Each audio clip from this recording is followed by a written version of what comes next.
Good evening, everybody. Just a bit of housekeeping before we officially start the meeting. Fire evacuation procedures for evening meetings. There are no fire alarms scheduled for this evening. Therefore, if the fire alarm sounds, please evacuate the building immediately. The fire exit is located at the rear of this room. Go down the stairs and meet in the War Memorial Park. Please note this meeting is being webcast live on the internet. The webcast will also be published on YouTube after the meeting.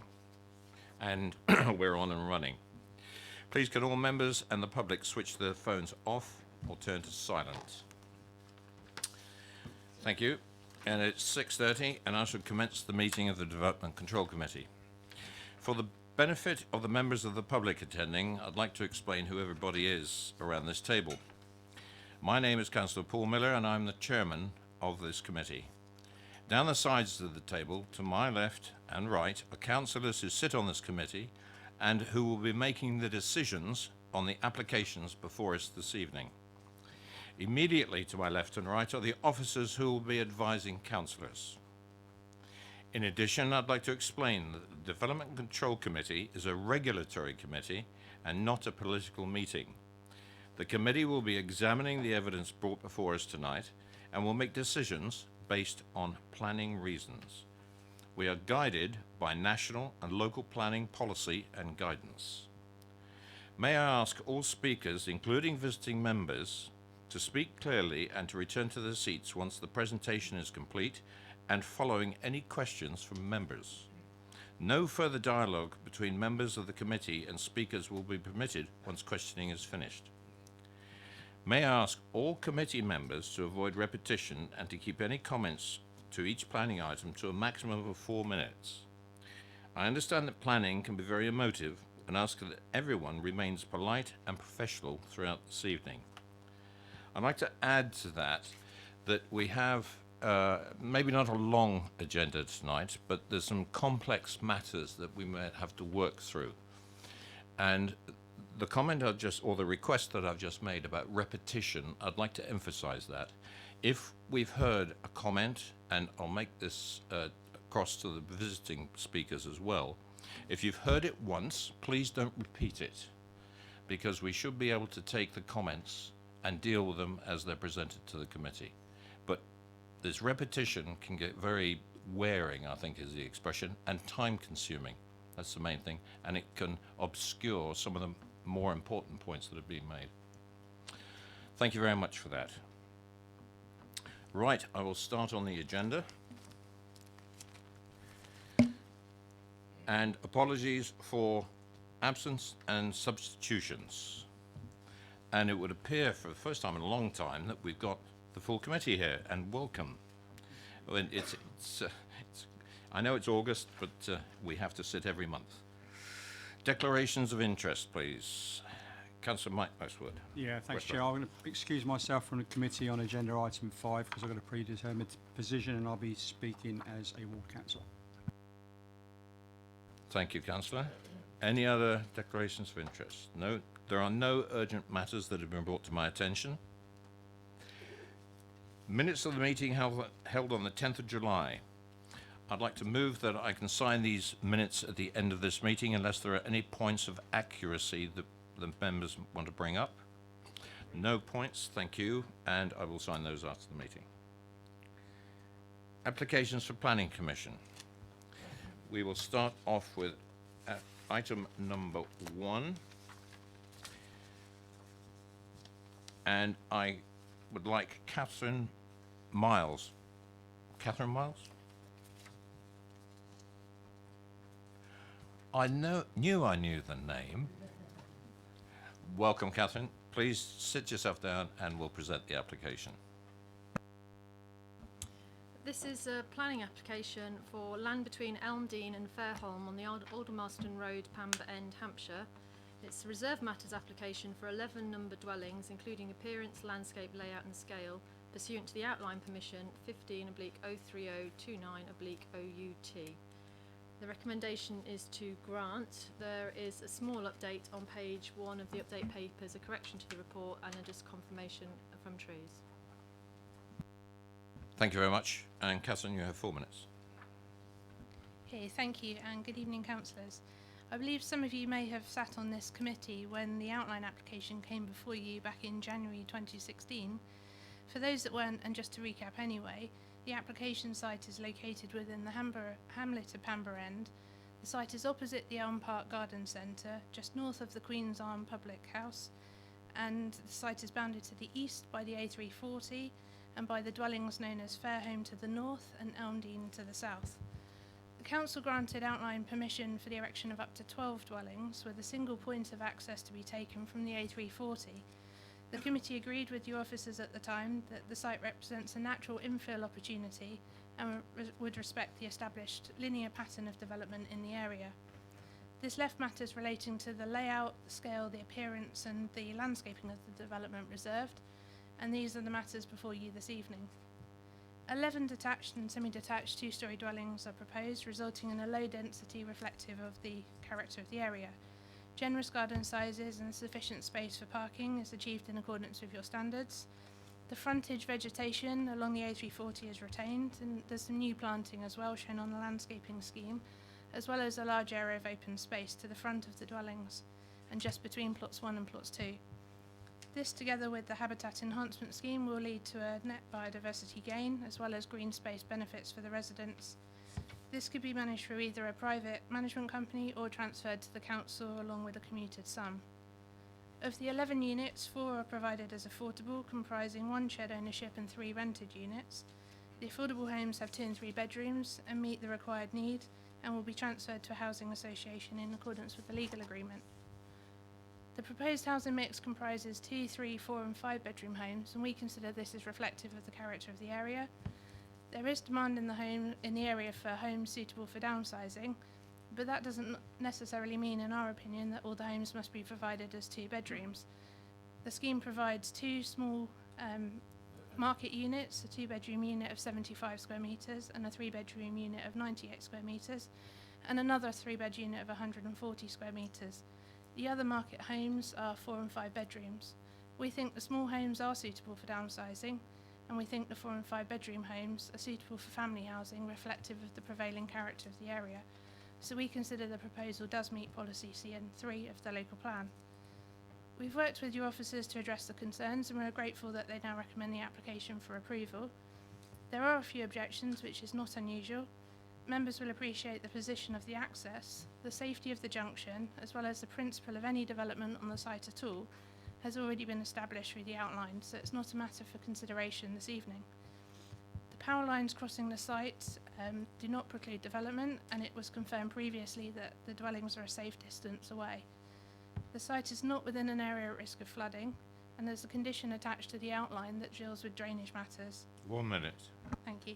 In conclusion, the proposal represents a sustainable form of development which boosts land supply without adverse impacts.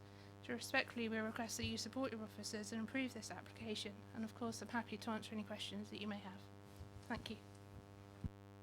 Thank you, Catherine. Members, any questions for the applicant? Councillor Harvey. Hello, Catherine. Could I just clarify for my own benefit, on page 50 of our report, we say that your affordable housing provision will include socially rented units. Could you confirm for me that they will be socially rented units as provision? Yes, that's secured via the legal agreement. So it's the normal 15-25% split. So 3 social rented in this case. Councillor Westbrook. Yeah, hi, Catherine. I just wondered about one of the comments from the public in relation to Swift nest bricks. I don't know if you've included those in there. There are some bat mitigation tiles, I believe, on the dwellings, and there's also bat and bird nesting boxes proposed through the enhancement scheme to be positioned on trees. That was secured, I believe, I'm right in saying, through the outline planning application. Any other questions, members? Yes, Councillor George. Thank you, Catherine. Whilst the maps show this is in flood zone 1, there's a lot of anecdotal evidence here to suggest that the site floods fairly frequently. Have you taken that into account or done any assessment of that? Yeah, I think what we established through the outline in the flood risk assessment was that the flooding that's caused on the site now is a result of bad ditch management. So there is a drainage ditch, but it's just not being maintained properly. As part of the planning application and the drainage scheme that's secured through the outline, a detailed surface water drainage strategy needs to be submitted with the with the discharge of conditions. So that will deal with making sure that any management to clear ditches to prevent flooding is sorted out in the future, and also that there's a suitable drainage system in place to deal with surface water runoff from parking areas, etc. No more questions? Thank you very much, Catherine. There are no more speakers on this item. Members, questions to officers? No questions to officers. Councillor Westbrook. Yeah, just one brief one on I think it was mentioned by one of the objectors, I think, earlier on, and it's probably it's in page 45, point 8. Oh, it's the parish council, I believe, and they suggest a Ghost Island Junction. I know this is for reserved matters, but I just wondered what was a Ghost Junction Island, or Ghost Island Junction, sorry, because having been to that site when we first approved it, I think opposite the garden centre there's the junction that turns in and then the other turning into the development. So I just wonder what that meant. I don't know, because the access, we didn't look into that because the access was already approved and has planning permission and was found to be acceptable. So from my own knowledge, I don't know what one is either.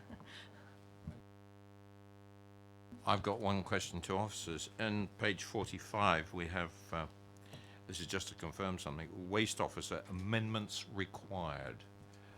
Were the amendments provided? No amendments were sought in relation to waste because the waste was shown on the plans. If you look at page oh,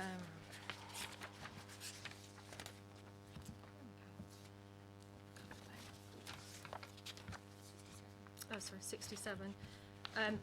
There were amendments to the scheme, and there are waste bins shown on all the houses. It's quite difficult to see on this scale, and there's also a condition requiring it to be condition 5 on page 62. No part of the development should be occupied until refuse storage facilities have been provided in accordance with the detailed drawings to be submitted to and approved in writing by the local planning authorities. But space is shown on the plans on all of the plots, and then there's a condition to secure some more detail prior to occupation. Oh, and at page 44, there were some amended plans received, but they weren't sufficient. That's why the condition is there for some more information to be come through. Sorry, there you go. On page 44, amended plans, repositioning of the bin collection points. The bottom point of the amended plans received on the 8th of May. Thank you very much. It's just that you're now satisfied that the comment by the waste people has been discharged through condition. Okay, thank you very much. Anything else, Councillor Mahaffey? Thank you, Chair. I've got one question on page 45 with reference to lighting. Lighting should be provided for safety, but it should be unobtrusive to residents. Can you explain how that's going to happen?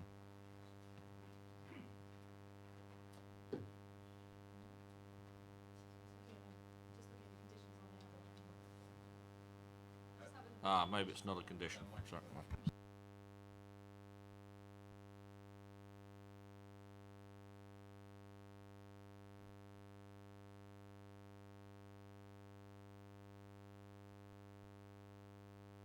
Maybe that's not actually a condition. Maybe that's a request from the parish council. But but I wonder, has it been considered?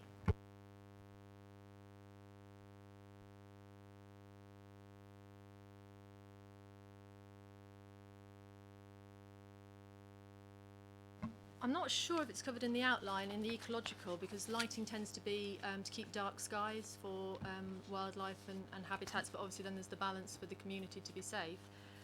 If it's not caught in with the outline under the wildlife protection, habitat and enhancement schemes, and it's not caught in the landscaping plan, we could put a condition on to secure details if that was of concern for you.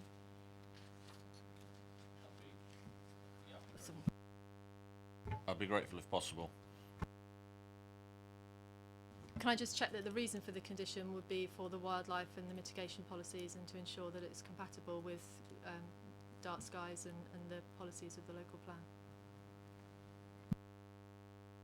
Thank you for that. Carry on, yes. Could I ask one more? Non-related. I wasn't involved. I'm a new member to the DC. I wasn't involved in the outline planning permission. Could you explain a little bit more about how it was considered that the access to the A340 is going to be safe? You just said you weren't involved in the ghost roundabout, but can you just give me a little bit more clarification, please? An outline application, when it comes in, can just be for the principle of development, or it can be including any of the reserve matters: access, layout, scale, design, appearance. This application was for access only, so it would have been supported by all the technical information required at the time to make a safe decision of was it acceptable to create an access at that point to serve a maximum of 12 dwellings, given this road speeds, the visibility displays, surrounding uses, surrounding junctions, bus stops, trees, invisibility space. So that would have all been evaluated as part of the in principle for 12 and a safe access, and that would have been evaluated in consultation with the highway authority at the time, and was deemed to be acceptable, or planning permission wouldn't have been granted. Right, no more questions. Debate. Councillor Harvey. Thank you, Chair. Just following on from the questions that have been asked and answers given, I think all the points that might be raised as potential objections have been answered. And in listening to the answer to the question I asked, first of all, commend the developer on bringing forward a proposal that is policy compliant on affordable housing. I think that's to be commended. And secondly, I think it's important to note that they are for socially rented units, and I do pick that out in particular, that we're going to see potentially 3 units here that will be affordable in the truest sense of the word, and I really do welcome that. And on the basis of those particular points, everyone else has raised them, so I won't repeat them. I would propose approval, because I think the application stands as the officers have described. It's been moved for approval. Do I have a second? Councillor Rawlinson. Any other debate? It's been moved and seconded for approval. All those in favour?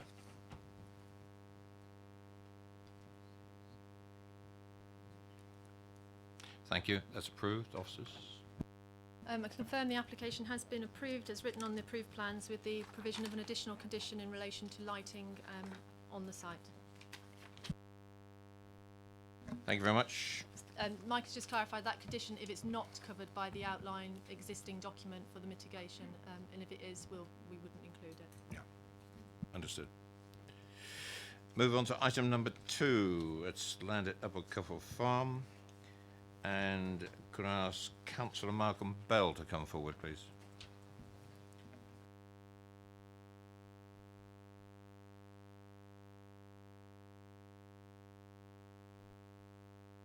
Good evening, Councillor, and if you'd just like to sit tight, we'll present the application.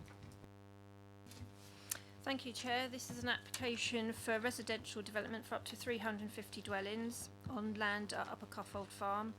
Provision of a reserve site for primary school, community facilities, open space and landscape, and it involves the demolition of the existing farm buildings. The proposal is also proposing 40% affordable housing. If I can draw your attention to the update paper. The site was viewed, and the viewing panel report is on the update paper, together with the officer's response to some points that were raised on site in terms of storey heights. I'd also draw your attention to further 3 letters of objection have been received, reiterating previous comments, and also some further points made in relation to the tow tunnel provision, together with an officer's comment saying that the tow tunnel secured through the Section 106 agreement, together with the maintenance and future monitoring of the tow tunnel. I'd also draw your attention to additional comments received from Natural England following further information which was received, together with the officer's response and the fact that the biodiversity officer is now recommending approval, and that there's an overall net gain in bird populations.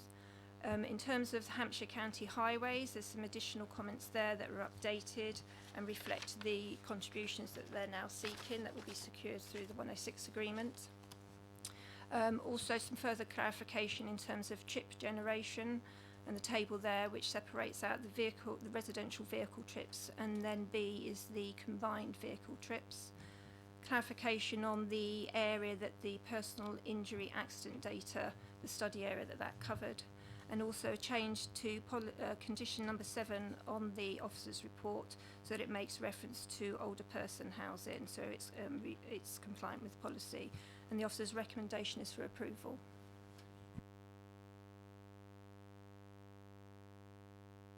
Thank you very much. Councillor Bell, you have 4 minutes. Thank you, Chair. Thank you, Councillors. This application outside the settlement policy boundary of Bramley, but within the parish boundary, is flawed with some inaccurate statements. Commending this application as having followed supplementary planning documents is fanciful, given that it was approved after the applicant's submission. The MOD land is not predominantly used for storage as stated. It is the main training area with frequent weapons firing, supported by low-flying helicopters. Noise levels are high. The inability of the foul sewage network infrastructure to accommodate needs of this development has been stated. This needs addressing now at this stage as a total assessment of all developments in Bramley, not in isolation. In Bramley at present there is the same issue where individual sites are said to be okay, but taking all developments into account, there is a serious issue. The indicative layout shows questionable features. The land buffer along the eastern edge appears to be of minimal size. The overall layout appears more urban than rural, which it has to be. This development encroaches extensively into the strategic gap to Bramley. The encroachment of houses on existing properties in Cufford Lane, they should be afforded more space in keeping with the rural aspect they are accustomed to. This is within the parish boundary of Bramley, which has no need for such a development. Traffic generation will be greatly increased along Cufford Lane, a country lane and a national cycle route. Traffic will result increase in Bramley and add to the traffic issues in Bramley, air pollution and increased safety risk at the railway crossing through increased queuing traffic. Traffic from the development will seek to access the A33 at Sheffield and Loddon through Bramley, adding to adversely affecting the quality of life of the residents of Bramley. The biodiversity study provided is wholly inadequate, and the conclusion that the benefits of meeting Basingstoke's housing needs at a supposedly sustainable location far outweigh the cost of wildlife is a disgrace. All of these issues want addressing at this stage for such a large development. Its impact will be adverse on the rural setting of the area, and they have to be addressed now before giving outline planning permission, not at the reserved matter stage. Thank you, Chair. Thank you very much. And members, questions for the Councillor? Councillor Bound. Good evening. Why do you think there will be an increase in traffic on Cufford Lane when there is no access from the site onto Cufford Lane?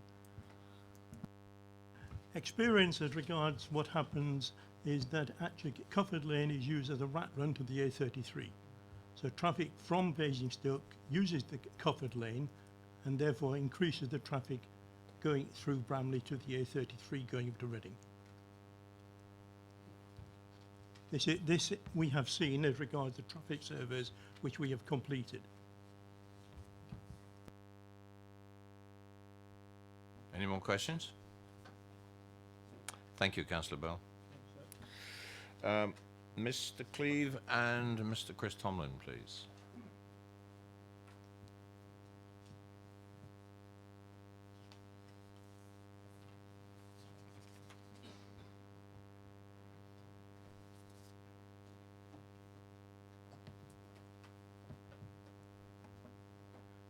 Gentlemen, good evening.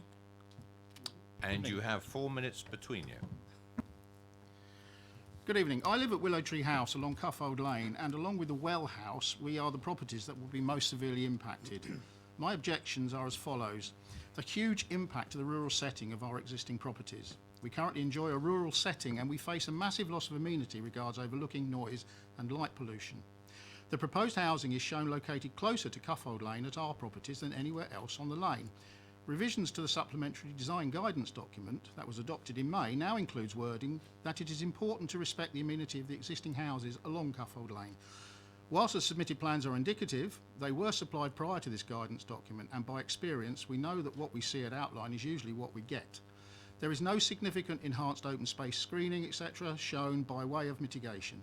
Through consultation, the applicant is aware of this issue, but whilst they have noted it in their reports, it has so far been ignored.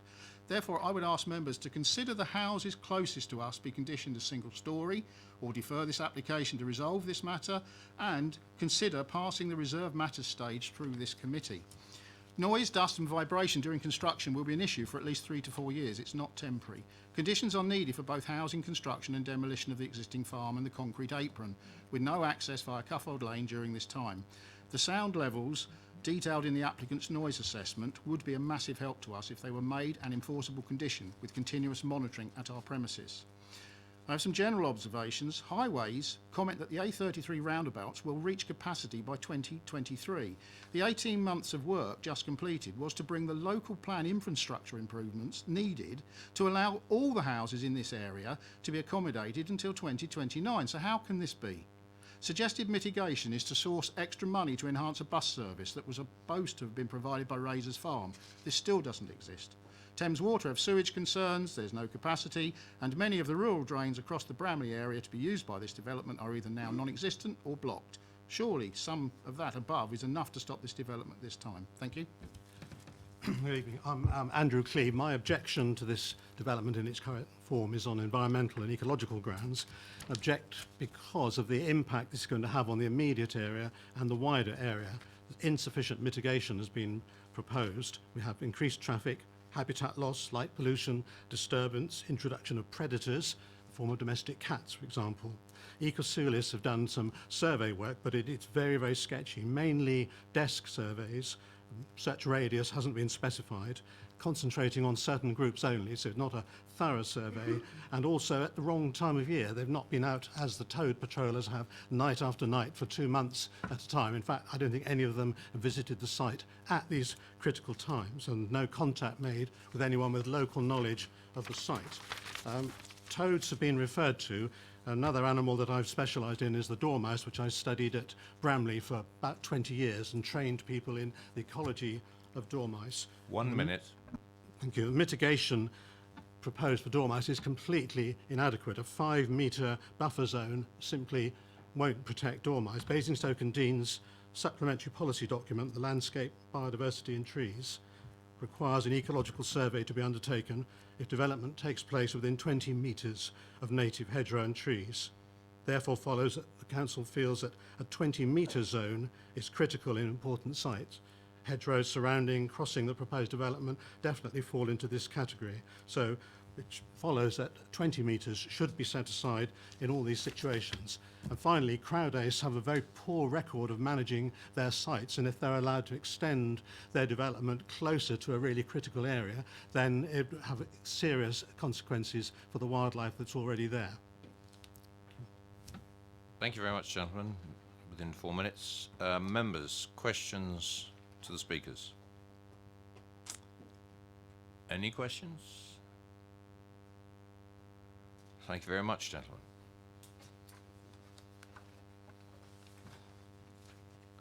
Rebecca McAllister, please.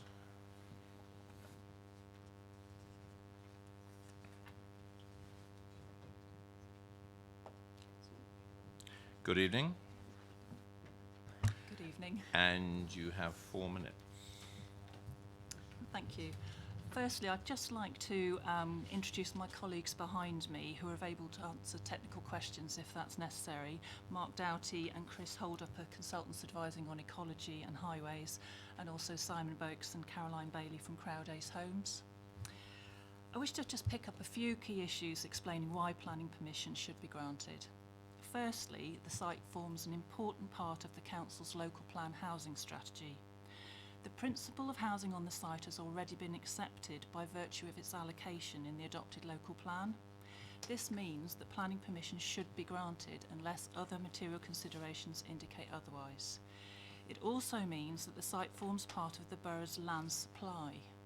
Indeed, given that the council is currently unable to demonstrate a 5-year supply, the timely delivery of this site is a key focus for the council, and this is set out within the Housing Delivery Test Action Plan that was approved at Cabinet only last month. Not to permit applications on allocated sites would clearly make the land supply even worse. Furthermore, there are no other material considerations or adverse impacts that outweigh the benefits that would result from the scheme. In addition to the obvious provision of housing, including affordable housing, other benefits include the provision of new areas of public open space, new pedestrian cycle links, new community hub, and opportunities for outdoor play, as well as enabling the provision of 2-form entry primary school. Specifically in terms of biodiversity, the scheme will include measures that enhance the overall conservation value. I think it's important to emphasise here that the proposals have developed as a result of extensive discussions with your officers. These have been very constructive. In relation to toads, we've involved members of Cufford Lane Toad Patrol and Natural Basingstoke. They've resulted in the proposed toad tunnel in the most suitable location to facilitate the safe crossing of the road, and it's hoped that this tunnel, which Crowdace have agreed to maintain for the future, will help with what is an existing problem. The scheme will also deliver species-specific enhancements, including a dormouse bridge across the access road in the southwest corner of the site and a dormouse canopy hopover within the central hedgerow. The result of these discussions is a scheme that is supported by your biodiversity officer. Productive discussions have also taken place with Hampshire Highways. The scheme is acceptable in terms of access, trip generation, impact on local roads and highway safety. And in terms of both the Binfield and Crockford roundabouts, it's accepted that they may near capacity in the future, and so an agreement has been reached with officers that a financial contribution will be made towards sustainable modes of transport. Crowdace have committed to putting in place the extension to the Vine Park bus service for a further 5-year period and to make a financial contribution towards the strategic cycle route 1 of the Basingstoke Cycle Strategy. 1 minute. This supports the longer-term county strategy for addressing congestion on the A33 corridor by taking cars off the road, and benefits to capacity at the roundabouts is expected as a result.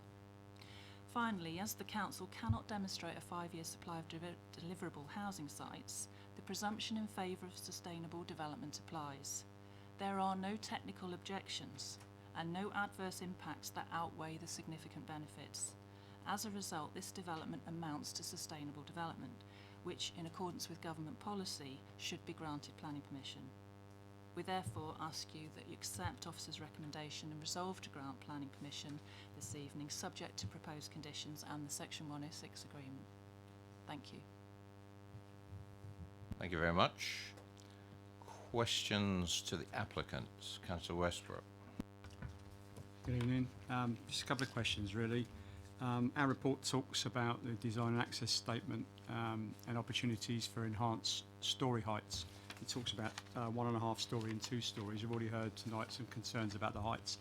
Our update paper actually says that, and that's supposed to be discussed at detailed design stage reserve matters, but our update paper says today that there'd be occasional 2.5 storey units. Is that your intention to have 2.5 storey units? And if so, and that's what you're going to decide to do, would they be away from the areas where they're most likely to impact on the borders to the east? I think the predominance would be 2-storey, and there would be exactly the occasional 2.5 storey, and that would be resolved at reserve matter stage.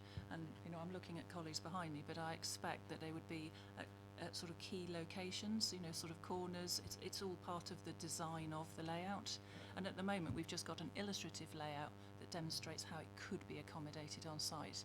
So the majority would be 2-storey, the occasional 2.5. It creates interest in the design of the scheme. But I think, if there is a sensitive boundary at all, then that would all be decided at reserve matter stage. That's right. Sorry. Yeah. My second one in relation to that boundary as well, and it talks here about the retention of, where possible, of boundaries, internal trees, so any established trees on that boundary that are existing. Is it your intention for them to remain, especially in those, again, sensitive areas? Yes, it is, and there are parameter plans as part of this application, such that the key, if you like, the parameters, so the boundaries, the open space, the general layout is in accordance with that parameters plan, which would be conditioned. Councillor Potter. Good evening. Thank you for reminding us about our vulnerability in regard to the 5-year land supply. I just wonder, I mean, Councillor Westbrook's covered a couple of the points I wanted to raise, really, but at this stage, and I know detail will follow, are there any reassurances you're able to give Mr Tomlin, Mr Cleave, regarding the strategic gap relating to Cufford Lane in the way that Mr Tomlin was describing it, obviously living very close by, and secondly, the provision of low-level housing adjacent to those dwellings that already exist, or is your fallback position this is all yet to be determined? The strategic gap point, I think, was more that they don't want the site developed at all. You know, it's a gap between Basingstoke and Bramley, but it is an allocated site. And so I think, you know, there will be development here, and it's a matter of ensuring that through that detailed design that you've got the sensitive boundaries. I'm sorry, can I stop you there? Yeah. Some of the members can't hear you. Oh. Could you bring the microphone a little closer? Yeah, They're fairly better? sensitive. Much better, because Sorry. they're fairly sensitive. It's a system we've only had in for about a year, but Okay. I think that will help.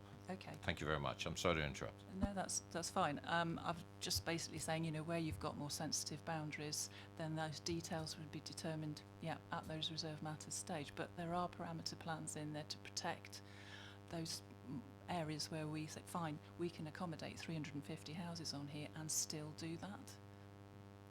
Okay.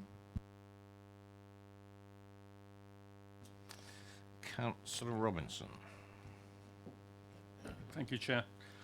The roundabouts at Binfields Road and Crockford Lane, County Council have just spent millions of pounds reworking them and remodelling the traffic lights.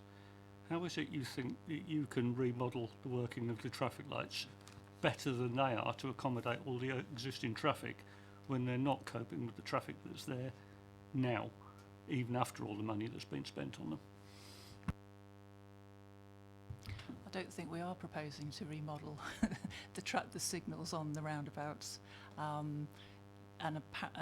consultants have demonstrated through their own modelling that they do work at capacity. I mean, they do work at the moment. They're not at full capacity. Now they may reach capacity in the future, and as part of the county highways strategy, I understand, to obviously promote sustainable forms of development, to encourage people out of cars, and that's why we're making contribution to extend the bus service, not contribution, actually delivering the bus service, which I understand, just to come back on a point that was raised earlier, will be in place. The Vine Park bus service will be in place by the autumn. And then obviously cycling and pedestrian access and links.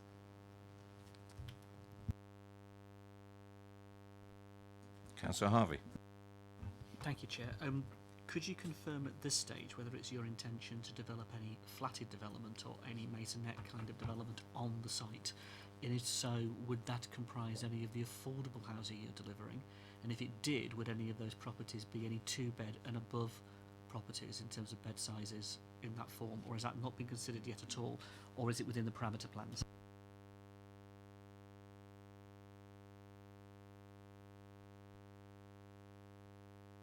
I don't mind if you get your technical expert to come up to the microphone, because I think we'd appreciate best evidence. Simon Boakes, Land Director from Crowdace Homes. There will inevitably be some flats because we have a high number of 1 and 2 bed properties to accommodate, and that will include private 1 and 2 bed flats and affordable 1 and 2 bed flats as well. But no firm plans at the moment, but that's inevitable. Can I ask you, in terms of that proposal, will they be above ground floor 2-bed affordable accommodation, or will it be ground floor predominantly accommodation? Have you decided that at this stage, and is that part of your parameter plans? That's not decided at this stage. Could I ask that you take away a point that in the provision of 2-bedroom or above affordable houses, or flats as this matter is flats, that it is highly likely that families will be housed in those flats, and as a result of that, the design of your flats when you bring them back will be a critical point for consideration under our concerns in terms of design, to whether or not they can safely, appropriately, and with all of that actually house families in two-bedroom flats as affordable housing. And I think that's a very critical point that I'd like you to take away for the reserve matters. Obviously, I appreciate it's not at this stage, but I'm highlighting it now in order that it's dealt with. That's noted. Have you identified as part of any of the flood work or water work that your development in any way, shape or form will drain or have an impact on any water body in the area or in the region of the development at all? Or is it literally just the site itself, or will there be an impact, for example, on any particular water body in the area? Has any of your technical studies or work indicated that to date? The surface water drainage solution is designed to have a maximum flow rate not exceeding greenfield runoff rate. Does that answer your question? Yeah, it does, in the sense that there'll be a runoff. Will that runoff in any way, shape or form go to any particular point, or will it be contained in a different way? It will go to the existing ordinary watercourse running through the centre of the site. It will go to channels created through the path of the Roman road, and also a swale running down the length of the eastern boundary by Cufford Lane, and collecting it in a dry attenuation basin if necessary at the northern end of the site. So the flows will avoid developable areas. I guess my point as well is whether or not they go into any existing other water body, or can go into any other existing water body, or whether it's self-contained in that sense. Right, so the flows will ultimately go through the existing collecting the ordinary watercourse through the centre of the site, go through the 900mm culvert under Cufford Lane, and they will actually ultimately go to Bowbrook, 1.4 kilometres to the north, which is why I stress that the maximum flow rate will be no greater than current. And can I ask, have you, in that case, and that's why I asked the question about it going to another watercourse of any kind, have you conducted any particular evidence base around your nitrate implications of the nitrates that the site will create from development going into that brook? Because of course we have to take that into account now as a material consideration as a result of Natural England's advice that no development should take place unless it's nitrate neutral. And on the basis of that, have you done those studies, or will you do those studies in order to help solve that situation so you're not caught on that hook? I haven't got the answer to that. Yes, we'll take that away. Councillor Mahaffey. Thank you, Chair. I'm interested to understand better this assessment that the increased traffic levels down Cufford Lane will be 2.4%.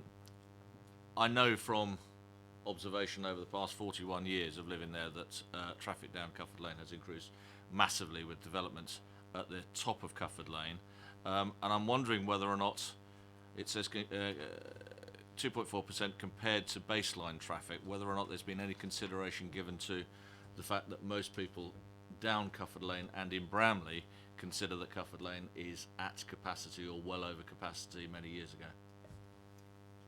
Can I introduce you to Chris Holdup, who's our transport engineer, who can answer that much better than I can?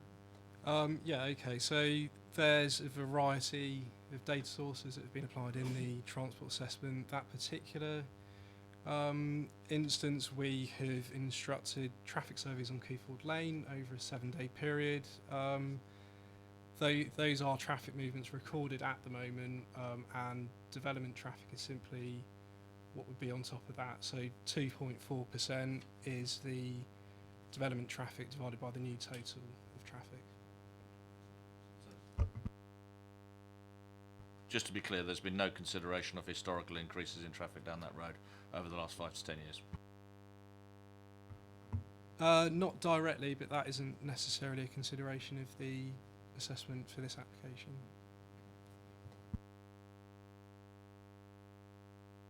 Councillor Byrne. Thank you. Good evening. Following up on what Councillor Robinson was told about the mitigation, the mitigation seemed to be the bus route. on page 124 of the report, under transport, for a start it says an additional 5-year period subject to annual review. Well, I don't think the bus runs yet, so I don't see how it can be additional. But this 5-year period, is that it? And it's going to be reviewed every year. After 5 years, the bus service could cease, could it? Or you could cease funding it. I understand from Crowdace that the bus service will be in place by the autumn for the Vine Park development. So what has happened now is they are committing to putting that bus service into this site, increasing that into this site, actually delivering that, not just a financial contribution to it, through a contractual arrangement with the bus operator, and they're committing to do that for 5 years. That's right. 5 plus 5, so that's 10. It's a further extension to the already agreement, so it's 10 years altogether. And the annual review, so what does that refer to? If you're doing an annual review, it sounds to me as though it might not continue. Yeah, sorry, I could probably add a little bit there. So a 5-year period is fairly typical to get a bus up and running and viable. So the idea of reviewing every year, it will be working in partnership with Stagecoach.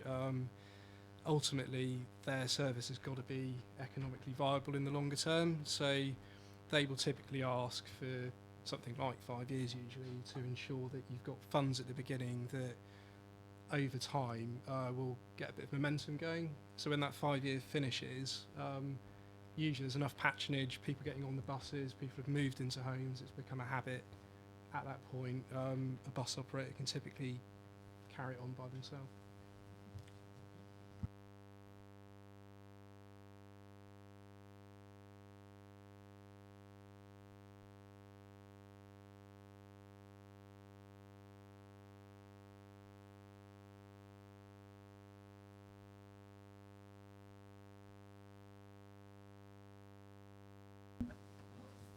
Right.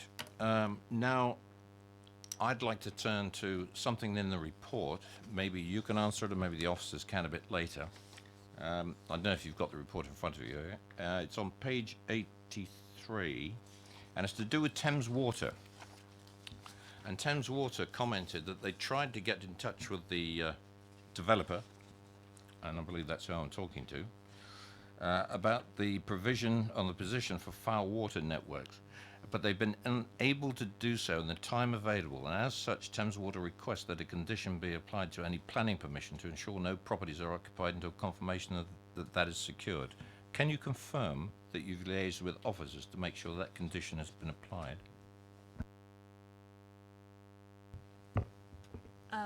Yep, we have liaised with officers in terms of conditions, and we're happy with that condition. But I just want to say that Crowdace has met with Thames Water in June this year to discuss the various connection, if you like, options. And Thames Water have revealed that they're completing a modelling study to address growth across the whole of this area. And the Upper Covered Farm will be included in that modelling assessment.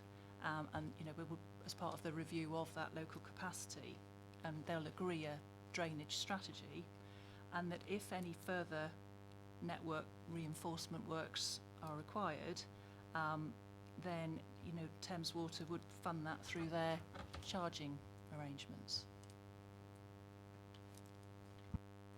What charging arrangements? To the householders or to Crowdace? To their normal charging through the household. That's how I think that's how Thames Water they have to provide. But I really don't know enough about the Thames. Do you want to help me on that one? Thank you.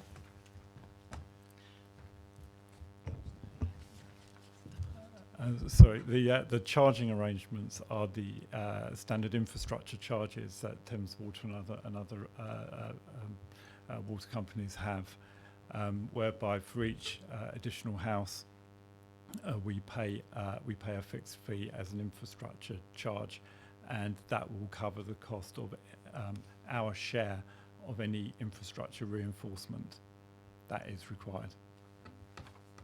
Okay, when you say the royal we, you mean Crowdays? Yes, Crowdays, yes, sorry. Yep, thank you very much. Right, moving on to page 124. Noise. It hasn't been mentioned this evening, but I'm going to mention it. Unfortunately, I have an aviation background. And the use of Bramley Camp has been, and I assume it's been submitted by your good selves, is wrong in the report. And I speak from personal knowledge. To say that, and it's all down to noise, and you'll see where I'm going to in this, the MOD land north of the site is identified used for storage purposes. Wrong. It is patently wrong. And if you'd done any due diligence with the Ministry of Defence, you would have found that out. The MOD activity such as Chinook helicopter flights is sporadic, and I would challenge that statement. We did visit the farm, Cuffle Farm, on the viewing panel on Friday. And the farmer there, and I've got about 10 witnesses to what he said, is every time a Chinook comes into the approach at Bramley, and by the way, they've only got one line of approach for safety purposes to line up with the landing sites internally within the Bramley camp, all the alarms go off on cars. Now, to have that kind of noise and vibration to set car alarms off on that farm where you intend to put houses, and I happen to know the performance of the Chinook, it's a very heavy downwash is created and noise. And having experienced it in military service, the safety areas that are put out around that aircraft as it is approaching the ground are extensive. And the flight paths of that Chinook into Bramley would never be permitted on any military establishment with buildings there, let alone somebody trying to construct a house in that area, because they'd be blown off it.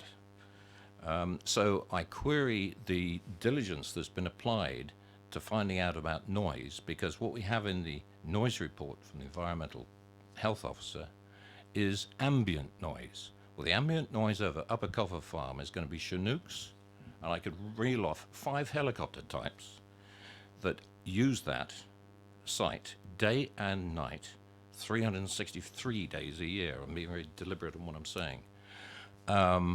It was mentioned by Mr. Tomlin that there is also live firing there. There is no live firing, but there's a lot of weaponry being taken off there. I challenge what is in this report for the assessment by this committee when it comes down to noise, and I would like to hear your comments about this, please. Okay, well, I haven't got our noise consultant here tonight to answer detailed questions, but apparently, you know, we asked him, and the measured noise levels from the Chinooks is comparison to that of the passing trains. And so, because the frequency of the Chinooks activity is intermediate or intermittent, they've covered the mitigation from the dominant noise source, which is the passing trains. But just in terms of the impact on the local community, there are various references on from Bramley residents if you Google, and I can quote you bits where people are saying, you know, I've lived here for 20 years or whatever, and I get on with my life. Lots of people would say the same. That there's a statement, an actual policy statement from Sherford-on-Loddon Parish Council, which talks about how, you know, the helicopters are all part of the essential training flights for servicemen and women performing their duties, and how the RAF and they come and talk to the communities about the issues. And, you know, they know that there's training over this area and are supporting it basically because of the national country need. And there seems to be this acceptance that, you know, they're familiar with the noise of the Chinooks and have learnt to live it, and it isn't a problem.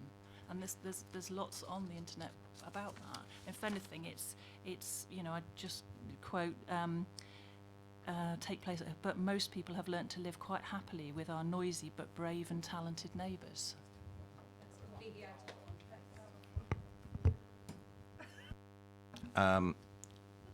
being in Sheffield and Loddon and seeing a transit Chinook at 1,200 feet is a lot different to an approach by a Chinook onto a landing site when full power is applied to keep the aircraft in the air at slow speeds. I'm not going to get into any more technicalities than that. That is a very different scenario to what you've just read out to me. And I am still very concerned that residents here, and I have to handle, and I do handle noise complaints back to Odium. Yes, a lot of what you said is completely true. We get on very well with the Chinooks. But when it happens at 2 o'clock in the morning and it happens at night with lights, landing lights are applied, everything, everything goes against putting a housing development under the flight path of approaching to touch down aircraft of the Chinook type. There are other helicopters that cause as much disruption. I'm sorry, but I do not accept you going on to Google and making an opinion to a planning application before this committee. It needs to be scientific.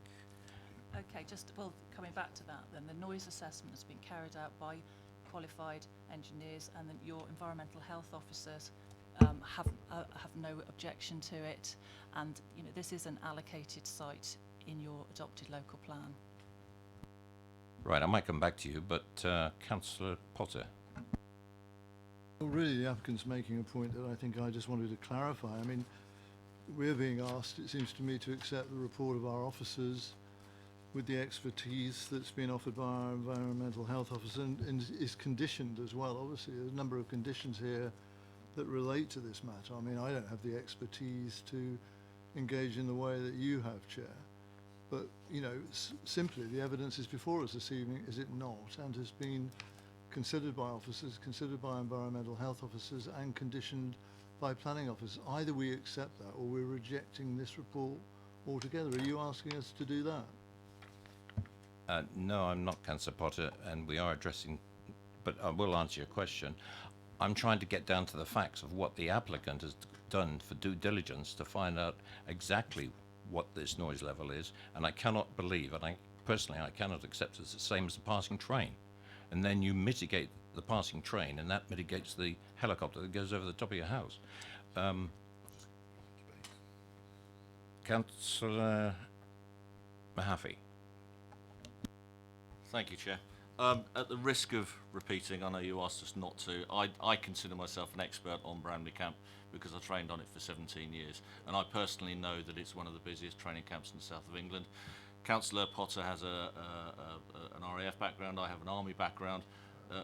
Councillor Bramley Camp is divided into 3 individual training facilities, so you can have up to 3 separate units training on there at any one stage in time. And I'm sorry, but your comments earlier about we support our brave boys as justification for building 350 houses, I agree with the first point. We do support our brave boys, but that's not justification for what you're saying there. Councillor Robinson. Thank you. Any more questions to the applicant? Councillor Harvey. Thank you, Chair. Just picking up on the Thames Water point, we've got the statement in our report that Thames Water have identified an inability of the existing foul water network infrastructure to accommodate the needs of the development before us. If the matter is left to the point of charges placed upon properties after building, then we have a conflict of 2 statements. Either the infrastructure will be applied in order that the foul water can be dealt with in the building phase, or it cannot, in which case it cannot be left until charges are applied consequential to a development. So in that sense, do you have the technical paper, will that be part of the reserved matters, or do you have the technical evidence to say at this stage, yes, the foul water infrastructure can be accommodated? We would anticipate having the technical knowledge by reserved matter stage. Any more questions? Nope, thank you very much.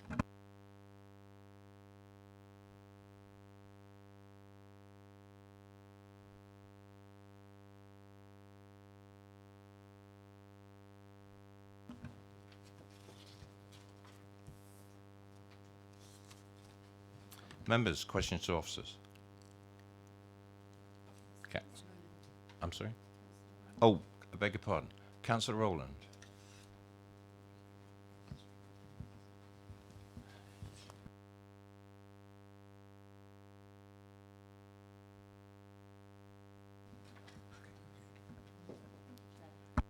Okay, Councillor Rowland, you have 4 minutes. Thank you, Chair. Couple of things I would like to say before I start, and I'll be very brief. I am actually the chair of Sherfield-on-Loddon Parish Council, and those comments were actually taken completely out of context. Whilst we do support military personnel and their families, we do not support the amount of loud Chinook, and I completely agree with the chair of the committee. It's very loud, and even flying over Sherfield-on-Loddon, we're subjected to rattling windows. So much so that houses in Sherfield Park have been retrofitted with triple glazed windows to offset some of the noise. I also find that whilst the application is within the local plan, actually I find it quite irritating that we have a developer coming and reminding us about housing supply and how we have to actually pass this without taking on board some of the things that our residents require. At the site viewing, I outlined some of the reservations that I have, which was the rural setting and the impact on it on existing properties. This development will make a rural area into an urban area, whether we like it or not. The closeness of the proposed housing to the existing properties located in Covered Lane is a concern, as at the time of the site viewing, no parameter plans had been made available to councillors. I'm assuming you've now seen those, all of you. I would request that single-storey buildings are planned along that area. The 2 listed buildings have been provided a generous amount of green space across the lane to mitigate the impact of development. However, the other 2 dwellings directly opposite have not, which in my view is not right, as they are impacted to perhaps a greater degree. And so it is important to respect the amenity of existing houses. I also pointed out on the site viewing about the amount of demolition that would be required to the farm and concrete hard standing before the construction, which would be extremely close to the existing houses in Covered Lane. I would request that conditions are needed for both housing construction and demolition of existing farm and concrete hard standing for the noise, dust and vibration. It was clarified that no construction or delivery HGVs traffic would be using Covered Lane. However, due to the proximity of the site to residents in both Covered Lane and Vine Park, because they go straight past doorways, working time conditions need to be adopted and also limit site deliveries to within these hours. Unfortunately, this developer has on many occasions broken conditions on the adjacent Razors Farm site and have been reported to enforcement, but they continue with no fear of repercussions. Thank you. Thank you, Councillor. Members, questions to the ward member? Nope. Thank you, Councillor Rowland. Members, now we turn questions to officers. Councillor Harvey. Can officers help us with the noise section on page 124? Obviously we've had the comments passed this evening, as we have had, and the report makes 2 important points, I think, that I'd just like some clarification on. We talk about sporadic. Is that evidence-based in terms of an actual identification of the word sporadic associated with evidence to support that? And then secondly, in terms of the noise levels, obviously we're talking about monitoring and noise level report. Has that taken account of the description of the Chinooks in the way that we have had described this evening, such that the report's accuracy we can rely on in the context of our officers' comments, because obviously we have them in the report and we want to do that. And I just want to give you the opportunity to state that, I think, in terms of the environmental officer's views of this application at outline stage, because it is outline and the principles that we're dealing with, in terms of what we have in front of us. I just think that's important.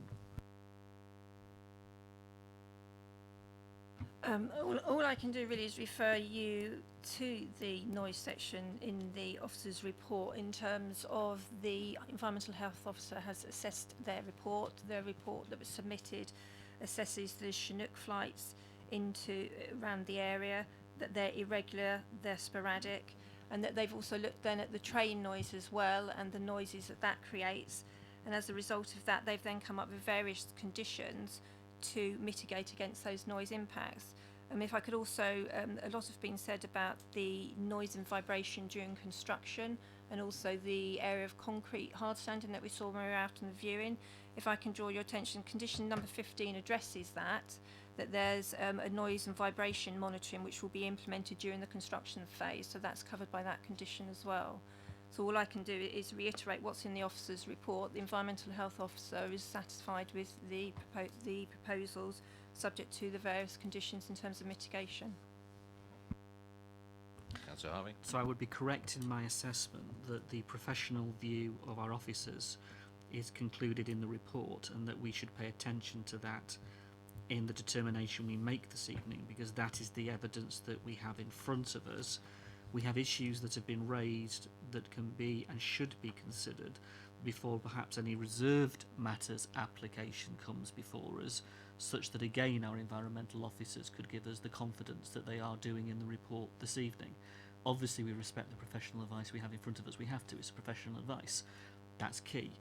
Therein the issues raised are relevant, are they not, to a reserved matters application that we might see in the near future, such that again we could be satisfied that the matters have been dealt with.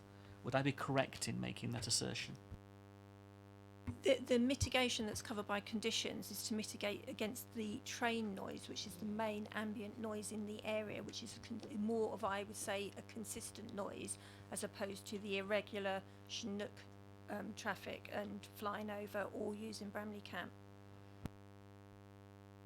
So were members concerned about those matters and wished to reject, then the issue would be not, would it, that the officer report and the evidence we have in front of us is as such, it's here, this is the evidence we've got to make our determination on.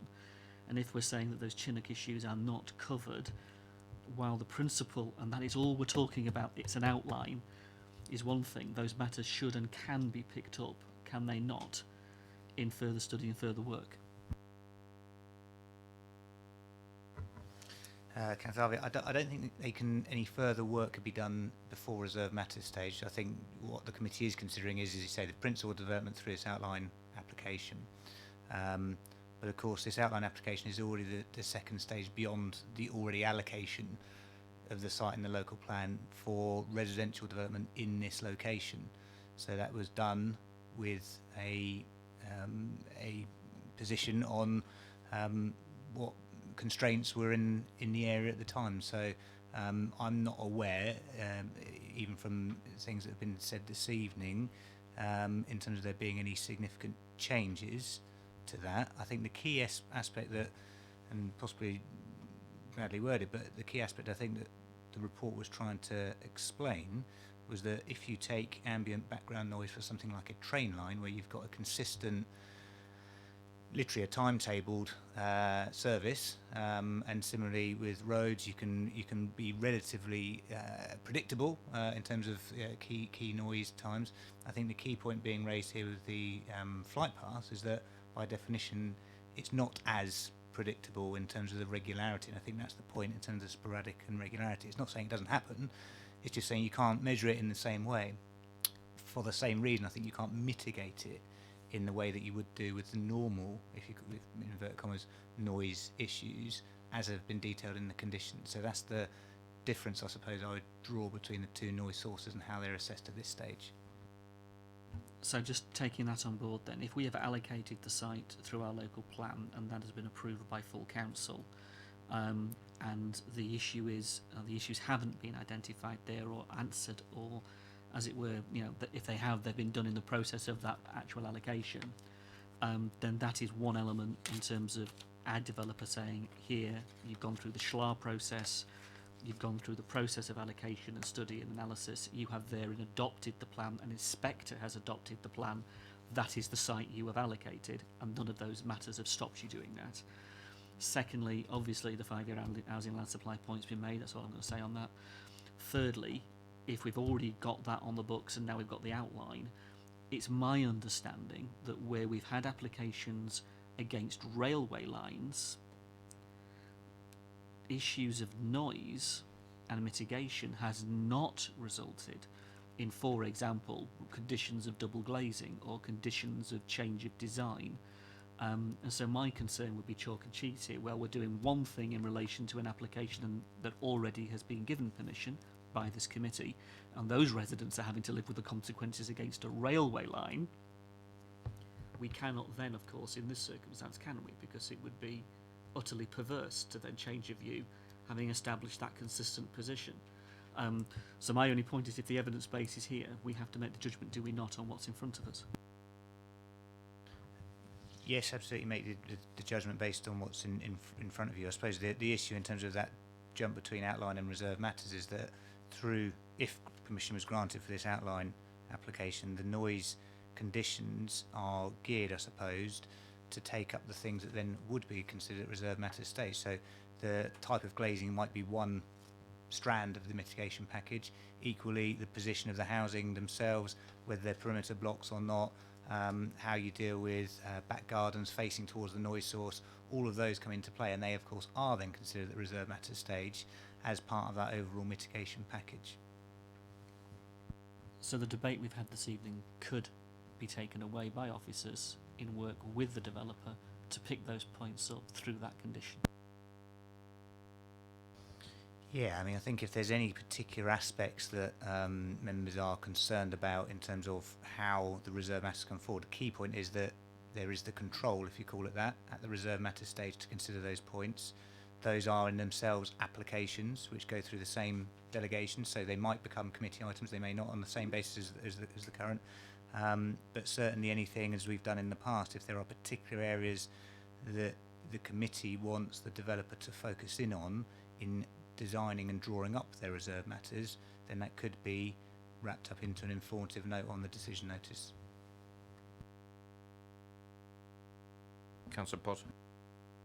It's just on the same line, Chair, if I may. I mean, could I just ask the officers, I mean, in regard to what Councillor Harvey has just said, were it to be, for the sake of this argument, a proven fact that further mitigation was required or compensating measures similar to Councillor Rowland's point about in Sherfield Park, where double or triple glazing has been proven to be necessary, albeit for that intermittent noise that's experienced by those residents, is that something that could be included within the sort of detail matters consideration having regard to some of these dwellings? Because, I mean, the experts' evidence seems to, and I don't know, I've admitted this, the experts' evidence seems to suggest that this noise level from Chinooks is so dramatic that something needs to be done to mitigate against that.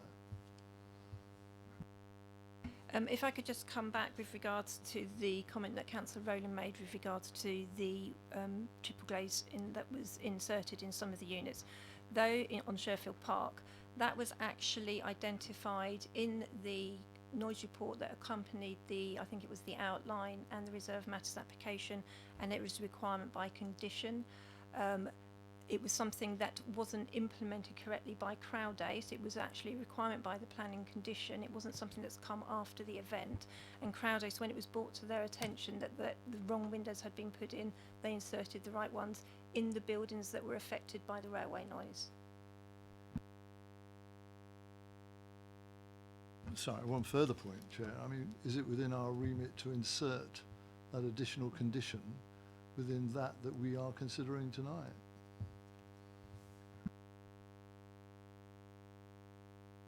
An additional condition about what? The double or triple glazing. I mean, I'm not too experienced in triple glazing, I am a bit in double, but I mean, certainly if we were to say, and I don't know the flight path process of this, I have to say either, but if we were to say that that should be a necessary and an additional condition, is that within our brief?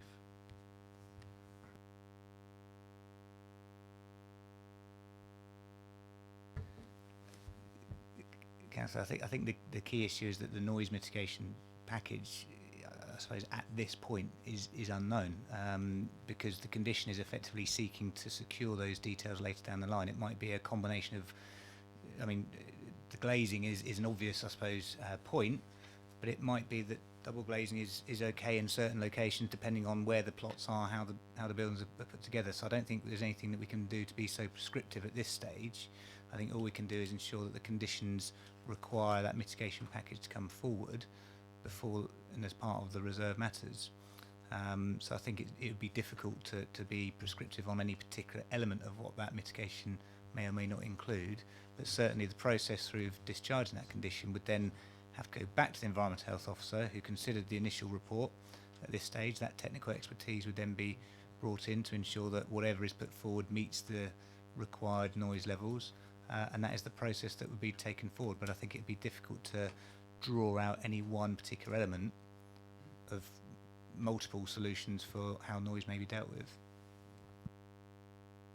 I mean, just one final point that just strikes me as a lay person really in this regard. I mean, if it has been the proven fact that in Sherfield Park a type of double glazing or triple glazing is proven necessary to mitigate against the very noise we're talking about, by definition, I would have thought it's going to be no less important on this development. I mean, there's a simple logic, is there not? But the Sherfield Park mitigation that was required was in relation to rail noise, rail traffic noise, which is what these conditions would secure that are now before you, and that's conditions 11 through to 14. Sorry, final comment. I mean, anecdotally, it seems to me that it's not quite as straightforward as that, and experience is saying that this noise can be just as severe, if not more severe, from other sources. That's the fact, I would have thought, from what we're hearing. I think the difficulty is because it's intermittent and sporadic. It's not like as Mike has stated, it's not a train noise which is set to a timetable which you can measure on a regular basis. I mean, those people who live near Heathrow runway probably say it's intermittent and sporadic, but nevertheless it's pretty unbearable when it occurs, really, and I wouldn't have thought that analogy is entirely unreasonable. But anyway, I mean, I've asked what I can, really. It just seems to me we could do slightly better than we have done within these conditions. Thank you, Councillor Potter. Councillor Mahaffey. Thank you, Chair. I think possibly the conversation has moved on, and I think the officers have just answered my question insofar as I'd like to know more about how I'm not questioning for 1 minute the professionalism of the environmental health officers, but I would like to know how this was, the noise survey was conducted, because in my experience, officers tend to work between 9 and 5.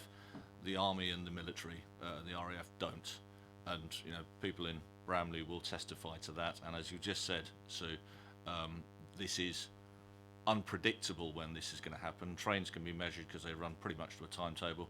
Unfortunately, the military doesn't give us their timetable, and so people in Bramley will be able to tell you when it's going off, but they won't be able to predict when the noise is happening.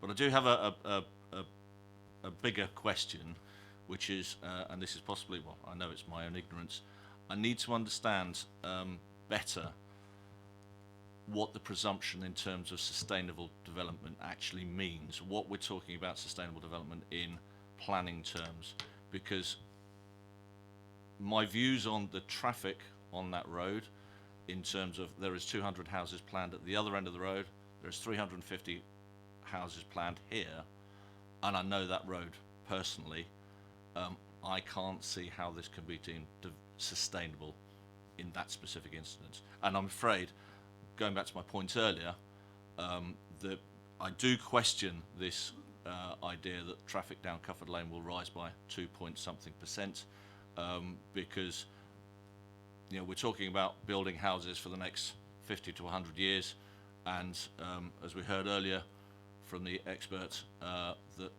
they conducted their traffic survey over 7 days. Personally, I don't think that's sufficient.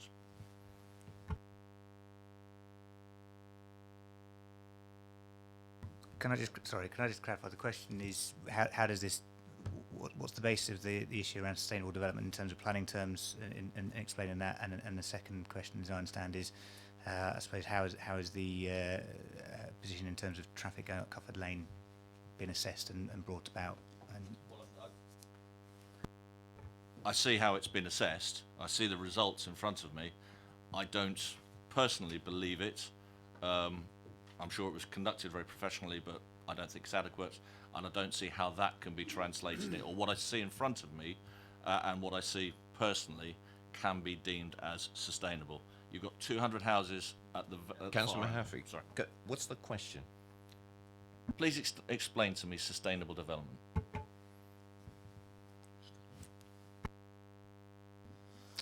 So, I suppose as said in the report, the NPPF describes sustainable development in three terms of social, economic and environmental impacts of development.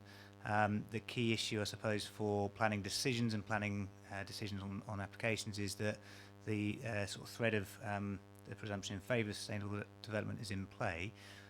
What that means for decision making in relation to how the NPPF deals with that under paragraph 11 is that it sets out that where you have sites that accord, applications that accord with a development plan, the LPA, whether it be officers or the committee, are required to effectively approve planning permission without delay. So in this instance, what the report is setting out is that this accords, in our view, with the development plan because it's an allocated site for a particular number of properties in this location where matters of principle have all been addressed in terms of the location of development. In terms of the traffic particularly, the information in the report is the result of the applicant's transport assessment that's been undertaken. That will include various stages that will be agreed with Hampshire County Council as the local highway authority. So they went through a pre-application process to agree all of the inputs, so that would include things like the trip generation, assumptions around distribution, and it's that assumptions around distribution that is recorded in the report. I think there was a question earlier on when the applicant was speaking about what was the assessment done in terms of the traffic going up and down covered lane, and the answer was that hadn't been factored in per se, or hadn't been assessed per se. I suppose the issue there is that what this is looking at is the additional impact of this development over and above the existing situation. So that is where that distribution is taking place. I suppose moving on, the other aspects that are relevant to the sustainable development debate, and in particular on traffic, one is, factually, the council can't demonstrate a 5-year housing land supply at the moment. So for decision making, that means we have to consider the benefits, if you like, against the disbenefits of the scheme, and we can only refuse in the event that we find there's something that sort of demonstrably outweighs the benefits of the development. I think that's a very difficult bar to reach. I think it's even more difficult on a site where it's allocated in our own local plan. So I think those two factors are in play. Final point, I suppose, in terms of going back to the traffic and the NPPF, is that while development clearly will have a traffic generating impact, that's not in doubt. The test is, set in the NPPF, is that development application should only be refused where that residual impact, once mitigation has been factored in, is a severe impact. So it's not saying that development will have nil impact. It's saying that you should only refuse if there's a severe impact as a result of the development. So all of those, that's the question. So all of those factors are in play, and I think the key issue from a local planning authority perspective is that the highway authority have been engaged on this application throughout, have raised no objection. I appreciate that there might be differing views in terms of locally how traffic does or doesn't behave, how drivers behave in terms of route choice. But the overriding issue and the issue for this committee is to determine whether the impacts are severe as an outcome of this development, taking account of the background of it being allocated in the local plan in this location. Councillor Robinson. Thank you, Chair. You'd be pleased I'm not going to talk about helicopters.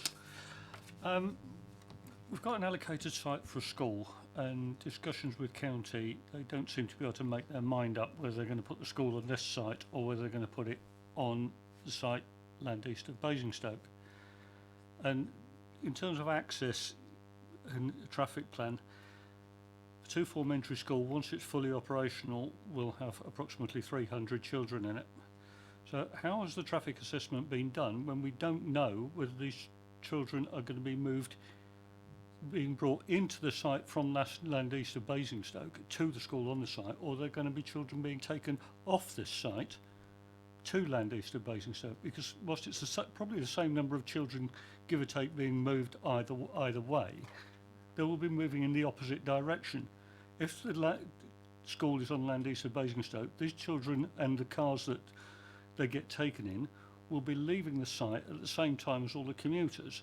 If the school is on site, the children being brought in from land east of Basingstoke will be going against the flow. So I don't understand how a proper traffic assessment can be done when you've got that amount of car movements being made and you don't know which direction they're going to be made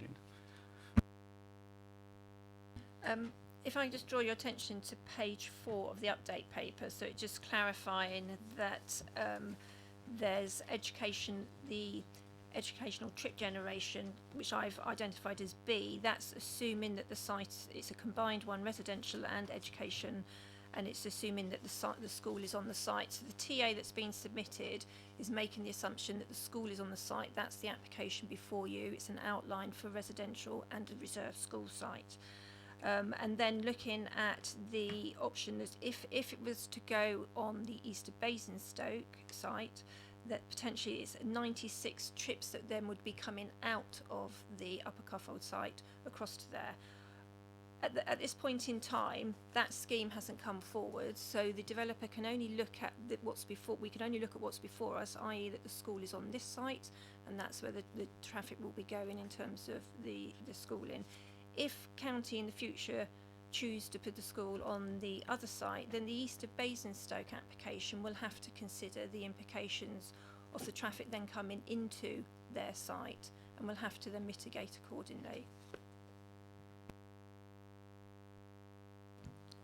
Whether or not land east of Basingstoke goes ahead, this development is not going to provide enough children to fill a 600 place school. So there is going to be a considerable movement of children into the site from wherever, whether it's from Redlands, from land east of Basingstoke or somewhere else. And I don't see anywhere that inflow has been taken into account.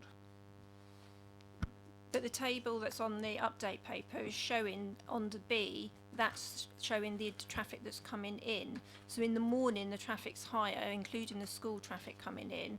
Obviously in the evening, when the evening peak is between 7 and 6, that's not when schools are around. So that's why it's a much lower area there. So when it's at the busiest at the morning peak, so B, as I've shown in the table on there, shows that additional traffic coming in for the school.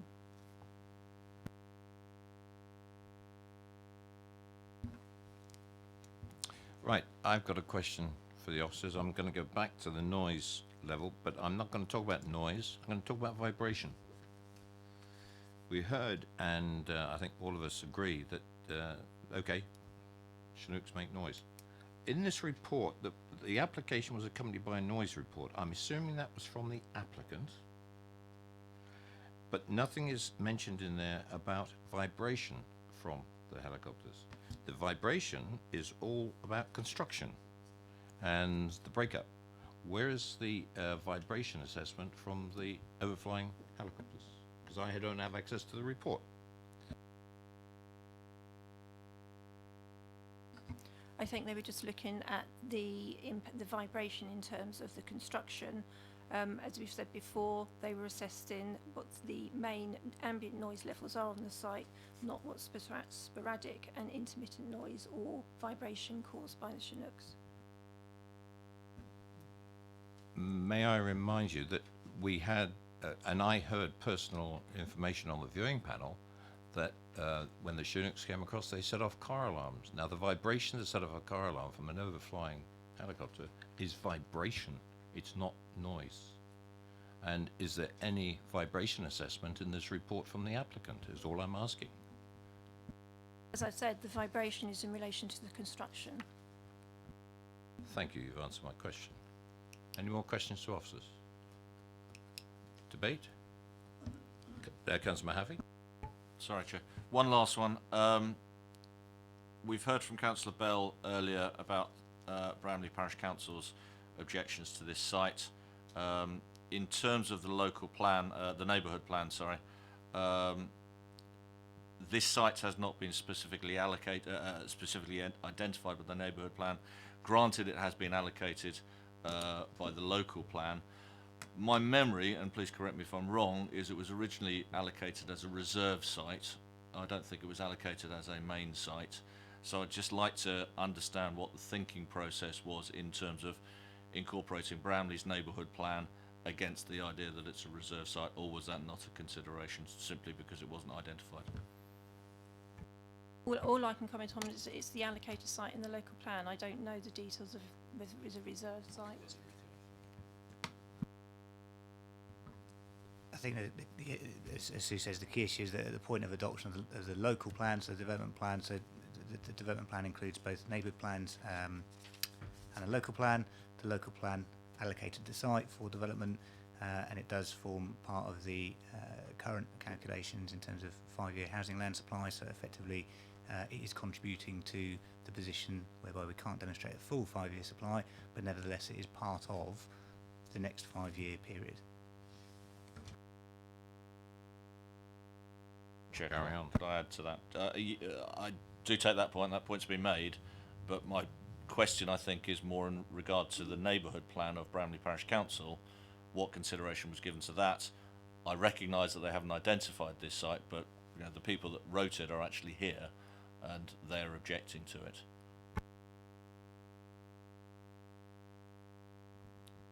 Well, I mean, the report sets out in terms of the policies of the neighbourhood plan, but I think, as I understand the question, it's more about the principle of this development coming forward. And the key issue is that the neighbour plan has to be in general conformity with the local plan. So the local plan has adopted and allocated this site for development. So the neighbour plan can't effectively deallocate it, or well, they're both part of the development plan. So they're both material considerations in that sense. But the neighbour plan can't, as I say, contradict the local plan in that sense. Debate. Councillor Robinson. Thank you, Chair. I really want to support this because we need to get back on target with our 5-year housing land supply for everybody's benefit, not just Bramley Chinham, but the entire borough. But there are just so many holes in this report. Page 100 states that the two major junctions from which this site will be accessed will be operating at overcapacity. No matter what travel plans and alternative forms of transport we put in, there is going to be increased car movement. And the report says that County Council say there is limited scope for improvement. I'm sure there is, because they've just been done. Page 81, no provision for improved healthcare. And the healthcare in that area is absolutely at its breaking point anyway. We all know that. This issue of the school, it has been covered to a point, but we all know that it happened in Sherfield Park. There was a site given for a school. That school never materialised. We have no assessment for what will happen if that school doesn't occur, and we're taking maybe 150 children every day off-site. There's no assessment for that. We've got the noise issue from the MOD, which I live in Sherfield, and yeah, we put up with it because it's a military and we support the military, but we put up with it. We're not happy with it. And page 127 says the inability of the foul water network to support it. That isn't going to be put right easily. That needs to be put right, or at least planned, before this gets built. When you start trying to do it at reserve matters, it's going to be far too late. So I really would like to support it to get us back on the 5-year housing land supply. But with all these holes, I can't.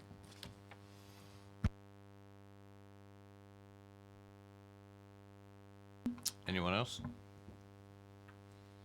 Councillor Potter, followed by Councillor Harvey, followed by Councillor Mahaffey.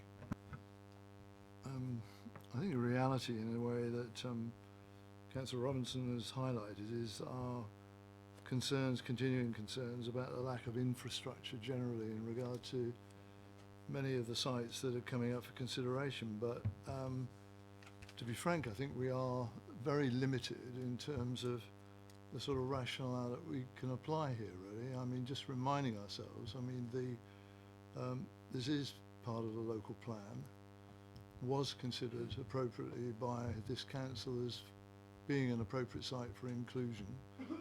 And to be frank, I mean, I can think of a number of sites which are equally of concern to us and have been of concern as we've gone through the process, saying, you know, is the road network sufficient for the purposes? Is the drainage provision appropriate? Is the water supply? I mean, we've had these sort of concerns consistently, but we haven't rejected the applications, and nor do we really have that within our scope. I mean, reminding ourselves, and it's not a point that I make lightly, but if this is rejected this evening, these applicants would succeed on appeal. Have no doubt about that in regard to the position, the perilous position this council is in, and we have to have proper regard for that. The main consideration I've heard tonight really has been around the noise consideration relating to the MOD, and as I say, I'm not the expert in the field that many of you are here this evening, but it does seem to me some further work could be done on that at some stage, really, to provide proper mitigation for those people who, by the way, choose to buy houses on this development, and that's a fact of it as well. It's not the buyer's beware bit, really, but quite frankly, people will buy dwellings on this site knowing exactly what they are facing in the proximity of the MOD, etc. So there is that, I think, to take into account. And I genuinely say to you, Chair, I don't think we've got any alternative but to support the report that's in front of us tonight and approve this site, added only by the caveat that I've attached consistently, really, about some further work being done on the one thing that concerns you a lot as well, I think, really, noise and vibration relating to the intermittent interference of Chinook helicopters and the like. So that's my position on it, Chair. Thank you, Councillor Potter. Councillor Harvey? Thank you, Chair. The principle of development on this location has been sold. We sold it at the Schlar stage when officers advised us that it was technically possible to build on this site. It was available, deliverable and developable. The development was passed by the local authority in the local plan that we chose to adopt with all of the assessments associated at that stage. That was tested by a local plan inspector that agreed that the site was available, developable and technically possible. At no stage of any of those points was this raised in any way that stopped that allocation or stopped those technical assessments or changed any context that was placed at those stages. We are faced here with an outline application that applies for 350 units, less than 390 as was proposed as part of the allocation. So we're not actually asking for the amount of development that Crowdace could ask for if they chose to. They're actually asking for less. In the context of that, we're talking about flight paths of Chinooks and the MOD. If the DIO was in any way concerned about the issues that were raised and the implications that they had for their flight paths over our land or borough land that was being allocated or land that was being allocated for development, they would have said so. We would have had an objection from the Defence Infrastructure Organisation that it was directly impacting upon the MOD. We don't have that. What we have is our officer's assessment as based upon the evidence base that we have in front of us.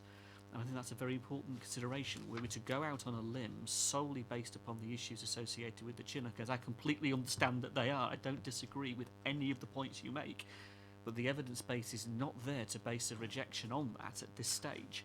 The issue flips over, does it not? Not to be an issue of the principle of development, because we've sold the pass on that. The issue becomes the one of, are the houses that are going to be built able to be built to a standard that mitigates the impact that the Chinook is going to have on those residents? And that is the question that Crowdace have got to satisfy, I think, in a reserve matters application where it should justly sit. This is the principle of development, and we've sold that pass, and I can't see us holding a rejection based upon the current position of the authority.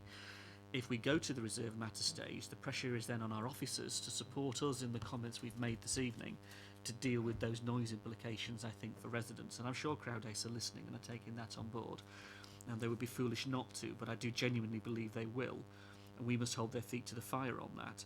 In terms of the infrastructure issues, Chair, again, we have to be very careful here. We have agreed an infrastructure plan and a Section 123 list that relates to these developments being allocated. We've sold the pass.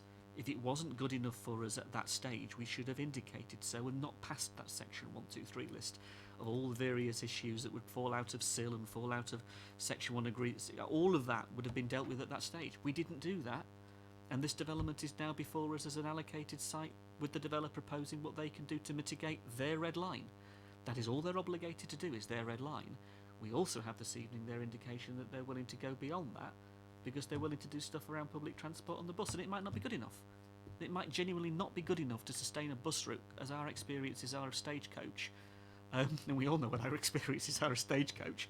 But the developer is going above and beyond what they are required to do in this circumstance and offering money to try to do that. And that has to be taken on board in the decisions that we make this evening. I do not see any way that we could sustain a rejection, and that would then never be sustained at appeal, and I think we'd be simply shooting ourselves in the foot. If there are issues here, we should have dealt with them a lot earlier than this evening, unfortunately, and here we are this evening talking about these issues. Thank you. Councillor Mahaffey. I'm very torn on this one because I'm very sympathetic to what's been said by Councillor Robertson and Councillor Harvey about the needs to deliver the housing supply for the borough. I also understand that this has already been allocated, it's already been passed, it's already been discussed. I was not part of that conversation, so I can only add what I can add now. But if we are going to work on the principle of, well, it was passed a while ago, well, we just wasted everybody's time for the last 45 minutes. We shouldn't ever have sort of brought it here. We shouldn't have discussed it.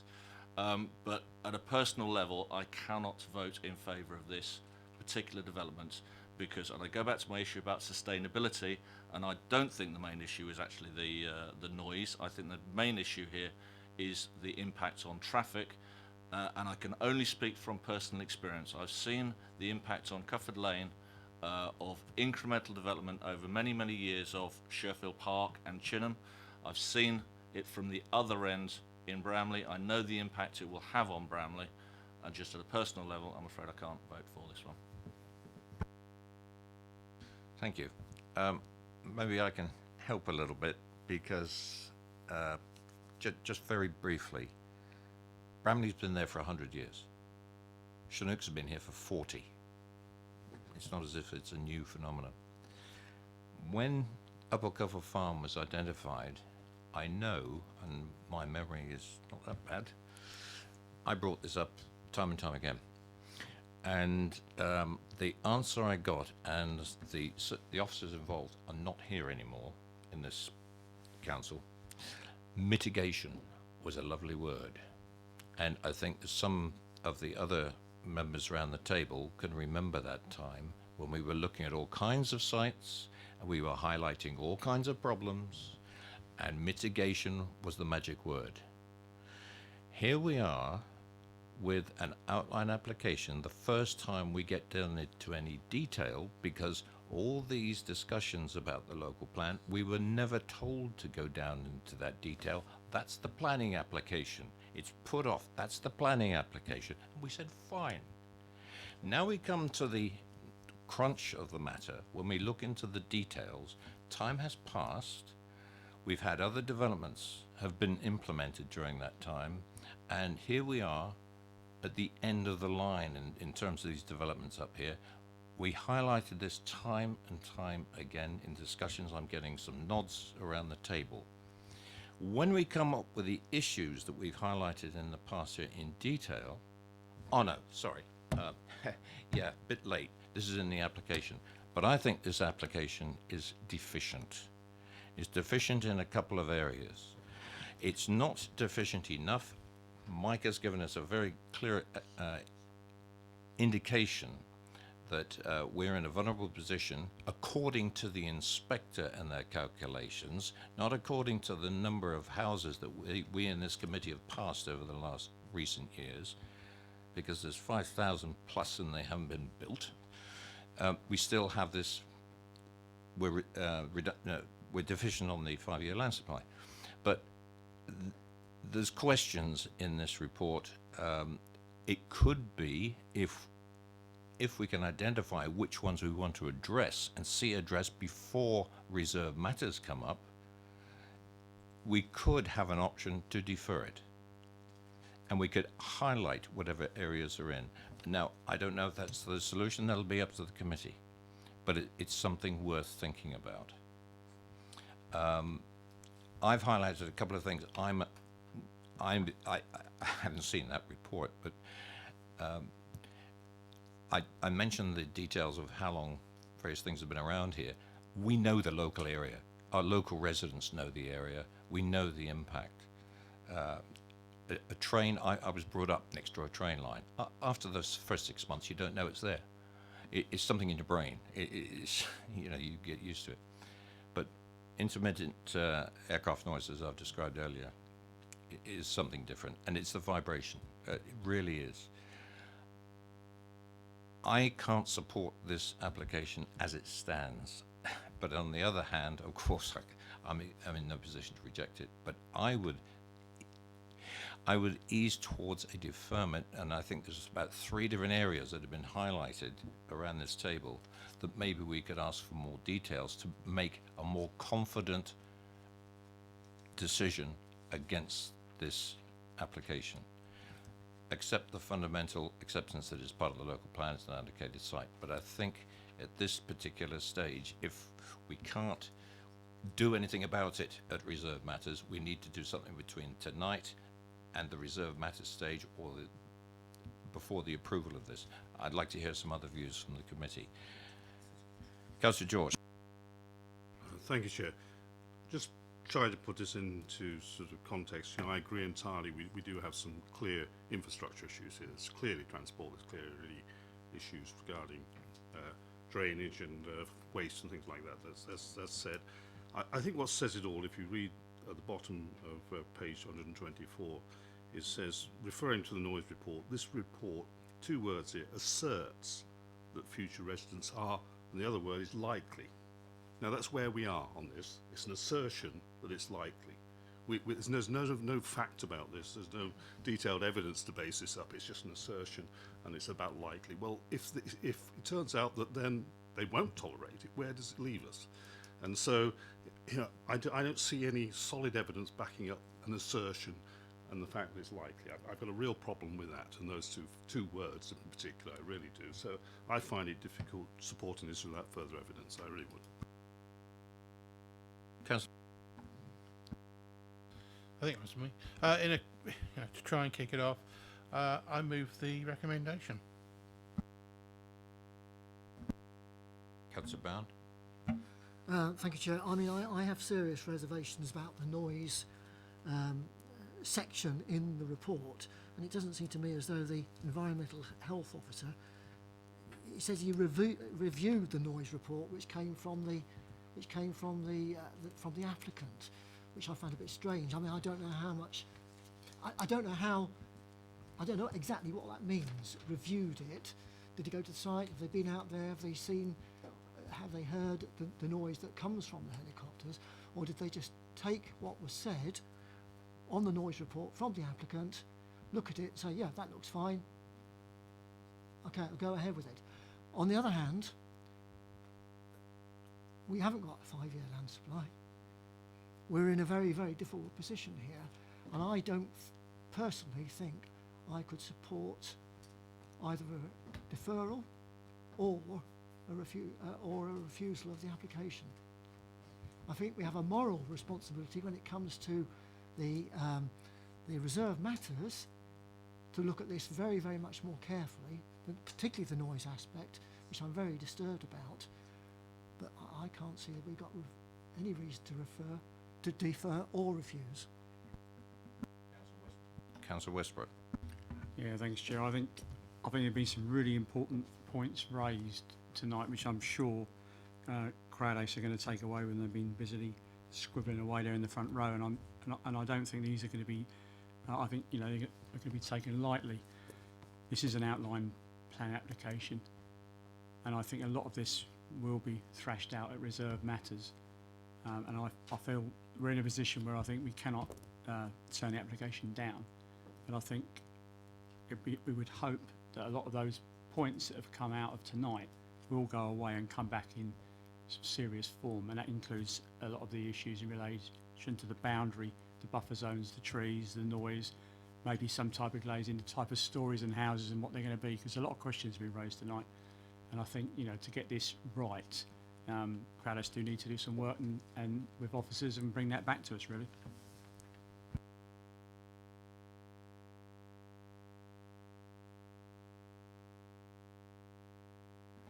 Councillor Potter.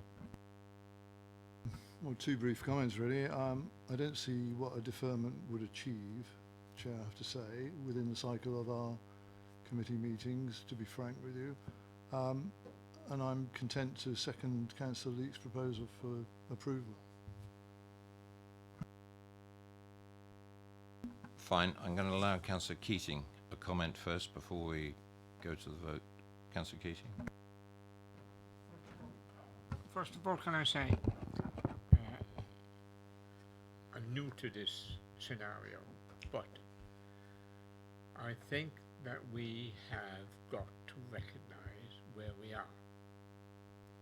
Accept that we've got through the planning processes up until now via the local plan. The local plan has got a hole in it in terms of the 5-year supply, and we need to fix that preferably as soon as we can. I do think that there is a further process that we need to go through, and that is the reserve matters, and we need to say to the people who are doing the reserve matters that if the helicopters create vibration which actually turns the alarms on cars on and off, then I can assure you the residents in this new proposed location will be hot on the heels of the planners and the council if the Chinook turns the vibrations, turns the alarms on and off, because that won't be livable with. I think we need to tell the people who are going to produce the documents for the reserve matters that we need to get that really simplified and investigated. Thank you. Thank you very much for your contribution.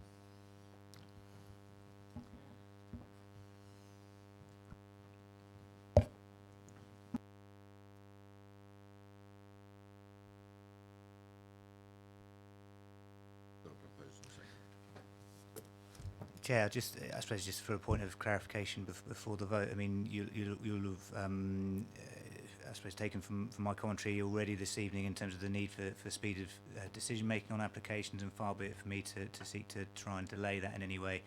I just think in terms of being responsible to the committee, there's been discussion around particularly around the noise issue around Chinooks, noise and vibration, and I think some of the commentary so far is that is hoped could be resolved at some point between reserve matters, between outline and reserve matters, or through the conditions. I think the conditions that are set out in the report are based on the ambient noise issues around the train, etc.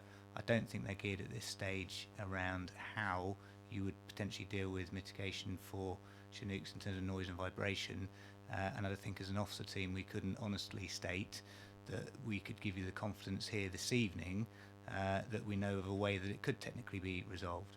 I don't think that's in the assessment of the Environmental Health Officer, because I think the Environmental Health Officer's comments have been predicated on the basis of what is able to be assessed in terms of this sort of background noise. So I think if that is part of how you would be considering the motion that's been put forward and seconded, you would need to take it in that context. The report is only looking at it in terms of how the noise would be dealt with in terms of the ambient noise. It's not looking at it in the other sense. I think the committee just needs to be clear on that in terms of how it takes that vote forward. Thank you. It's been moved and seconded for approval. All those in favour?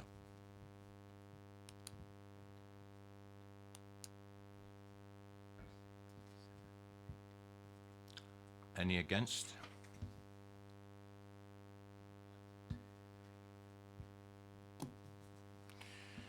That's approved. Councillor Harvey. Thank you, Chair. Just obviously taking the officer's advice there, for me, and this needs to be taken up offline, that raises huge implications about the quality of our local plan in the context of this issue being debated in this table this evening, and the evidence base that would have resulted in this allocation and that set of policies being tested in the way they were to allow this to come forward for residential development in the first place. That is a huge grenade that has just been lobbed into the middle of this authority. And I think it is a very serious point that needs to be taken up offline. If I would totally respect what Mike has said, I've got absolute respect for our officers, but for me, this raises a huge implication for our local plan in this context of the debate we've had this evening. And as a reminder, we're in the process of reviewing that same local plan. I appreciate that. Before we go on to the officers on the vote, Councillor Rawlinson. Thank you, Chair. When we did the Orham site, which is right next door, we had a noise issue which was generated by Air Products, and we conditioned into that triple glazing and mechanical ventilation systems, so they didn't have to have their windows open at night. Is that something we can condition in? That was very specific to the building that faced the Air Product site. This is going to be much more general because you don't know exactly to within a few hundred feet where a helicopter is exactly going to fly, so it will apply to the whole site. But can we condition in mechanical ventilation systems so people can have their houses properly ventilated at night without having their windows open, or is that something that we will be doing at reserved matters?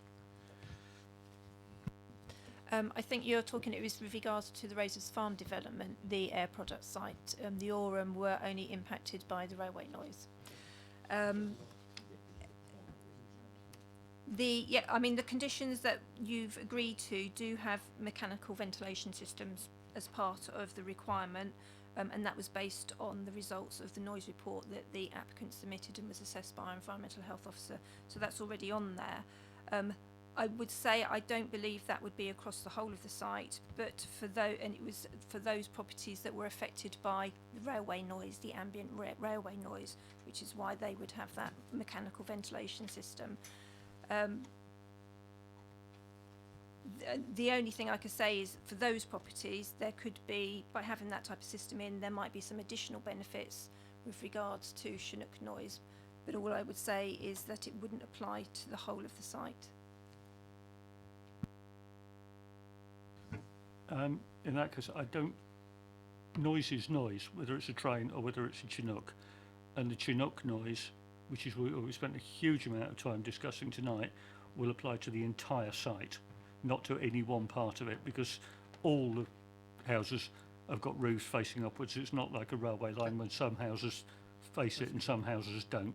So I think to have mechanical ventilation on part of the site and not the other is farcical. It needs to be the whole site to mitigate against the Chinook noise.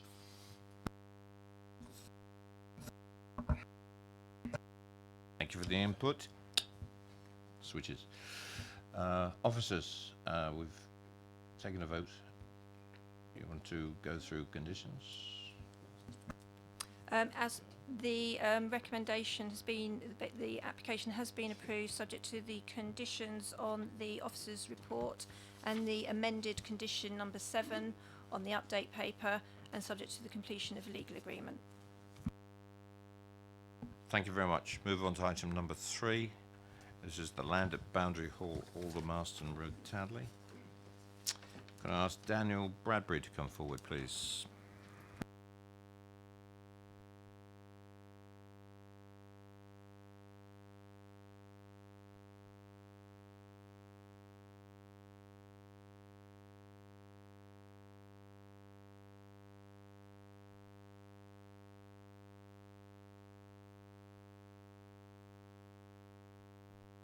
The officers will introduce the application. This is a full planning application for land at Boundary Hall, Aldermaston Road, Tadley. The description of development is erection of 17 numbered apartments, 2 numbered 1-bed and 15 numbered 2-bed, with parking, landscaping and associated works. There is an update to the printed papers on page 5 of your update papers. There's a minor correction to the report. And there's also confirmation from West Berkshire Emergency Planning that they have no objection to the application. Confirmation from Hampshire County Council Emergency Planning that they agree with the views of West Berkshire Emergency Planning. And the Office for Nuclear Regulation do not advise against this development. As a result of those 3 consultation responses, the recommendation as listed on page 149 of the main papers is now amended to just read that the applicant be invited into a legal agreement, and then the recommendation is as printed on the paper, but removes the subject to no objection being received. That's it. Thank you. Daniel, you have 4 minutes. Thank you, Chair. Good evening. My name is Daniel Bradbury and I'm the applicant for the proposal before you. As the case officer has described in her report, the application is in accordance with policy and will create 17 new homes in Tadley. Furthermore, I've entered into a contractual agreement with Radian Housing Association to enable all 17 of these homes to be affordable. The application before you represents a rare opportunity to use vacant land in a highly sustainable location to provide new affordable homes in Tadley whilst contributing to the Council's 5-year housing land supply. As you are aware, this application before you tonight is an exact resubmission of a proposal you have previously considered. The sole reason for refusal, outside of the signing of a Section 106 agreement, was public safety in the context of Aldermaston AWE and whether these additional residential units can be accommodated within West Berkshire's off-site emergency plan. Application 01089 was refused in February on an ONR objection and is currently at an appeal with a hearing date scheduled for the 29th of September. Following the submission of this appeal and subsequent new application, I've been working hard with both your officers and those of the ONR and West Berkshire to address this sole reason for concern, which I'm pleased to report has now been resolved. Working with your officers and specialist consultants, I have prepared an emergency plan for this site and engaged an experienced management company who can be responsible for the monitoring and delivering of this plan. This will be a legal obligation secured within the Section 106 agreement. Your officers, the emergency planners and the ONR are all in agreement that with these measures in place, the proposal can be accommodated within their emergency plan and the development is therefore safe and not contrary to policy. The resolution of this sole issue has resulted in the application being recommended for your approval, and should the officer recommendation be followed this evening, I would subsequently withdraw the appeal on the granting of planning permission. Thank you for your time this evening, and I would welcome any questions around this proposal, the emergency plan, and I'll be pleased to answer. Thank you very much. Questions for the applicant? Councillor Potter. Hello, Mr. Bradbury. Obviously, you make the point about your application being consistent with the original and being in accordance with policy, planning policy of this. And obviously, you're once again talking about the agreement that you've made with Radian Housing for the whole site to be affordable housing provision.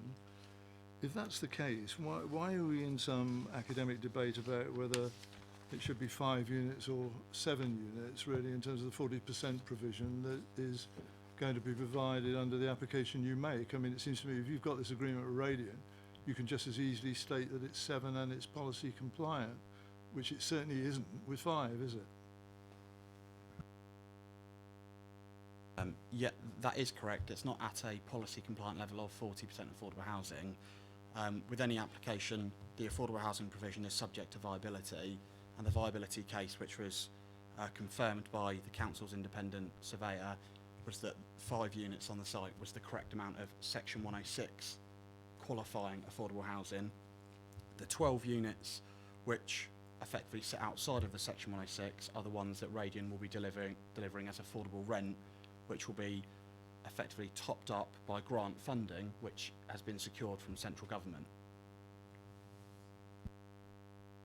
Repeating my point, I guess, really, in terms, I mean, obviously as a planning committee, we don't, development control committee, we're never privy to the viability exercises that are carried out by other people, ostensibly on our behalf and yours, but just confirm the point, in terms of the provision of affordable housing, it isn't policy compliant, is it?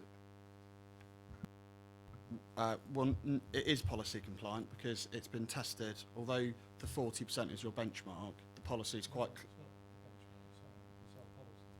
You're right, it is your policy, but it does state within the policy that that's subject to viability on a site-by-site basis. So we'd gone through the assessment of the viability case, which is, as part of the application, is online and quite clear and transparent for everybody to see, and it wasn't in fact 7 units the site could support, it was in fact 5.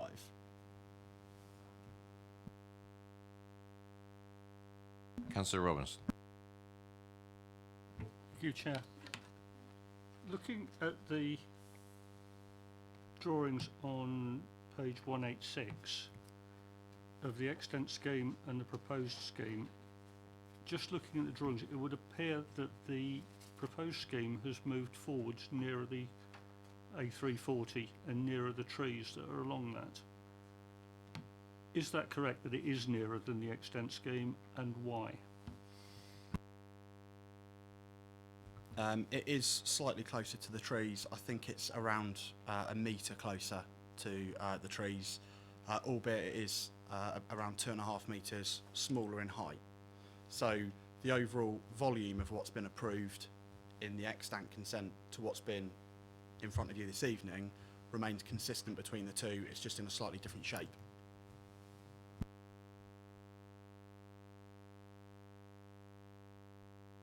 Councillor Harvey.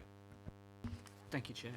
Could I just clarify, from a factual point of view, that the additional units that you've identified will be affordable are based on grant funding that has been secured under a legal agreement with Radian, who have committed legally to you as the developer that that is what will happen on the site? So actually they can't secure their grant funding until there's a planning permission in place. So there's been, and this sort of filters back to the February committee, where they were in the process of actually talking to both Basingstoke on a grant funding point and Homes England to secure that extra funding, and it was in place prior to the February committee, and it's still in place today. The agreement is in principle agreed between Radian and Homes England, but it can't be legally secured until there's a planning permission to secure it against. So are we in a position here, and I would also ask for some help here from our officers later on, that we are about potentially having an application in front of us that is not policy compliant because it is lacking in the context of 40% affordable housing, and that you have an undertaking legally, or have a potential legal undertaking, that Homes England will make up the difference and go beyond that through Radium to offer the 12 units. Now, I know in terms of the funding mechanisms, if we pass this evening that is not policy compliant, and you have a commitment from Radian, they can then therein from Homes England, and this is the perversity of this situation, make up the difference. Whereas if you are policy compliant, it is unlikely that Homes England will look at it in the same way. So you were inviting us, as it were, to step on a landmine with our own policy, and you don't actually have a legal agreement in place until, as it were, we don't approve something that's not policy compliant. Okay, well the viability case which we submitted with our application, which was agreed with by the district valuer, actually said that there was only 4 units which could be accommodated on the site, and it remained viable to bring forward for development. We've offered 5. The point around if there are 10 or 12 units outside of the Section 106 agreement, there would be funding available if it's 10 and not 12, but in this instance it's 5 and 12 by virtue of the work that we've undertaken with the district valuer. So the affordable housing point, I see it as a intrinsic benefit of this scheme.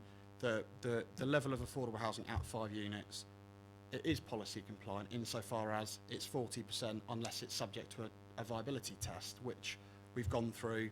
We're in agreement with the district valuer, and we're actually providing more than what they've suggested we could. So I appreciate your point about 40%, but it's on a site-by-site basis, on a viability basis, is effectively where we've arrived at. So from a legal perspective, you can understand how this committee, faced with an application before it where we take the consideration of viability against other material considerations, and it is a consideration of viability, where we could be presented, were you to have the legal documentation with the 17 affordable units, if you had that arrangement secured with Homes England and Radian, would actually give us an application that was well above policy compliancy, and in fact would be something in front of us I imagine we would look upon very supportively on the basis of our policies, because it would be policy compliant. The missing piece of the puzzle, is it not, that you don't have that agreement from Radian at this stage, if I understand you correctly? So we're in a contractual agreement with Radian that's subject to the grant of planning permission. They will purchase the site and they will be building out the planning consent. So that was circulated, and I've been open and transparent with the committee. I was here in December and then February, and the affordable housing issue was brought up.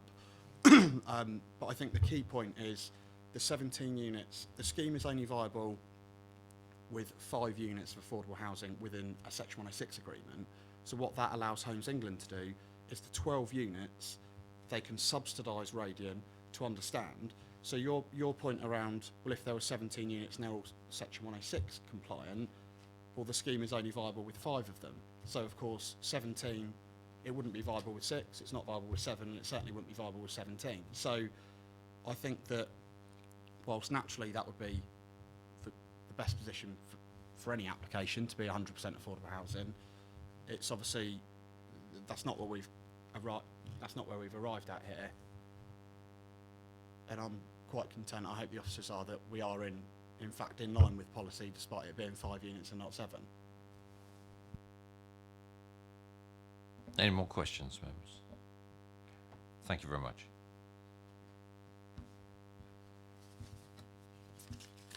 Questions to officers? Councillor Robinson. Thank you, Chair. When this scheme last came to DC, I spoke against it because I felt that the buildings were too close to the existing trees, and that if the trees had grown in front of the building, we would have an application to remove them because they block too much light. This scheme actually moves the buildings closer to the trees and makes that situation worse, not better. So I'm in exactly the same situation now that I was last time, and I spoke against it and I voted against it, and I will speak against it tonight and vote against it tonight for exactly the same reason. Does that make me predetermined?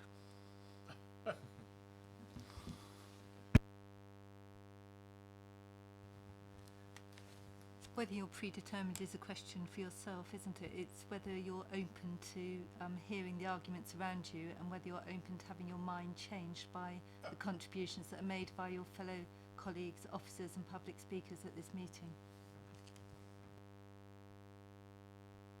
And Chair, just to come up on a factual point, the position of the building under this application is identical to the previous application. What that plan is showing is the difference between the proposal and the previously permitted office development building. So that's the difference being shown. It's not the building itself is as exactly the application physically is the same as the last application you considered.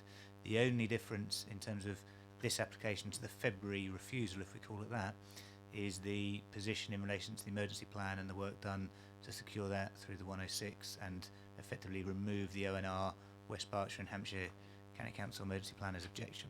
So that's the only difference in the application. So effectively I suppose the task of the committee to consider is, has that one reason for refusal, now that there's an agreed 106, which was the other reason for refusal, has that one reason for refusal been overcome, and the report sets out the reasons why we believe it has. Okay, thanks for that, Mike. The fact the building hasn't moved is irrelevant. From my point of view, where I'm looking from it, the reason I fought against it last time and spoke against it last time and voted against it last time is exactly that. You know, I cannot in my own mind, with my own conscience, speak against something 2 months ago and now 2 months later say that's all right, I'll vote for it this time. The reason I voted against it hasn't changed. I voted against it because of the position of the building in relation to the trees. And my question was, you know, if I continue with this debate and stand up and say I will vote against this because I believe it's too close to the trees. I am saying exactly the same as I said 2 months ago, and I would like legal advice as to whether that makes me at least at risk of being considered predetermined.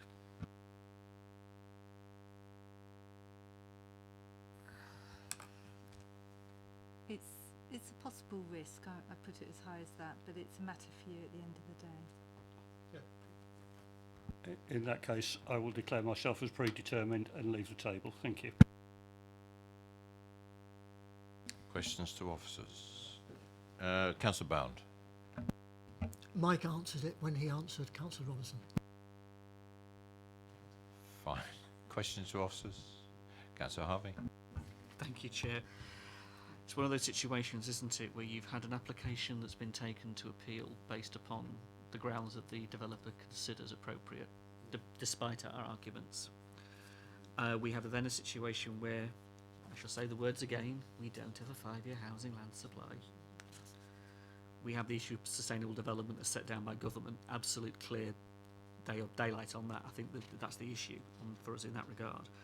So what are the material considerations that we would, if anything, think about rejecting the application on? The two problems we have are, first of all, that the 5 units of affordable I'm sorry, housing. could I have some quiet in the committee room, please? So the advice I'm looking for in terms of officers is, as I understand it, we've got the 5 units of affordable housing that is not policy compliant at 7, but it is the determination that the viability is excusable on those grounds. That is utterly irrelevant to the radiant legal offer on the table that the developer has to make the site, if they choose to buy it, and turn it into a 100% affordable offer. Were they to do that, the design implications that we've got in front of us on page 165 says it. We're talking about 15 2-bed flats, some of which will be will be a first floor, will be above ground floor development, I would suspect, on the basis of the design that we see. There we are, absolutely clear it will be. So the issue would be one of this authority housing families on those upper floors in a development that is 100% flatted through a legal agreement we have no sight of because it's not relevant to this committee, because it would be Radian buying the property and then making it 100% affordable of their own accord, wouldn't it? Can we take that into account in any way, shape or form? Do we have any means to take that into account? Does that relate to the design issues that we face because of the consequences of the decision?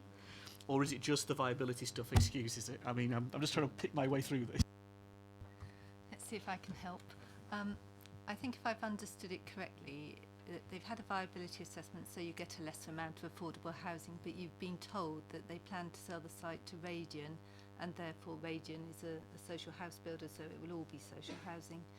I think, if I was listening correctly, he said that there had been an option agreement entered into, and if that's the case, then Radian will be entering into the Section 106 agreement because they've got an interest in the land, and therefore you've got a relative degree of confidence that, you know, if they implement this permission, Radian are party to that agreement as, you know, the future owner of the land.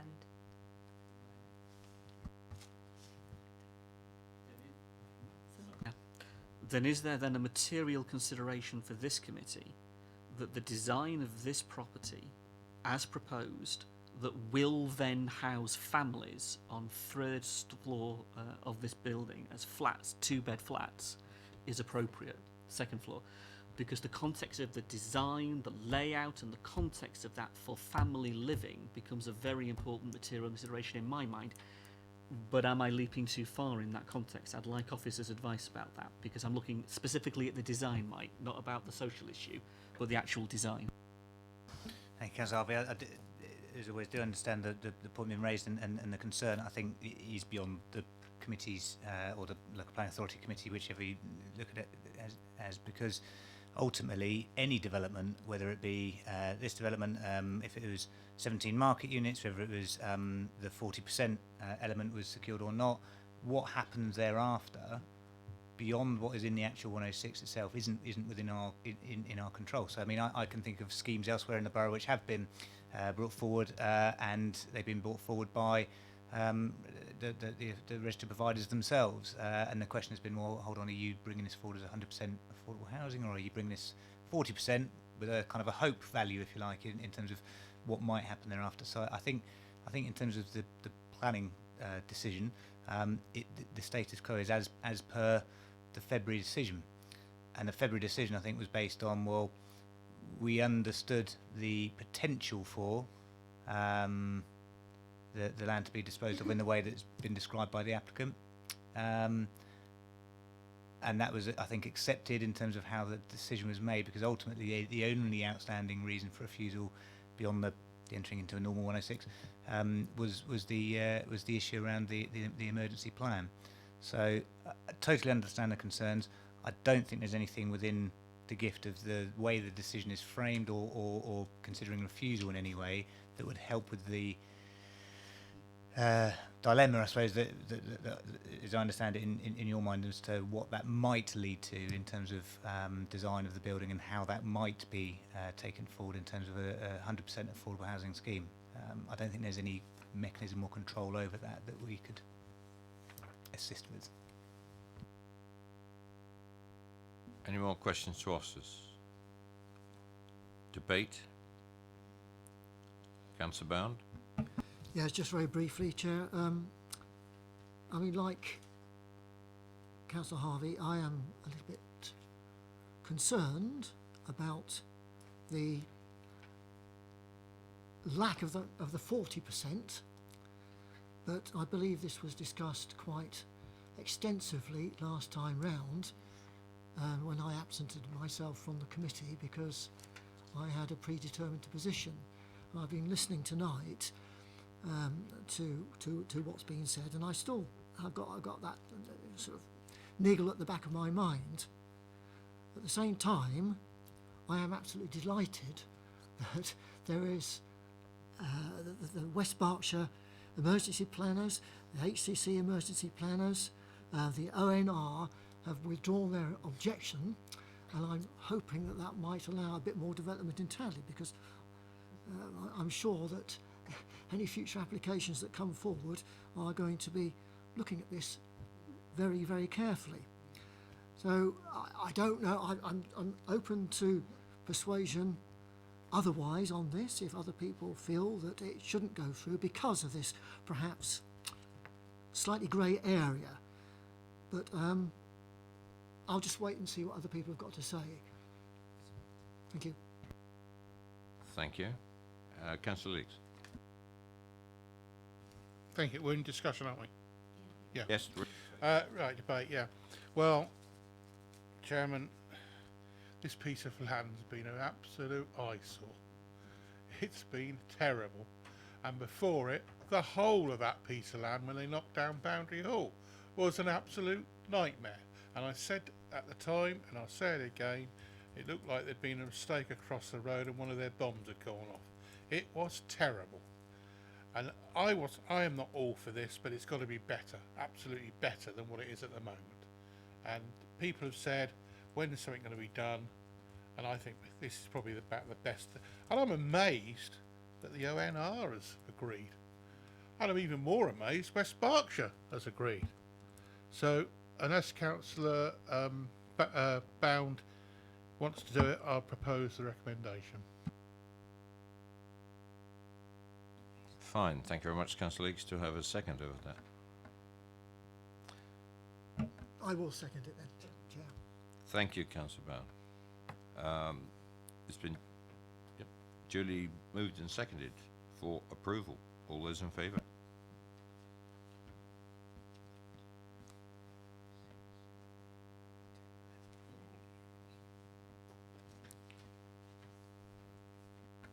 That's approved. There's nobody against us.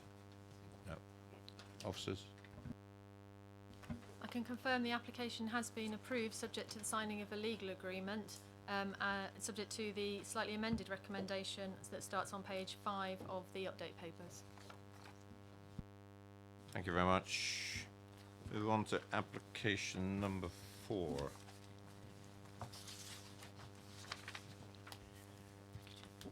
Okay, thanks a lot. Mr. Tucker, please. That was quick. Yeah, ish.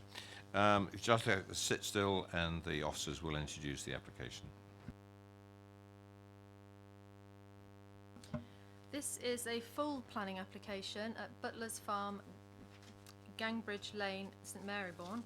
It's for the erection of one numbered 3-bedroom dwelling with new access, associated parking and landscaping.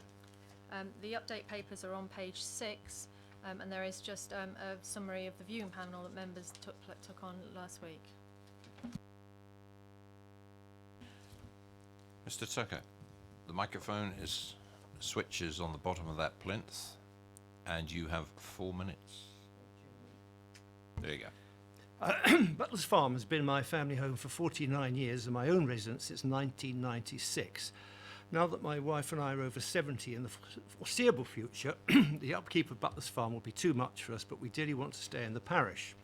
The National Planning Policy Framework states that to promote sustainable development in rural areas, housing should be located where it will enhance or maintain the vitality of rural communities.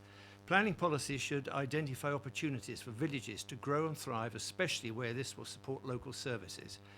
In this instance, the sale of Butler's Farm will probably attract a new young family, whereby increasing the economic and social well-being of the village. This accords with the St Marybourne Neighbourhood Plan and would be of public benefit. The case officer's report on the proposed new house addresses 7 points for consideration. 6 of these headings were considered by the biodiversity team, landscape team, HCC Highways, the tree team, environmental health team and the environmental agency. None had any objections and all found the proposal to be acceptable. The sole objection is by the historic environment team, stating the proposed development would cause harm to the character and appearance of the St Marybourne Conservation Area. This is contrary to the report's assessment of the impact on the character of the area / design, which concludes that the proposal would not lead to landscape harm or to a detrimental impact upon the setting of the area of outstanding natural beauty due to the character of the proposed building, its location within the site and the associated planting. The report mentions various points concerning the topography within the conservation area, but as already mentioned, the landscape team finds the proposal acceptable subject to conditions. St Marybourne is rightly described as being a village of ribbon development, but so is the semi-rural Gangbridge Lane. It's also noted that a characteristic of this part of the conservation area is dispersed clusters of buildings which are set within spacious plots, although perhaps a more accurate description may be a string of individual buildings rather than a dispersed cluster sited. This proposed 3-bedroom house set within its 2-acre plot would be in accordance with this precedent and not prejudicial to the settings of either Butler's Farm or Row Farmhouse, and certainly remote from and inconsequential to the setting of the core of St Marybourne Village, which appears to be the sole concern of the Conservation Officer.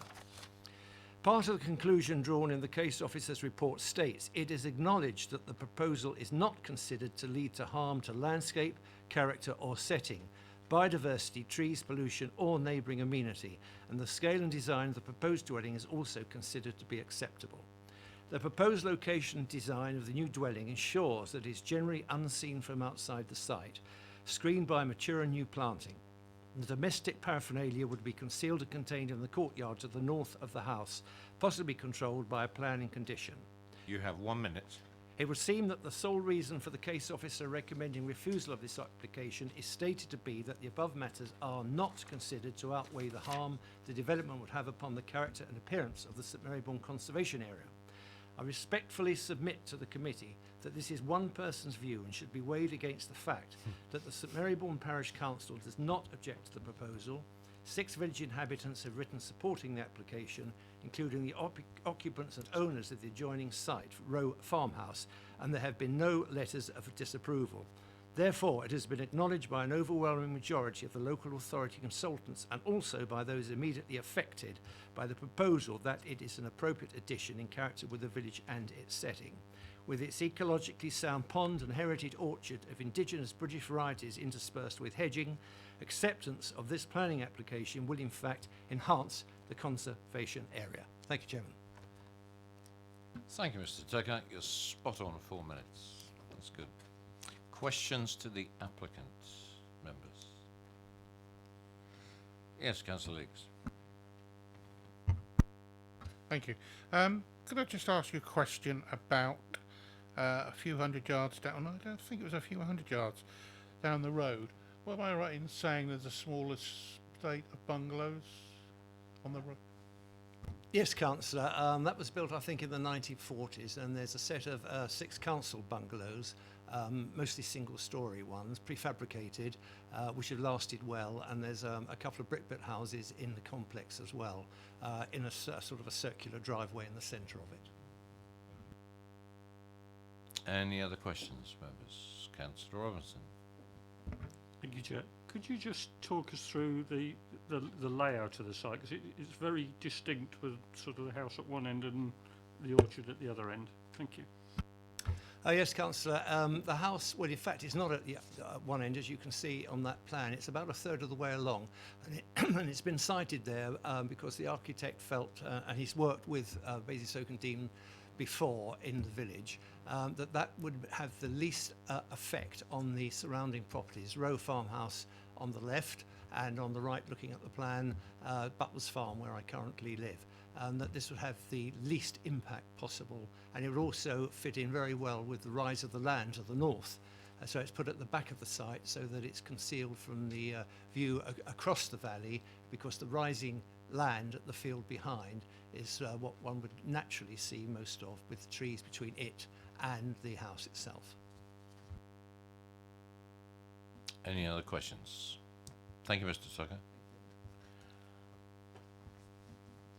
Councillor Faulkner or Councillor Isaac? Nope.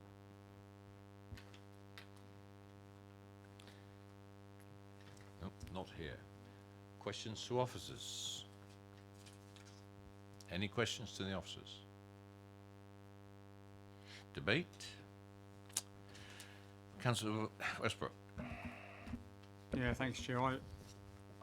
Quite often in these situations, I find it, don't really normally find a reason to not have a house in the countryside like this, and I think you could often see that there's no problem with it really, even though policy says we shouldn't always do it. But there is a policy that says it has to have a benefit which outweighs the harm, and I think the officer in this particular case, having been on the site visit, has got it exactly right, because having seen that, you know, the ward councillor talks here about you know, people downsizing and freeing up properties for local people.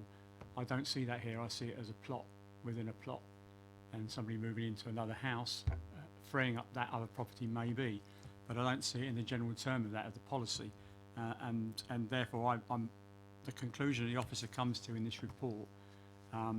Really, I struggle to support the application as it comes forward, and I'm happy to go with what the officer says in this and agree with the refusal. Councillor Goodison. Thank you, Chair. I'm glad I went on the viewing panel site visit. It was very interesting to see the site. I'm mindful of the fact that the parish council has raised no objection. I'm not so much impressed that there are 6 letters expressing support as I'm impressed by the fact there aren't any letters objecting.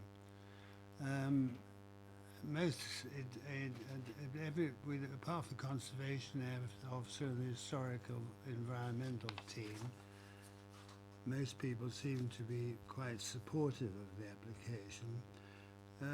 A reason for refusal: it would cause harm to the character and of appearance of the St Marybourne Conservation Area by virtue of the intrusion of the build form into the rural underdeveloped fringe of the conservation area.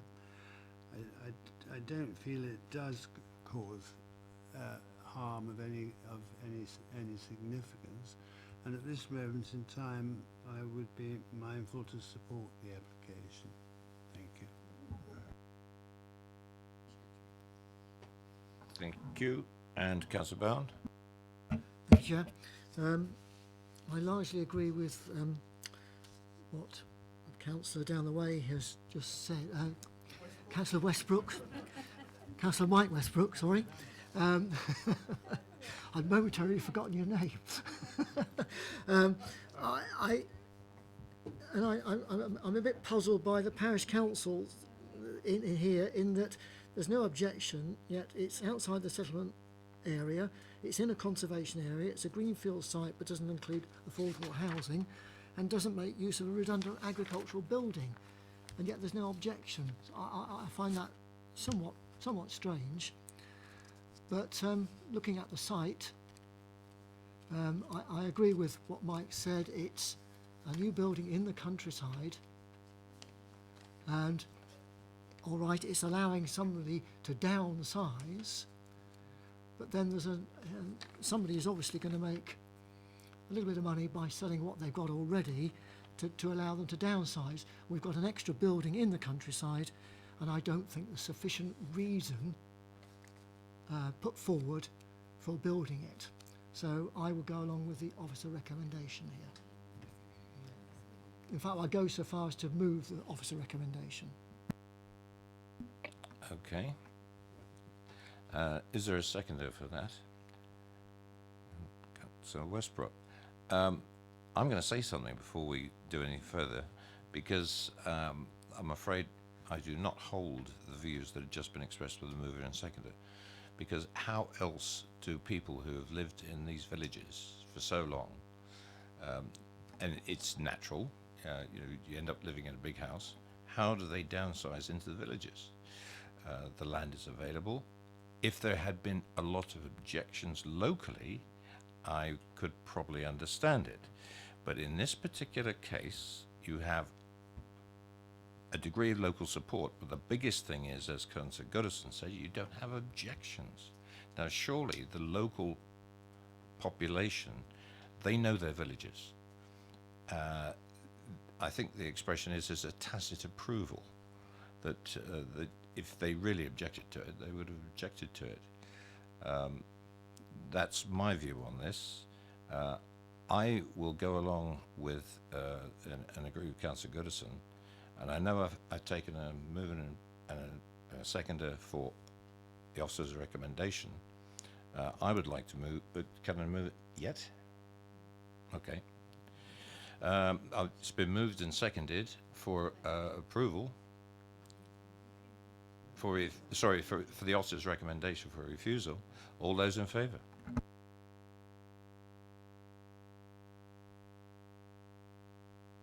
Those against?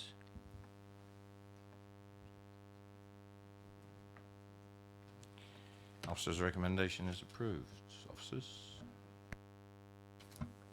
The application is determined as written on the approved papers, which is to be refused.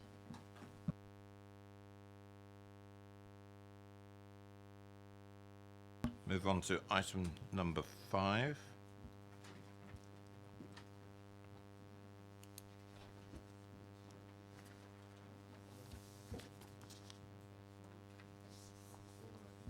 And the ward councillor, Councillor Westbrook.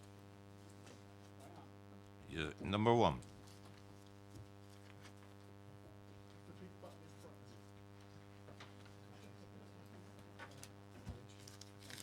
I don't override you.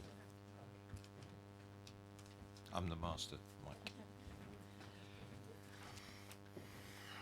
Item number 5 is the siting of a prefabricated single-storey car-store building at the site known as Morrison's in Worting Road, Basingstoke, RG21 8BJ, application 19/00979/full.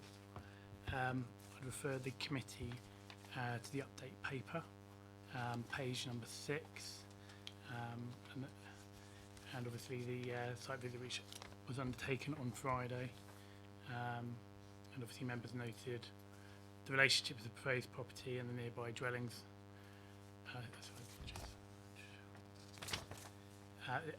Within the site, taking account of the landform. There's also an officer update in relation to it, which sought clarification from the agent in relation to the way that the car store business model works. And that clarified in brief that the service is to be available on appointment and walk-in basis, and transactions will be made online and delivery arranged to the customer preferred car store for collection. It also outlined details in relation to the vehicle valuation being offered on an appointment and walk-in basis, and also outlined the number of car spaces available and where they would be, and outlined details in relation to likely collection that would occur on site. It also clarified, we also refer to the fact that there's an additional condition which would be no vehicle hire, rental or vehicle valet repair associated with those hereby, which has been added on the update paper. Thank you. Councillor Westbrook, you have 4 minutes. Thank you, Chairman. Chairman, I believe I've covered my main concerns thoroughly within the report, so I'll try not to repeat myself too much. I'd like to thank those members who were able to attend the site viewing on Friday.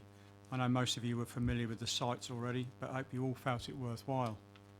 A previous site visit for the adjacent car wash application was conducted prior to there being anything on site, but I wanted members to see the accumulative effect now that 2 of the 3 proposed applications have been constructed and are operating. Any issues with the current conditions or the operating of the car wash facility, I appreciate, is not before us tonight, but it's relevant when you look at the cumulative effect on the site and my continued objection to this area being used in the way that it has by Morrison's.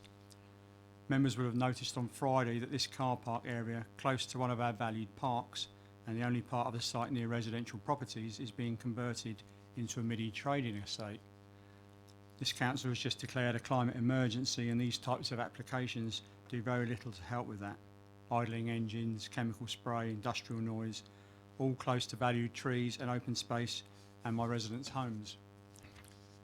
Queuing cars from the car wash and this proposed car dealership, where people can just turn up to view a car, test drive a car or have theirs valued, will prove very problematic for general shoppers, in particular those with disabilities who rely solely on the accessible parking in this area, an area Morrison's, by the way, have designated themselves as their only area for accessible parking. There were of course 6 other spaces for this purpose, but they were moved away from their convenient spot at the front of the store to make way for a garden centre. The quantity of parking provided on this site isn't the issue here. The problem for me is how Morrison's choose to allocate the areas. As I've said previously, they could have put these new businesses in other more industrialised and appropriate areas of the site if they chose to. Morrison's may of course wish to section this area off purely as a new trading park, or they may wish to completely relocate their accessible parking to solve the issues.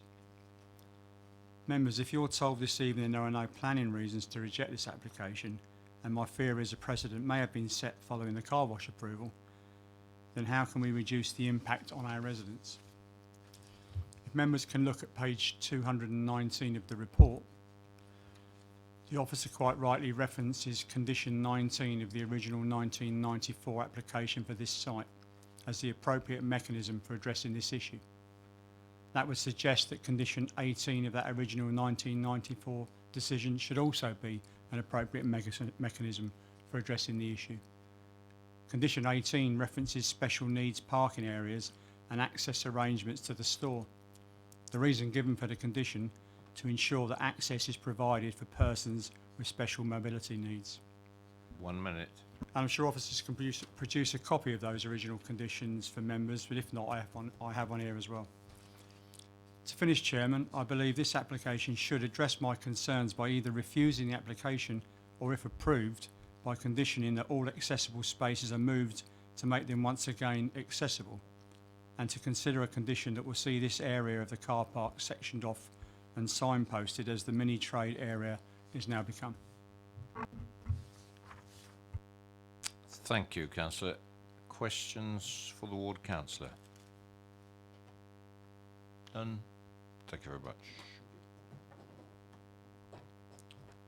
Questions to officers? Councillor Potter?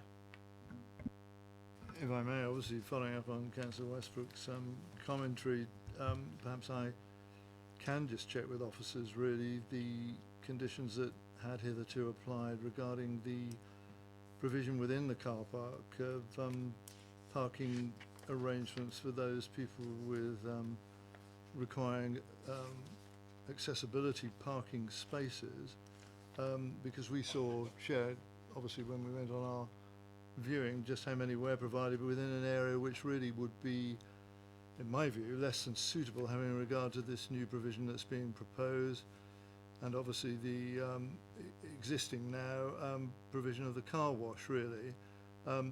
As I understand it, those accessible car parking spaces are conditioned and are in that area, and therefore they would be in conflict with this that is now being proposed. And I just wanted to know how tight that condition had been drawn originally in regard to the allocation of space within the Morrison's car park.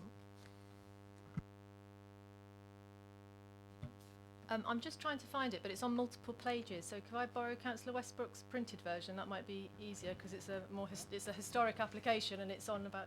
Oh.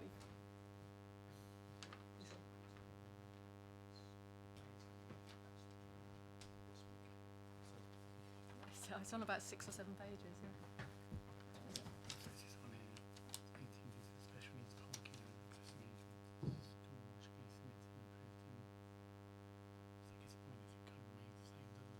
Yeah.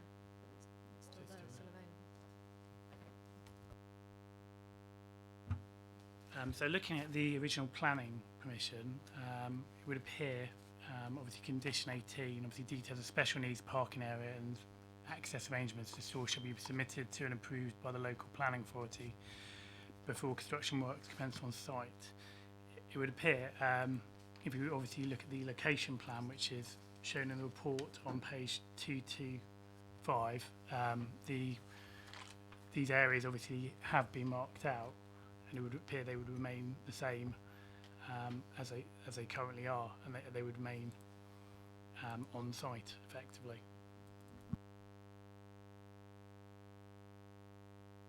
It just seems to me, Chair, in that regard then, that no consideration really in regard to the application that we have before us has been given to the existing and approved, obviously as we've heard, allocation of car parking provision for those with disabilities. The accessible spaces are quite clearly, in my view, subjective view, in conflict with that is now being proposed, and the application in that regard might be deficient, but I'll make that a comment further on. But just to confirm the point again with officers, therefore, no proposal to reallocate, redesign, relocate those accessible car parking spaces is included within this application we have before us. Is that right?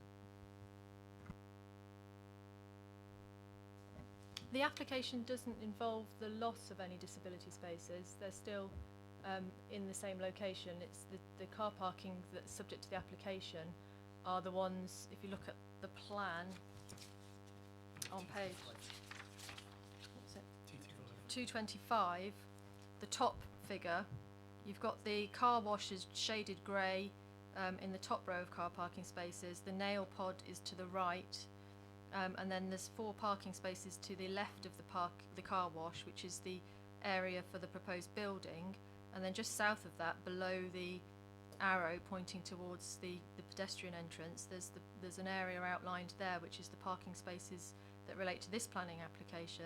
The disability spaces are to the left of those spaces.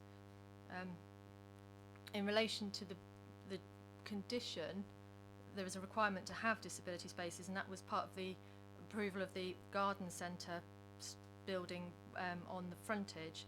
That was on disability spaces, and part of that planning application, we've just looked at the plans, relocated the disability spaces, so they weren't lost, they were relocated to, when you look at that same plan, the dark shaded area at the front of the store.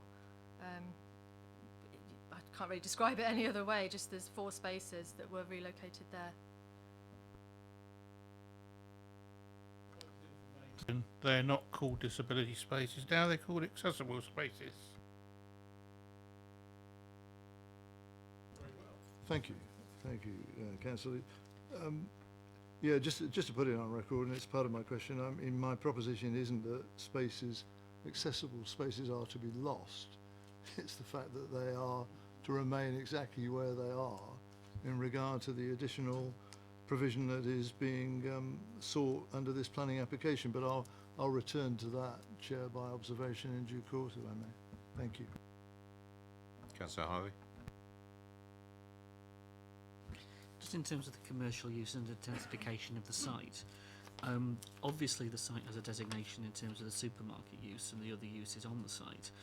Our office is comfortable with the diversification and the cumulative impact that that's then having on the site, because in terms of the original application and the original use as a superstore, there is an obviously cumulative, consistent applications on their way, one after the other, in terms of changing the actual context of the site into a trading park, because we are now talking about multiple uses rather than the singular supermarket use. In terms of that assessment, do you have that in front of us in terms of the impact assessment of that, in terms of the commercial impact assessment, in terms of the way that that works, in the sense of turning it into a trading park, an out-of-town centre trading park, the rest of that as well?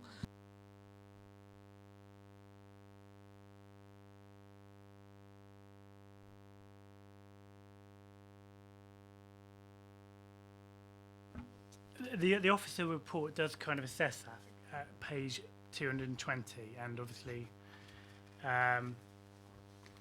it's kind of felt effectively that given the over-provision of the retained parking spaces model is not it's not considered to have a material impact on the customer parking to warrant refusal of the application.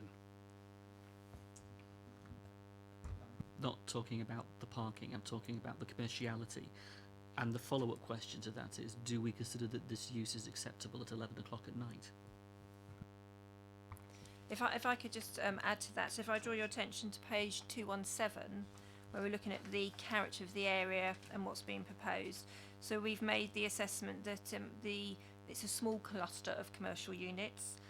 Basically, the overall main they remain subservient to the main use of the site, so it's still predominantly Morrison's supermarket, and that is the key thing here. We don't think at the moment, because of the scale of it, it's small scale, and therefore you still read that site as the main supermarket site. And so from our point of view, we're saying that even with the 3 different uses that are going on in that area now, that doesn't actually adversely impact on what you perceive that site to be. It's still the supermarket site, a retail supermarket. Thank you, Chair. I respect the officer's opinion, and I guess we need to come to a judgment about when does the use become a business park, and when do we actually get permission for this to become a business park. Could I ask the question just in relation to the timings, because it says here that this could be operating or will be operating up to 11 p.m. Is it really legitimately thought that such an operation will be continuing at 11 o'clock at night? Sorry, I should think that ties in with Morrison's operating hours. With regard, potentially, I mean, bearing in mind this will also be a pickup for the cars that have been bought. Potentially, yes, people could be travelling a distance to come and pick up the car that they've been bought. That's why, I mean, it's unlikely that they would still be operating at 11 o'clock, but bearing in mind the view is that potentially customers who are going to Morrison's may also want to have their car valued. Bearing in mind Morrison's can be open at that hour. That's why the hours of operating are the same.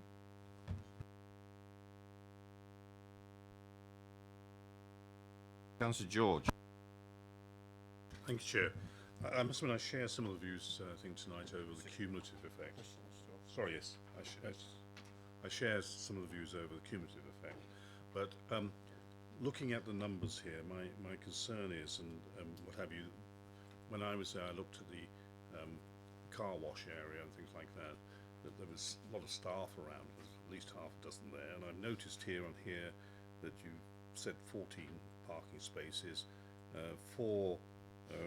10 for customers parking, and the Morrison's customers is 4, but there's nothing there for staff as well, you know, and you've got a lot of seats there. So I am concerned here that each of these cumulative proposals is coming with numbers, but they don't truly reflect the number of parking spaces are going to be utilised by this. And I think it's extremely difficult to police it and things. And I see your calculations, and we've got this healthy 100 car parking spaces in excess of what they're supposed to allow. But I don't think that's correct. I think the number is significantly more. And if you start looking at this being operated, as you say, a mini commercial area, I think that's an underestimate. That's my personal view. Can I have your views on that and how we're going to estimate these more precisely, because there's nothing in there for staff parking, and how we ensure that that this doesn't get out of hand, frankly. That's what my question is. How can we do that?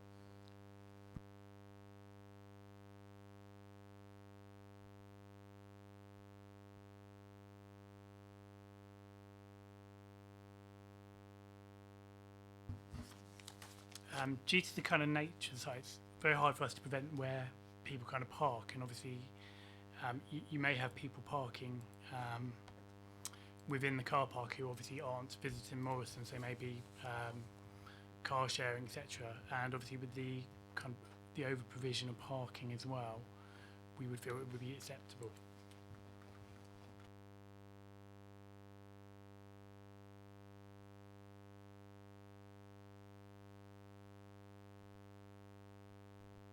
Sorry, just to come back a little bit on that, are we saying that here that they can put numbers in here which are, you know, probably less than they're basically going to happen in practice, but we've got no means of enforcing that at all, or no means of controlling what actually goes on there? Is that the reality of the situation?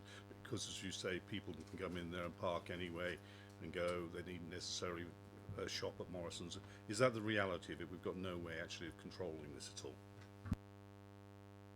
In terms of the employees on site, to go back to that point, there were actually 3 full-time employees and 1 part-time employee, to give an idea for the committee in relation to that. In terms of kind of control of the kind of monitoring the numbers, and we could look at kind of conditions in relation to establishing working with the applicant to kind of establish the number of vehicles that they deal with, the valuations that they would deal with, the number of vehicles they would sell, in order to establish the scale and numbers of them. Any other questions, members? Councillor Potter. I just wanted, if I could just ask the officers again, really, because I think this this whole area around the provision of accessible car parking spaces is the most important thing for us, or one of the most important things for us to consider. I mean, would the officers, did they take into account the fact that the vast majority of those people using these accessible car parking spaces would be customers of Morrison's, you know, the main store of Morrison's? I mean, I have to say, I don't think these car parking spaces are in a particularly good place anyway, really, for those wishing to get to the front door of Morrison's anyway. But that's another issue born out of the consequences of other things, really. But if we accept that, would the officers say they have taken into account the fact that those using these accessible car parking spaces, when they use them, are going to be in constant conflict with the other commercial uses of those things around these accessible car parking spaces? You know, the car wash itself, with cars waiting in the way that we actually have witnessed and know is part of the sort of commercial process of that. We now have this new proposal. You know, we have all of this commercial activity in the very area where people with particular requirements for accessible car parking spaces are encouraged and in fact instructed to park. I mean, I don't know how much account has been taken of that, really, in regard to the recommended approval that's before us this evening, Chair.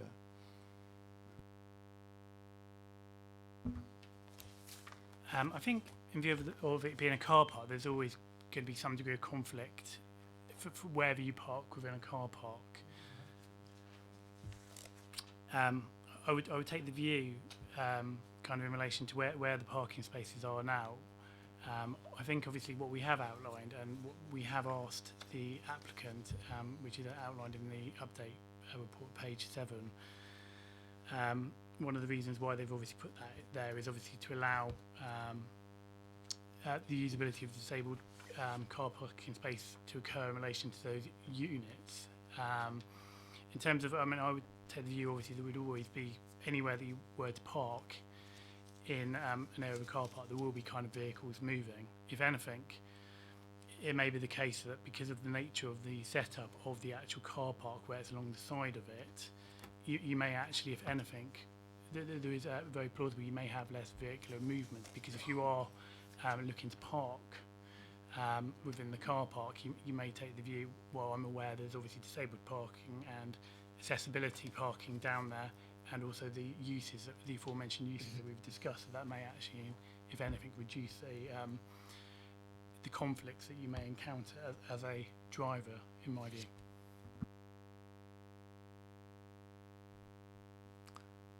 Councillor Posley, carry on.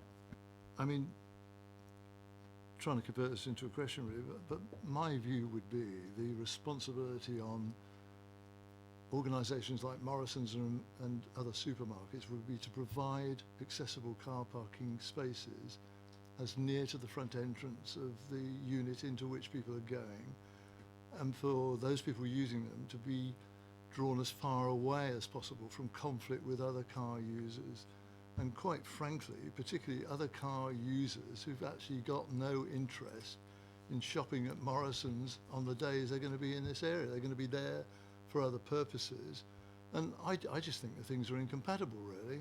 I mean, if Morrison's are enthusiastic about giving this franchise in the way that they appear to be doing to another organisation, so be it, but let them adjust their own car provision for the benefit of their major source of income, which is their customers proper.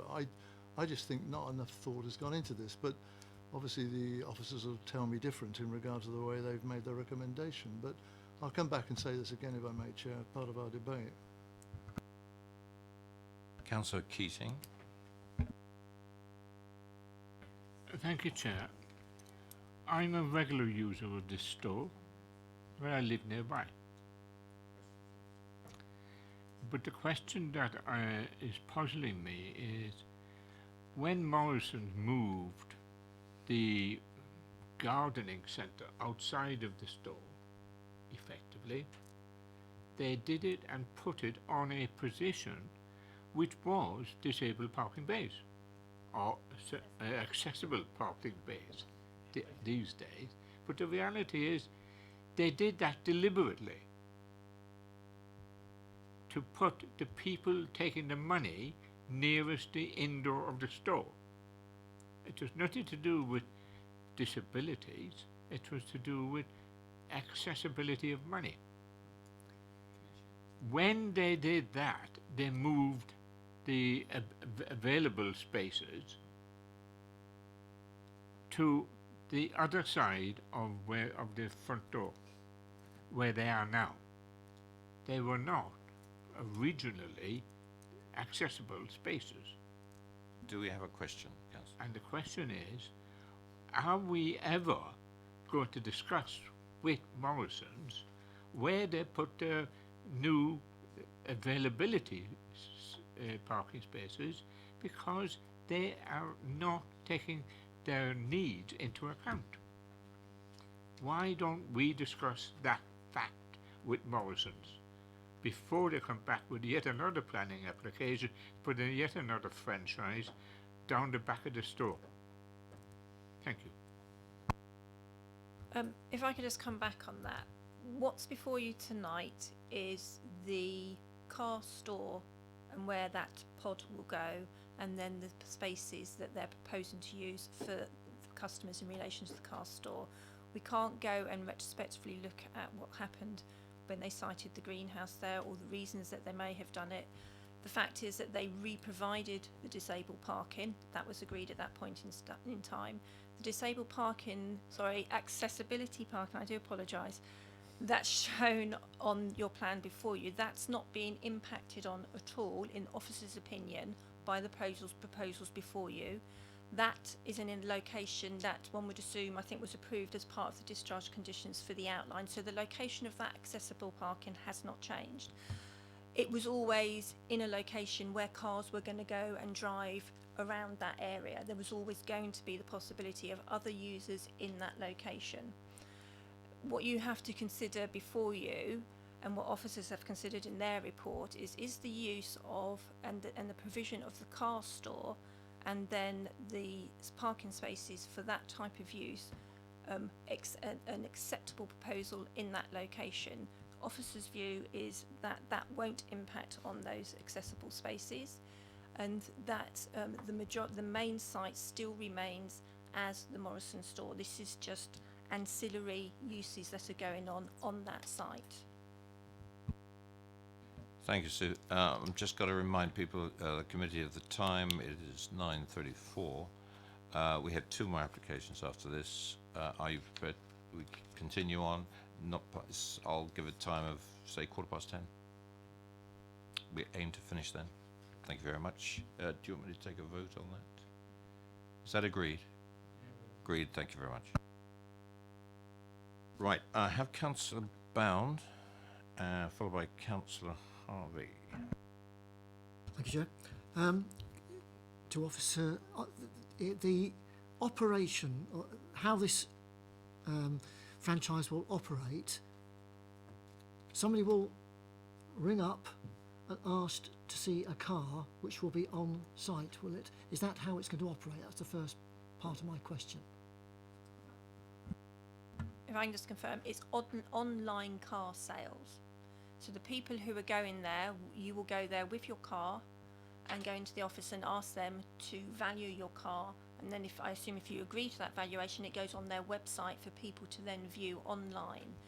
Then someone else in the country can see your car and choose to buy it, and they can either ask that that car be left at this site for them to collect, having paid for the car, or they can arrange for it. I think they've got other bases elsewhere. So for example, in Reading, they can arrange for that car that they've bought online to then be available for them to pick up. So so you buy a car online, you would not try the car out then? Me personally, or I don't know. Personally, I see what you mean. You said they're going to buy it online, okay, and then it's going to be delivered and they will collect it. But I would certainly not be buying a car unless I'm going to try it out. To clarify, on page 7 on the officer update, what we were told is the transactions are made online and delivery arranged to the customer's preferred car store for collection. But I obviously know your comments. Personally, I would obviously maybe want to try a car myself, but there isn't any kind of test driving at Morrison's. There isn't any test driving, so they're just going to drive the car up. I don't think we can confirm one way or the other whether that someone would arrange to the car to be left there for them to test drive to drive. Online car buying, people choose to buy cars online, possibly without test driving them. I think you just have to work on the assumption of what's before you in terms of how it operates. We can't say whether or not people will be test driving a car, picking it up and test driving it there. I think my point I was going to try and make was that if you're getting people who come in to test drive a car around an area where you've got accessible parking, people with trolleys and so on, I don't think the two match. That's a personal opinion. I would suggest if you chose to buy a car online, I personally would not just test drive it around a car park. I would take it out onto the public highway with the person there with me. That's no different to any other person driving into that car park and leaving their car for a period of time and getting back in, or maybe someone who's a learner driver. I don't think that's relevant to what's before you personally. I beg to disagree. Councillor Harvey. We're creating a new business on this site. It is not an identified local district centre. It is an identified retail centre outside of all of the other policy elements, so it's the tertiary element within our local plan. Has the developer proposed a commercial assessment or an impact assessment that you've received as officers as part of the application? Have they actually submitted an impact assessment in terms of the commerciality issues associated with this?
Sorry, just having a look. The retail policies relate to loss of retail, I think, and a retail impact assessment over a certain floor space, but it's not retail, it's employment, and it's not a B use, which is what the employment policy on EP2, employment land and premises B uses and strategic, and then other employment sites in employment use within settlement policy boundaries is talking about the change of use or redevelopment of land and buildings in employment use within the defined settlement policies. And again, it's talking about the loss of employment land, where this is creating employment on retail land at a small, quite a small footprint. So it doesn't sort of justify any impact assessments. That's where the case officer has evaluated it in relation to the impact and the character of the area, highway, parking standards and impact, cumulative impact if when they did their site visit the other pods weren't approved, so they had evaluated it against the car parking standards and the other policies in the local plan in terms of character of area and amenity. Question? Councillor George. Thank you, Chair. Just looking at this again, bottom of 219, you've said actually the agent has advised that the proposed car store building would be complementary and auxiliary services. You know, that's somebody else's opinion. What is your opinion on this, can I ask? And because I think what we seem to be getting here is these are separate franchises and services which are not directly operated by Morrison's. It seems to be, you know, are they complementary and auxiliary services part of Morrison's, or are they totally different things? And do you agree with that, actually?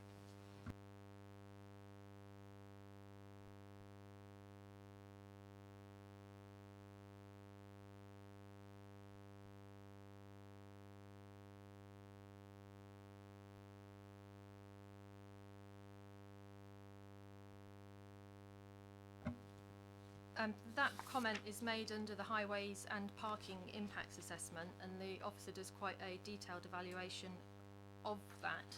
And the complementary use is related to the movements and the highway when you read that. Going through all of it, the officer concludes at the end that it would not cause detrimental impacts to highway safety, and concludes that it would accord with the national planning policy frameworks and the car parking and highway policies in the local plan. So, you know, they've evaluated it and they've looked at it in terms of the amount of space that's available on site, the amount of space. Looking at just going back to a couple of other questions, the 3 full-time employees and the 1 part-time employee, had a quick look on the car parking standards, would create a requirement of a maximum of 4 parking spaces. So out of the 107 that would be over that the officer had calculated. Right, are we done with questions?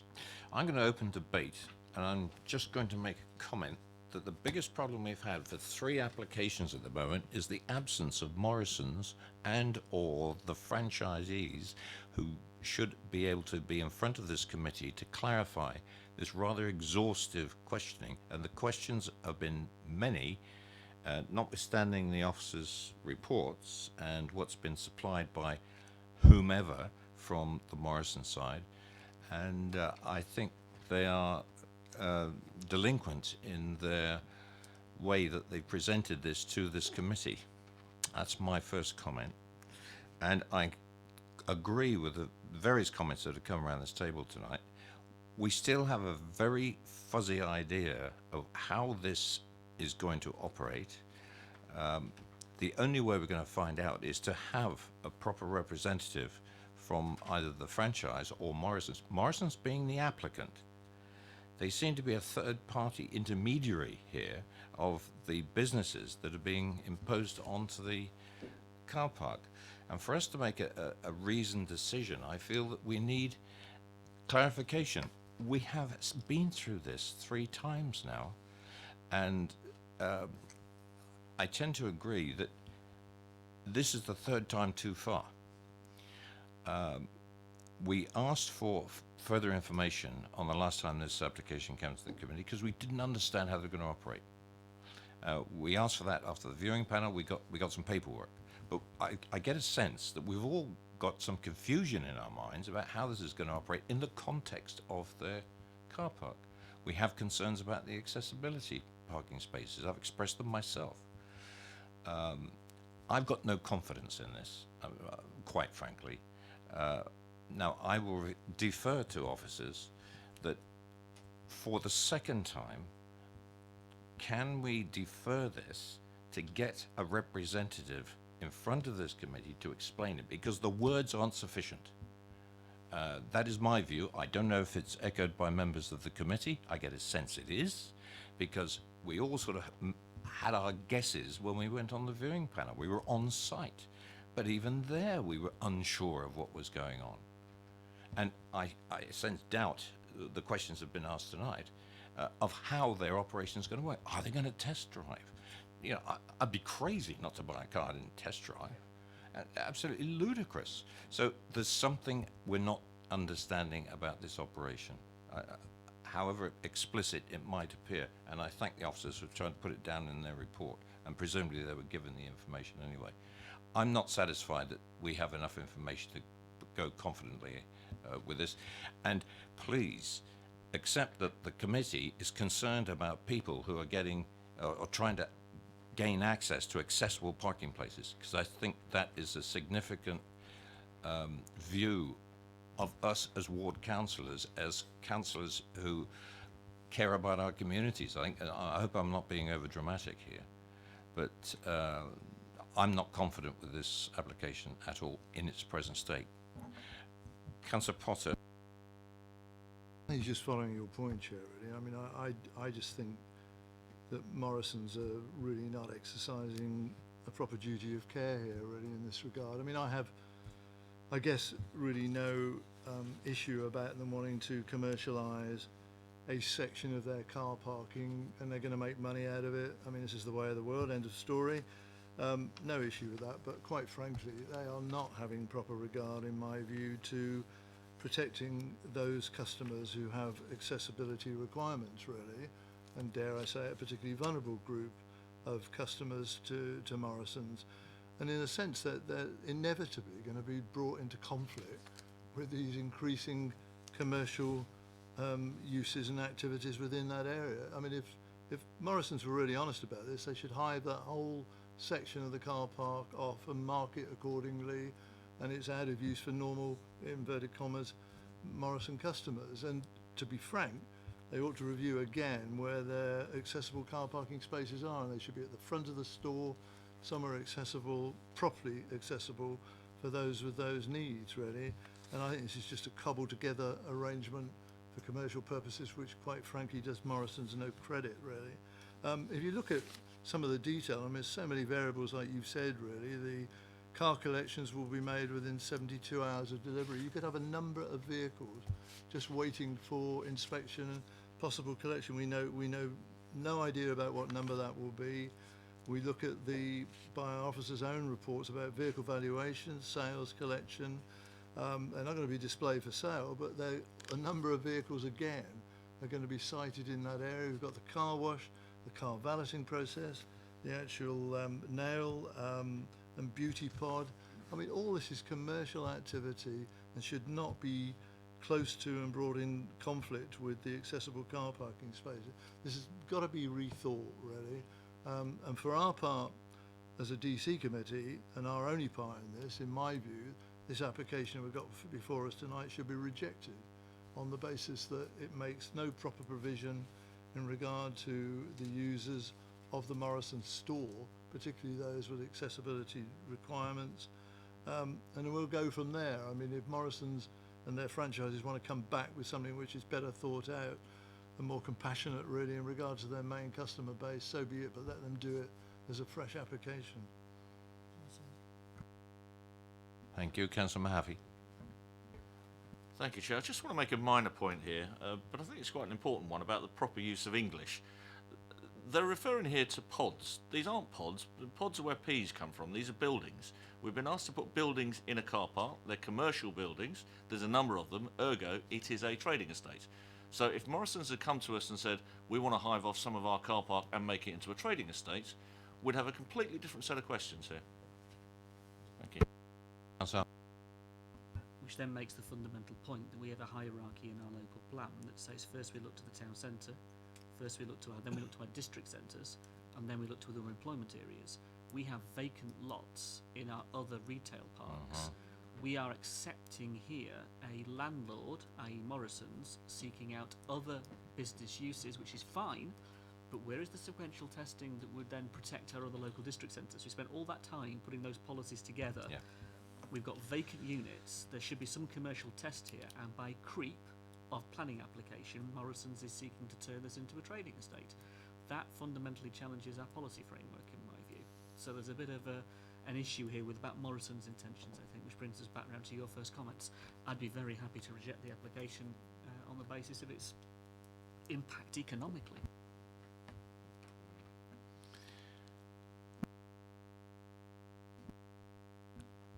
I'm just going to have a word with officers because I looked at the reasons for approval. I can turn one of them around straight away. But that's irrelevant.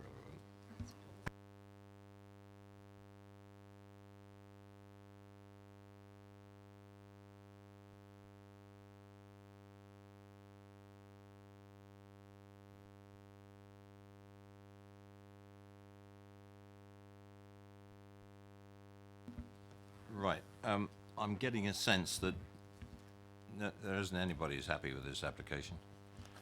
I'm going to move for it to be refused, and the fact that Morrison's had not demonstrated satisfactorily to this committee that the application has properly protected the access to,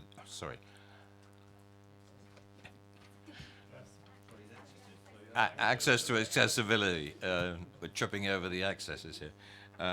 But the use of the accessible car spaces, and they're not satisfying CN9 and EM10 of the local plan.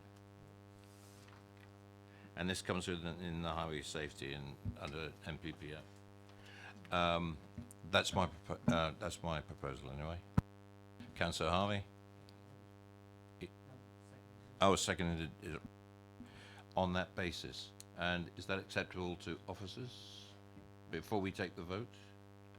Shall I just try and summarise what I think I can interpret from what you've been saying? Yes, sorry. In terms of the reasons for approval, you don't agree with the reasons for approval and you would recommend refusal. That recommended refusal is that the application has failed to demonstrate in relation to CN10, where it says EM10, sorry, it's going that the applicant has failed to demonstrate that the application will contribute to the provision of neighbourhoods and places for work and leisure that are well connected, accessible, safe, easy for people to find their way around. And I think the key bit is function well in practical terms. So it hasn't demonstrated that functioning well in practical terms. And in relation to CN9, which says halfway down the policy that the development proposals will be permitted that provide, and then it has a number of criteria, and perhaps the most relevant one is provide safe, suitable and convenient access for all potential users, and integrate into the existing movements, which you're saying is the disability, accessibility spaces. Yeah. Thank you very much, Patricia. That's right. It's proposed and seconded for refusal on that basis. All those in favour for refusal? That is approved.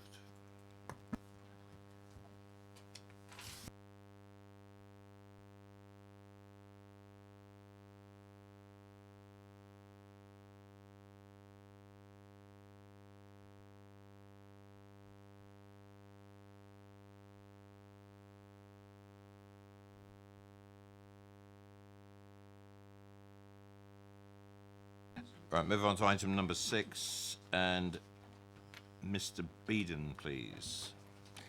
And I'm sorry you've had to sit there for so long.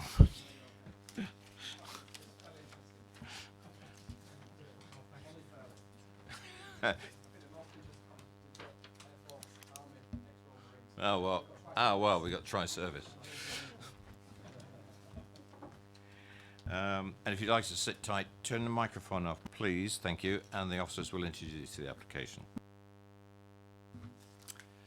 Item number 6 is 220 Kemshot Lane, Basingstoke, Hampshire, reference 19/01193/RET, and the application is for the construction of patio retrospective.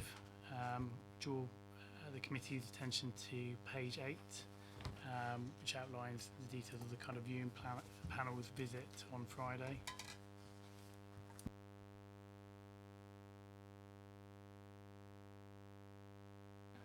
Right, Mr. Beeden, you have 4 minutes. There you go. Thank you. So thank you for the time for listening to my statement. I'm the owner of 216 Kempshot Lane. The house was a house that was built approximately 2 years ago, and the property most impacted by this patio construction due to its close proximity. My request here today is reject the application and the patio to be reduced in size so it's not within 3 metres of my boundary. This is the only way to resolve the concerns, and the same decision that was given by the planning department during the design of my property when a similar proposal was placed by the developer. I've got 3 main points of relevance just to bring to the attention of the committee before I get into the full details of the reasons for my objection. The first point of relevance is the original application for the extension is extremely flawed. 220 Kempshot Lane is set back from all other houses on Kempshot Lane, so allowing a rear extension that extends 7 metres behind the build line of my property was bound to cause problems, and it does. The reason why it does that is I don't get light on my patio or my kitchen windows until mid-afternoon. I have searched over the last 5 years of planning applications, and I've not found one on Kempshot Lane that has allowed or permits a building of a new structure that is 2 metres behind the rear, to the rear of any building line on Kempshot Lane. Both of these points would have been raised during the planning application, however it was approved before my property was even completed.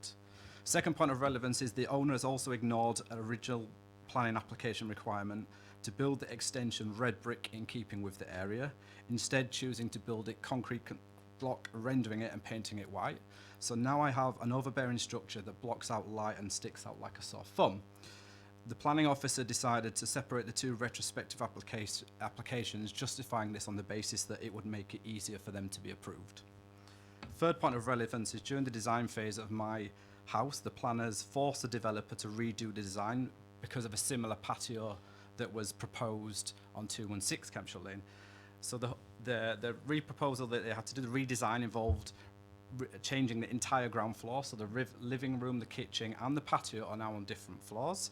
The size of the patio was reduced by 4 metres, and the entire house was moved so that the build line was not 1.5 metres to the rear of my neighbours.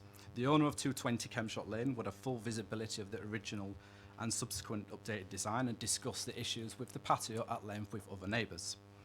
So my reasons to my objections: the right to enjoyment of property and the right to respect of home and privacy of family life are 2 human rights that the council is obligated to apply consistently. I ask that these rights are applied equally to me as they were applied to 220 Kempshot Lane when they decided to change the design of 216 Kempshot Lane, my house. The proposal, as it stands, will still allow elevated view of my garden and unrestricted view to my master bedroom. You have 1 minute. Basingstoke Local Plan, paragraph 11.9, extensions must not have an overbearing impact on neighbouring properties, thus harming their outlook. The planning officer's own admission that the cumulative effect of this existing dwelling and screening would result in a large development alongside the boundary and a level of overbearing effect and impact. So the planning officer's own declaration is that there's going to be an overbearing impact, but then they were still proposing that it's going to be approved. Thus far, as far as I can see, they're essentially ignoring their own planning requirements. There are other properties on Kempshot Lane with sizable patios, but none of these are appended to properties 7 metres behind this build line. And I understand the intention is to sell the house immediately after completion, so I have no guarantee that the proposal will not be simply taken down by the new owner. The planning department may insist that it's a planning stipulation, but it was also a planning stipulation to have a red brick house. It's also a planning stipulation for 216 Kempshot Lane to not have an overbearing patio, and it's a planning stipulation for most of the properties on Kempshot Lane to not be more than 2 metres behind the build line. None of these planning stipulations have applied to 220 Kempshot Lane, so I'm concerned that it's going to be an ongoing issue for many, many years to come. Thank you very much. Members, questions to the Speaker? Councillor Mahavi.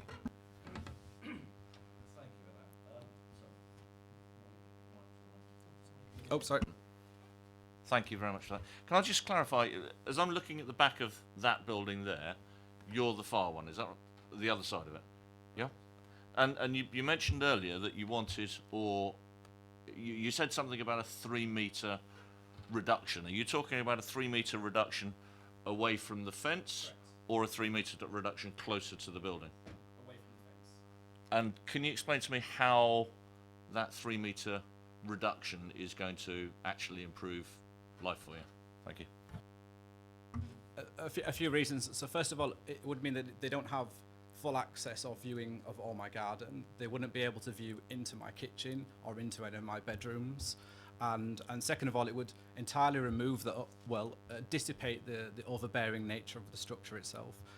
What this picture doesn't show you is the proposal is to build another 2 metres higher than the current 6-foot patio. So essentially what they're proposing is they're extending upon the extension. So I'm going to have 13 metres of extension to the rear of my property.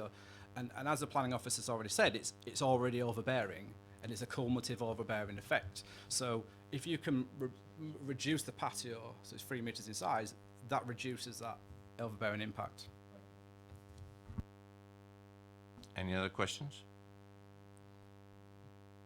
Councillor Potter.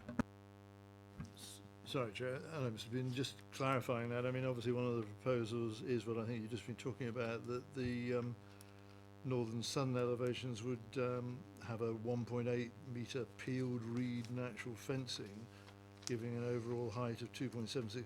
I mean, what would be your view of that? Would that make it worse rather than better? Sorry, it's probably a leading question. Somebody will tell me off for that. Yeah, exactly. So I think I've already described there's a flaw in the original proposal, and also the fact that they've ignored the planning stipulation to build it red brick. So there's this enormous white structure outside my house, and then there's proposals to add another 2 metre high, 1.8 metre high, as corrected, worth of structure. It's just unreasonable, and like I said, as per the sort of the human rights, I'd like the same human rights to apply to me as what applied to my neighbour when my house was built.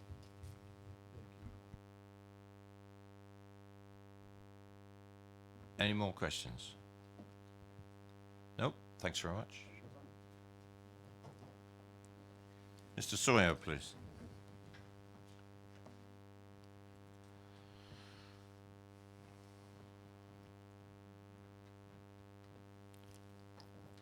Good evening, Mr. Sawyer. You have 4 minutes. Good evening. Okay, so first of all, I mean, Mr. Beeden has raised a number of concerns, as have the other objections that have come at this relating to an approved planning application. I'm quite sure the proposal was always to be white render, as matches the adjacent property 222, the other side of Mr. Beeden. All building materials match the adjacent property, so I think those claims are completely flawed.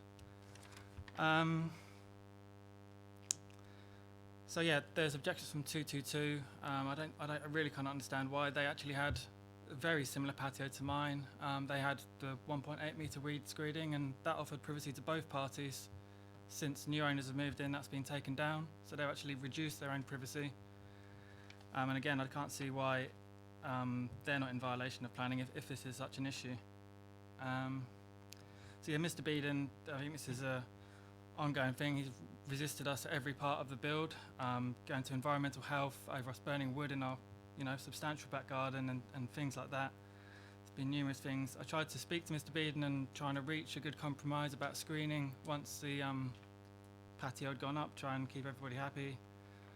He said he would look at the opinion of the planners. When that came in, he went over the heads to the local councillor. The local councillor has now put it in front of you, although he didn't attend site. They talked about the precedent of their own patio. Of course, they had a completely open site. They had control over where they put the house and stuff, and we had an existing property and we built back from that. And it's a difficult sloping site. It's not like we've just you know, built this huge structure out of the ground for no reason. It's, you know, Mark's proposal to bring the wall back 3 metres would actually mean the French doors drop off into absolutely nothing. But any kind of alterations besides screening would obviously bear a huge cost for us as the owners. Again, he's commented on whether we'd be moving straight out. I don't think he's in any position to say that. We may decide to live there for a number of years. But yeah, so we were faced with a difficult sloping site and existing drainage positions which actually dictated the size of the patio. And yeah, in terms of views back into his bedroom, I mean, looking back at their house, it's such an acute angle, you'd really have a lot of trouble having any view back into their bedroom unless their face was literally pressed against the glass.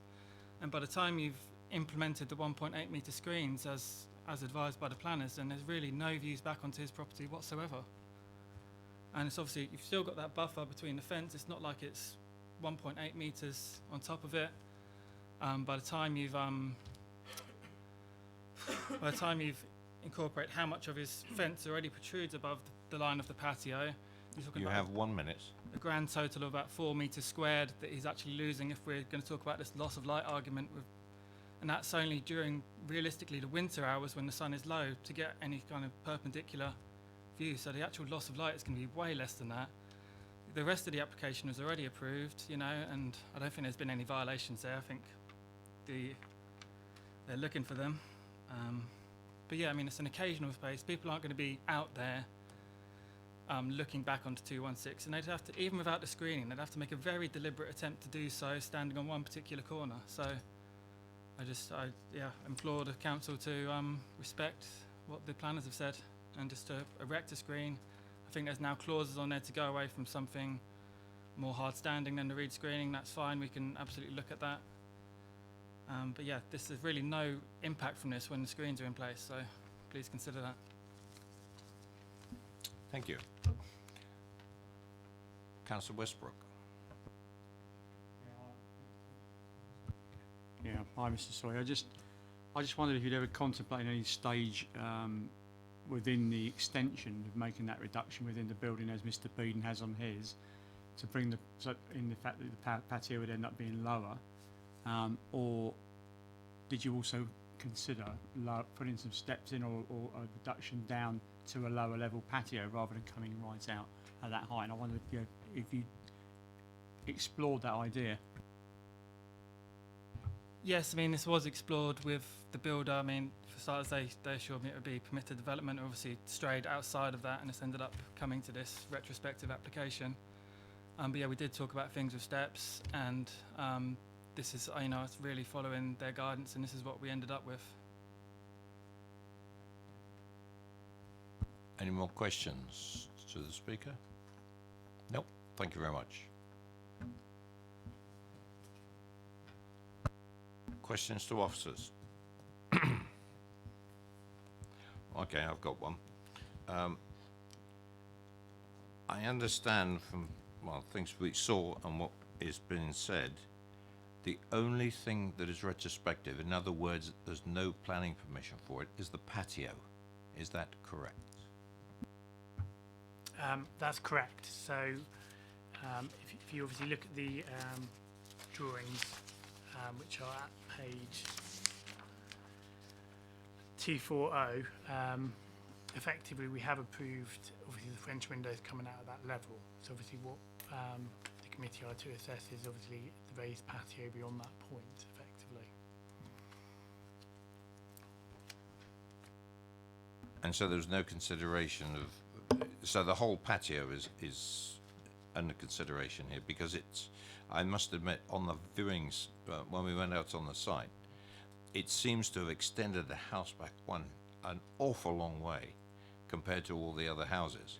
The other houses have much smaller patios. So this is inconsistent with the other structures that are along the road.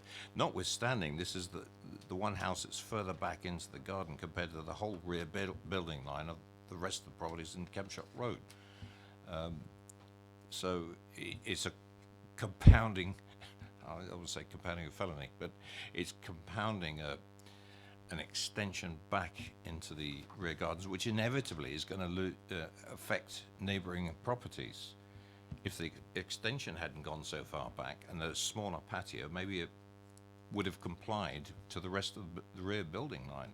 But what we saw on the viewing, it really is an exaggeration, can I use that expression, compared to the rest of the properties. Am I sort of making myself clear on this? Because if this is a retrospective application that we're considering, presumably we have two options: approve it, or we object to it and enforce to whatever we decide. Yes, so what's before you is the patio only, and yes, you have the opportunity to approve it on the basis of what you've seen on site and the officer's recommendation with the screening. Equally, if you thought the screening should come down and then you're happy with that, then you can consider that. If you want to refuse it, then it would have to be refuse and enforce, and you would have to take a view as to whether the whole of the patio should come down. You could look into market, but you could potentially under enforce or instruct them to remove part of the patio, which would make it more acceptable. It might be cleaner to, if you're minded to refuse it, is you refuse the existing patio before you and give an indication of what you might consider is acceptable. Okay. Thank you for that. Any more questions for officers on that basis? No? Debate? Councillor Goodison. Thank you, Chair. I have to say, when I stood on the patio, I was absolutely appalled. I found it deeply offensive. I think that looking down the garden at the houses on the other side of the fence at the bottom, one could only, with absolutely nothing to obscure the view whatsoever, not a bush or a tree, one would have to accept that their quality of life would be seriously compromised. I mean, anybody on the ground floor or even on the second floor of one of those houses looking up at that, it's a bit like looking up at a machine gun post in a concentration camp. I mean, it's absolutely appalling. I mean, I couldn't, and to say that it does not result in an undue loss of privacy or cause undue overlooking, it is simply outrageous. I couldn't possibly support the officer's recommendation. Councillor Bound. Thank you, Chair. Well, I think I'm agreeing with Councillor Godson. I don't like this application. I mean, the officer assessment of the damage to 216 is predicated on the fact that the extension at 220 was built under planning permission and brought in an extension that was less in size and bulk than that which could have been built under permitted development. Well, I suppose that's a slight plus. But 216 also had level problems within the house, and they overcome them with what we saw stepping down within the house. And perhaps a more thoughtful design at 220 could have largely overcome the problem of the patio we are now seeing. Even if you accept, as you have to, that the extension at 220 is acceptable, as it has a permission and has been built, it doesn't follow that the retrospective application for a patio should be granted just because the extension at 220 could have extended much further out under permitted development. The likely effect of building out a patio so far beyond the western wall of 220 was always going to impact greatly on 216 that already had a great expanse of wall to the south to contend with, and the shadowing thereby caused. The screening proposed would only exacerbate the impact of the flank wall of 220 relative to 216. I accept that 220 has got a permission for an extension. I accept it could have been larger under permitted development, but the depth of the patio as built is excessive and greatly increases the overlooking potential of 220 towards the garden and patio of 216. So I'm not happy with this application, but I've yet to see what the rest of the panel here think. Thank you. Councillor Westbrook. Yeah, thanks, Chairman. I've got some sympathy with Mr. Sawyer and his builder said it would be okay. Personally, I think what was achieved in Mr. Beedon's was a reduction within the house to get down to a level on the outside to make it acceptable. And I think this property, where it's built, what we're stuck with now, the only way you're going to achieve that is to put a step in and to reduce the level. And you know, as we've already been given an option, my suggestion would be just that you remove this, put some form of step in and put a patio in that's acceptable. And that's what I would recommend to do, because this certainly isn't. And we walk, I mean, having been on the site, I mean, I don't think the picture actually does it justice.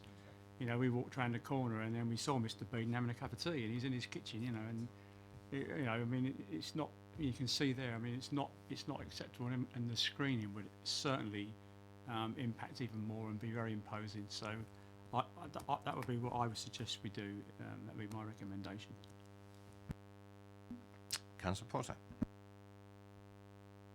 If I may, but not repeating, I support the point Councillor Westbrook's making. It just seems to me that, I mean, I know these sloping sites are difficult and create this sort of issue really in terms of trying to maintain levels, but I mean, this is completely unacceptable in my view in its current form and needs reducing.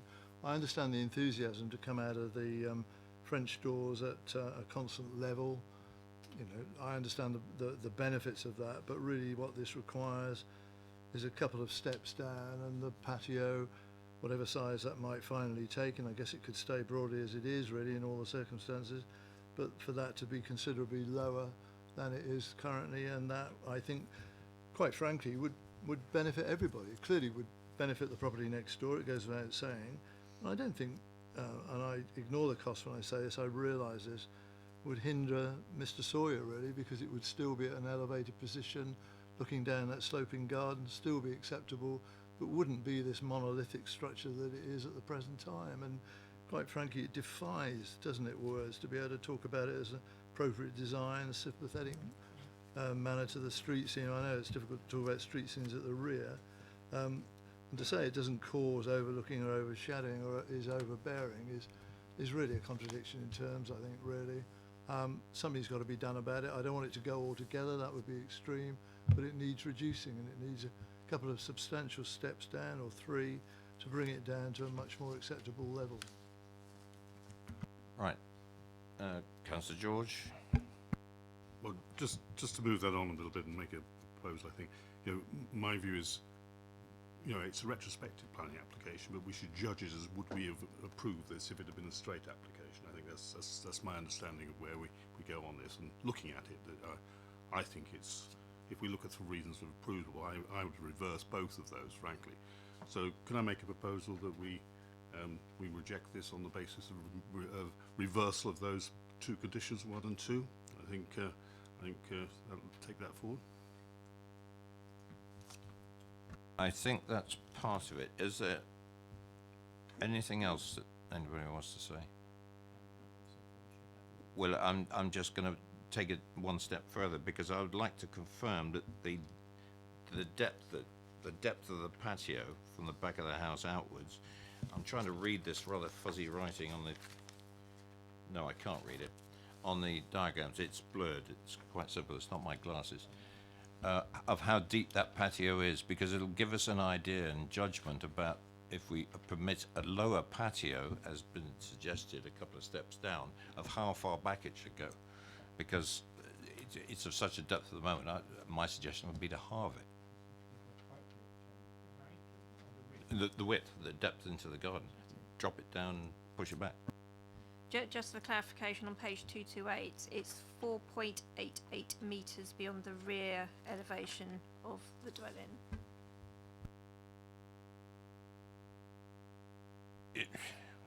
Well, I still suggest we halve it. You know, just a small patio, similar to the other patios that are in the back of the other houses.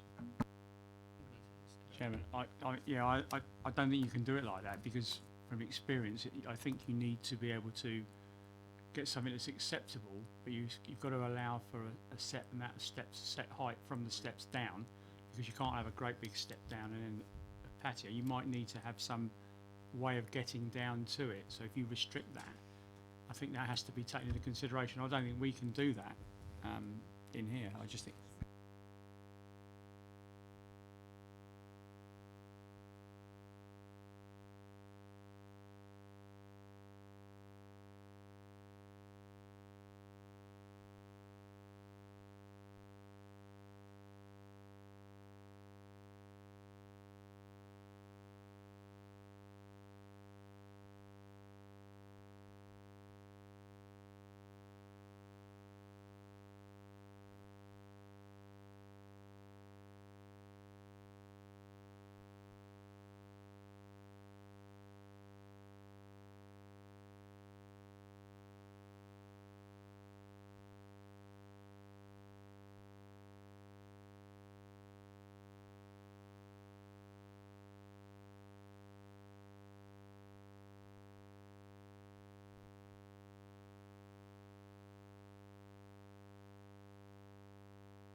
I've taken advice from officers and the way this should be handled. And look, if there's anybody that really wants to leave this one alone, please say so. But the advice from officers is that we refuse and enforce this, and then there's a renegotiation by the applicant to the planning officers for a proper robust design that would get away from overlooking screening, and we're talking about the patio. I will move that for refuse and enforce on that basis. And the reasons were, I think Councillor George enumerated it, we turn around the reasons for approval. Sorry, if I could just come in. Reason for refusal number 1 is referring more to character and street scene. I don't know if you just wanted to concentrate more on the second one as your main reason for refusal, in terms that it's unneighbourly, overlooking, overshadowing, and you concentrate on that. But may I make the point that it's been mentioned as a reason for approval about street scene. I still go along with that if we're going to apply it to the rear of this property, that it still applies to the street scene at the rear of the property. Okay, yep, that's fine. Would that be acceptable, members? I've moved it for refusal and enforcement. Do we need to put a timetable on the enforcement? Take your advice, officers.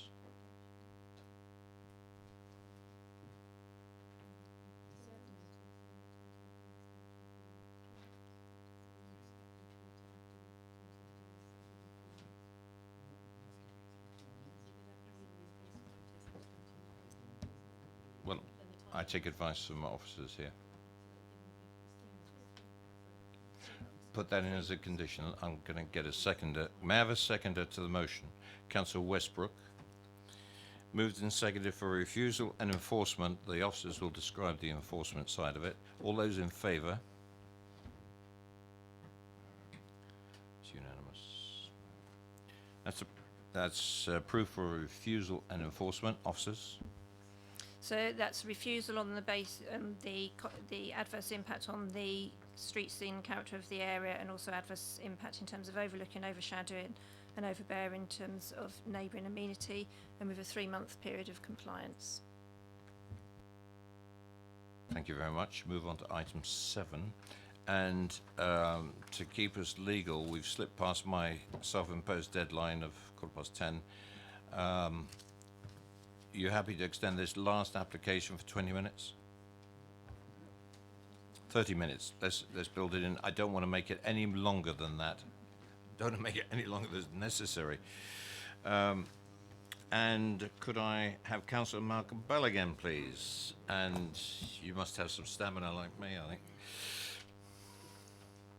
And this is our first occasion, members, that we have a PIP, Planning in Principle, before us.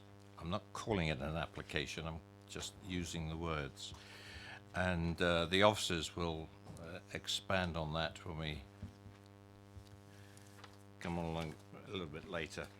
Okay, this is a permission in principle application for land adjoining Cliff Surgery, Minchints Lane in Bramley, and it's the description of development is permission in principle for 4 to 6 numbered residential units.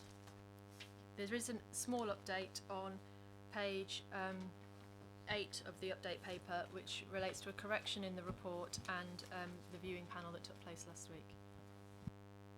Councillor Ballier, 4 minutes.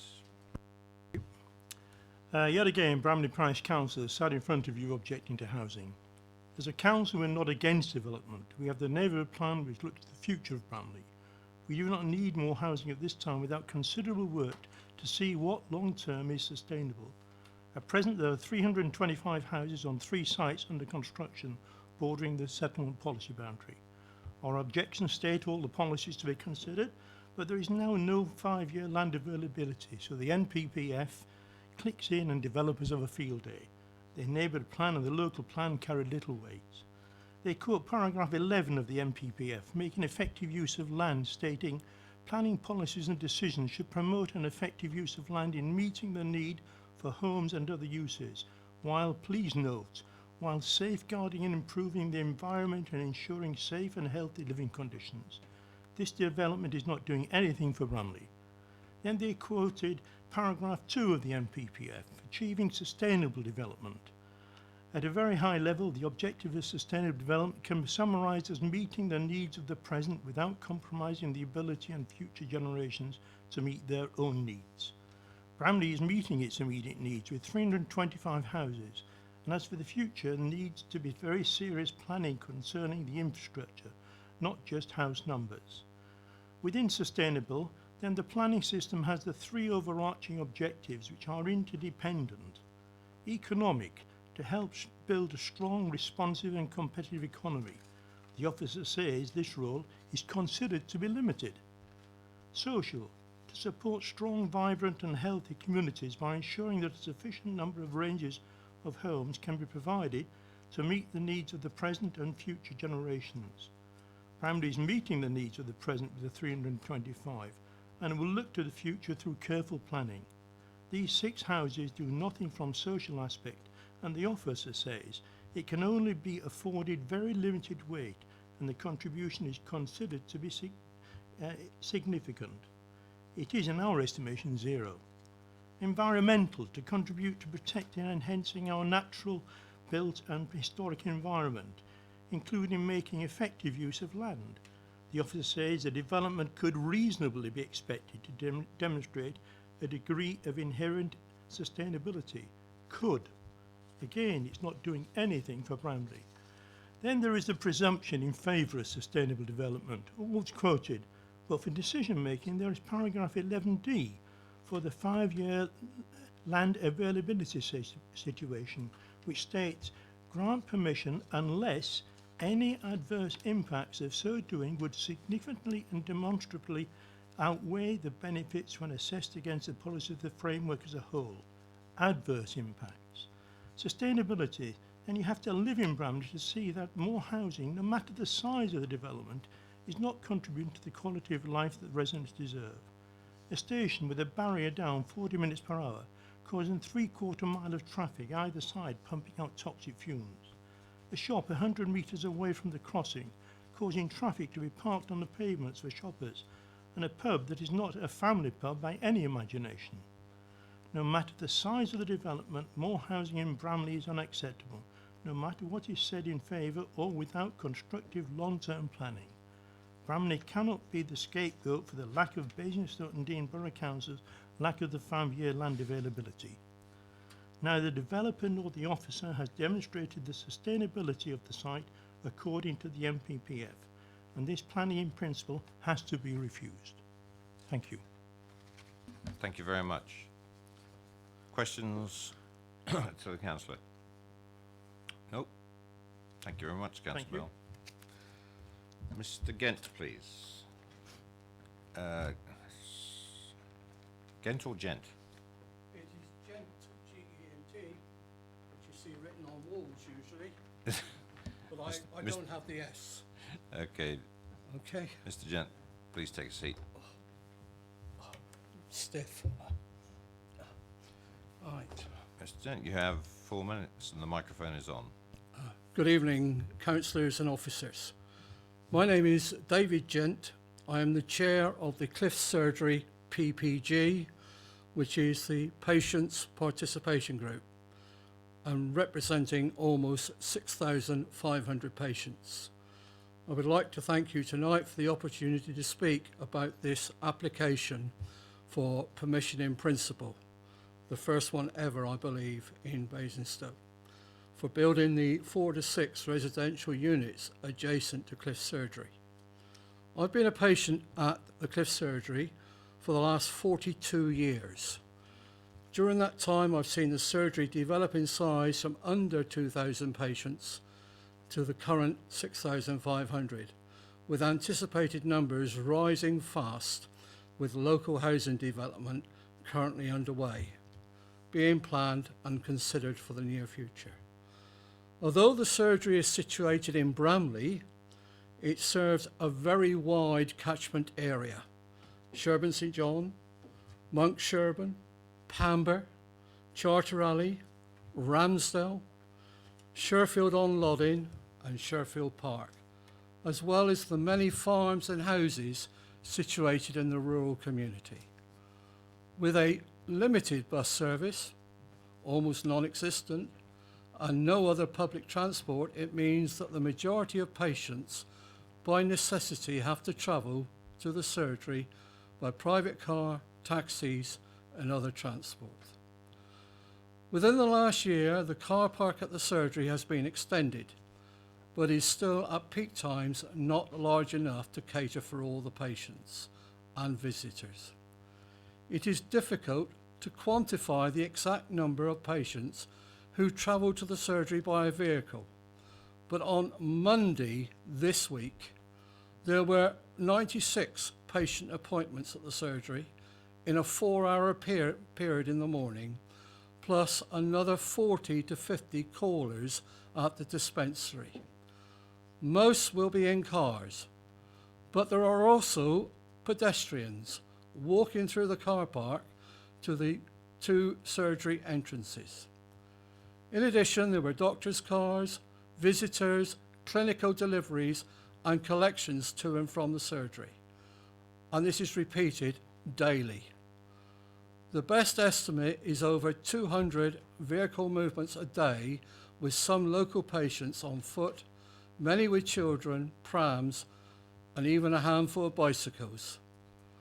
I fully understand that this is a PIP application only, with a likely application to follow for the technical details consent. 1 minute. However, the PIP application states, currently access to the site is made via a gate in the southern boundary of the site via the Cliff Surgery car park. This application leads the PPG to believe that this access route is likely intended to be maintained in a TDC application during the building construction and beyond, once the houses are inhabited. Bramley Council, which is against the development, states access to the site via the surgery car park will be problematic. The number of surgery parking spaces will be compromised. The Cliff Surgery partners stated it is unthinkable to consider heavy trade vehicles frequenting the car park during construction. The car park facility must be protected for healthcare purposes only. I could ask you to wind up, please. Yes. The implied access is an accident waiting to happen, especially for families with children of all ages, an ever-engaging community with many patients who are frail and with limited mobility. I really must ask you to... I've got 2 paragraphs, sir. No, if you wind up your concluding sentence, please. This is fairness for all speakers. Okay, sir.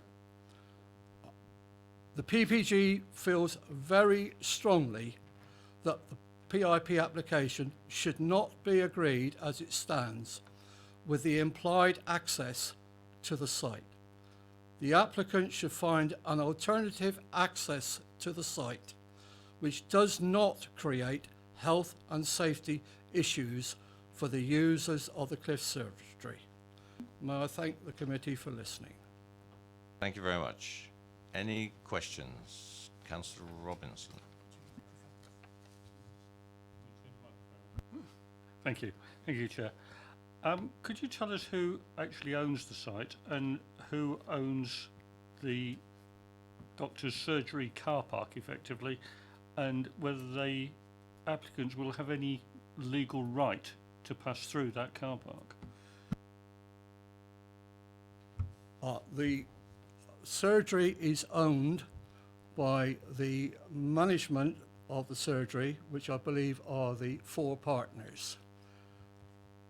The car park is also owned by the management of the site, the 4 partners. As regards access through the site, this is a very grey area. I understand that some time ago, way back prior to 1999, the land was originally given through a request from one of the old doctors, Dr. Knowles, by the 2 Cliff brothers, therefore it's named the Cliff Surgery, who were farmers in the area. And they donated the land because they wanted to leave something for the local community. And prior to that time, the surgery was in the doctor's house at the bottom of Bramley, which had moved from the hill outside Little London. And so they donated that. Then I think there was an application made by the surgery to extend, purely as I said, the numbers have just grown. And the surgery was totally too small. An agreement was made with the builders who have built the housing estate opposite, that when so many houses have been sold, then this piece of land would be donated to the surgery, which is what's happened, and then the extension has been built. I do know that on the north side of the car park, there has been a fence put in with a gate, which allows access to that small piece of land above the car park. And I think that was at the request of the people who were handing that piece of land over. So that's as I understand it, as much as I know. Councillor Mahaffey. Mr. Gent, just picking up on that final point you said there. Access through the car park, I understand. When you say there's a gate put in, there's just to the sort of north of the access to the Cliff Surgery, there's that entranceway. Is that what you're talking about, where the gate is at the moment? Just there. Just there. That is What's that there? That's the old entrance. That's okay. So there's the old entrance there. I appreciate you're not the applicant here, but is there no intention to use the old entrance? Why? That seems like an obvious route in. Right. Can I answer that then? Sorry. The old car park, which has been extended, had one entrance in, and that has been closed.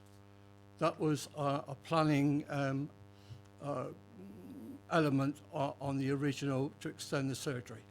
That access was closed, and the entrance in and out of the surgery is now further up, further to the north.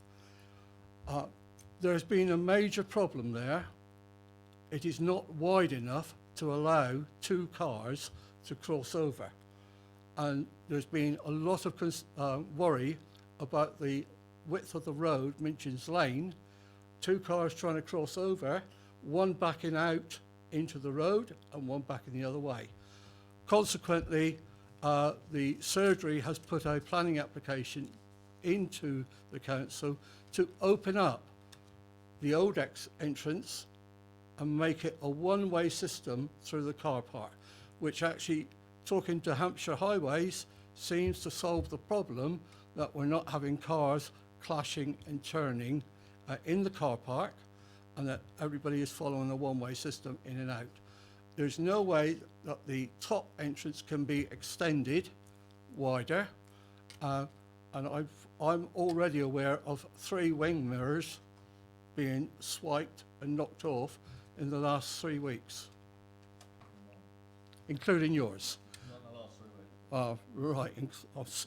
Sorry about that. Send a bill to the surgery.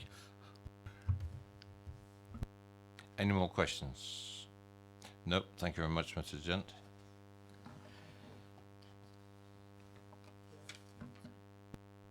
Councillor Potter. Indulgence, not for this gentleman, sir. No more questions. Could I just ask for indulgence? I just need to seek guidance, I think, really, regarding a PIP and our first experience. I mean, my understanding, for what it's worth, is that we're just looking at whether a site is suitable in principle for residential development. I mean, a small site of 10 or less.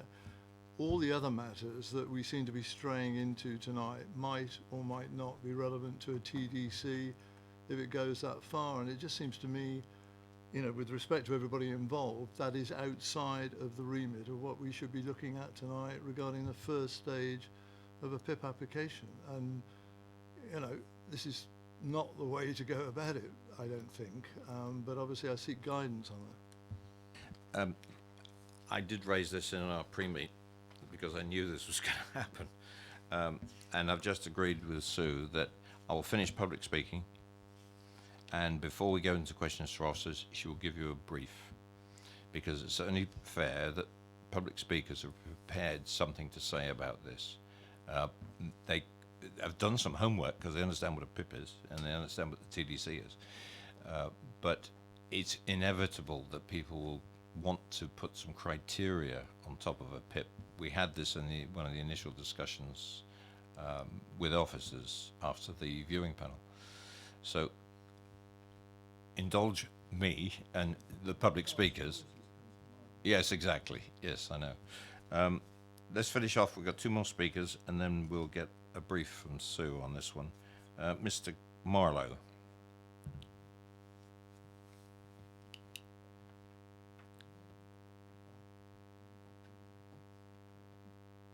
Evening, Mr. Marlowe, and you've probably heard a bit of this discussion that's going on. If you can keep us on a tram line of the PIP, I'd be very grateful. You have 4 minutes. Thank you, Chairman. Thank you, members. Yes, this is my first PIP as well. I first floated this idea to the parish council about 2 years ago.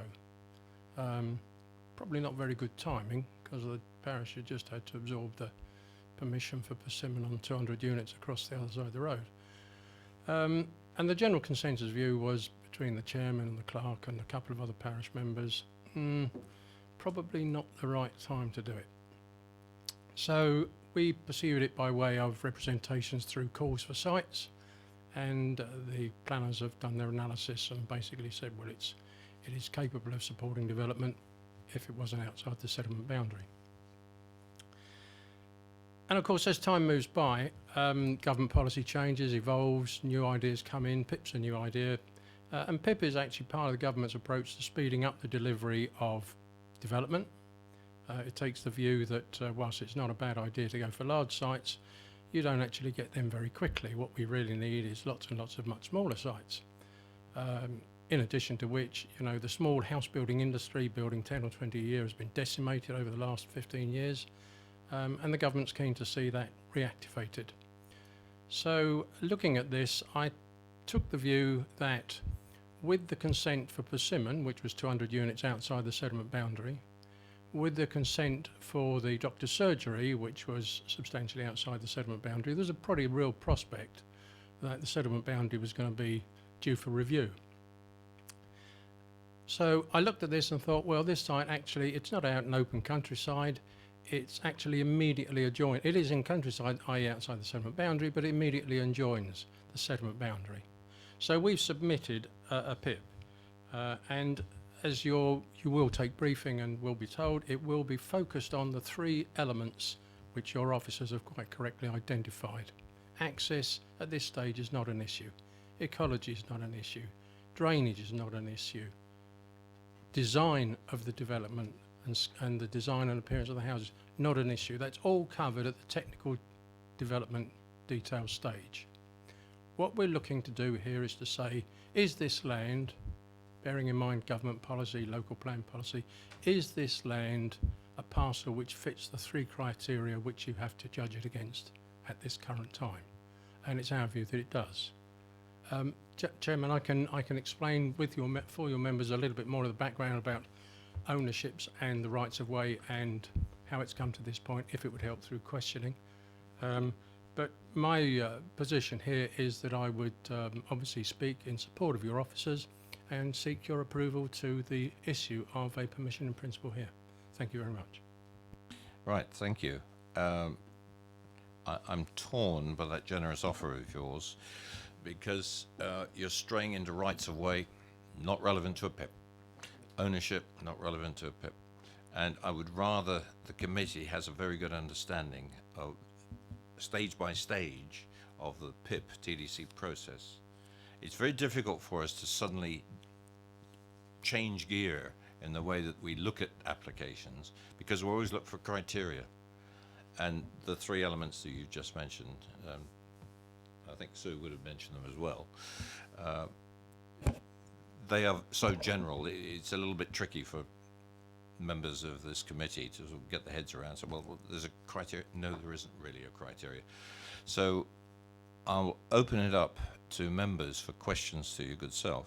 But as I say, I'm trying to corral this around the PIP itself. So, members, questions to the applicant? Oh, thank you very much. And because we're trying to keep it simple, because I think it is relatively simple. Right, our last speaker is Councillor Rowland.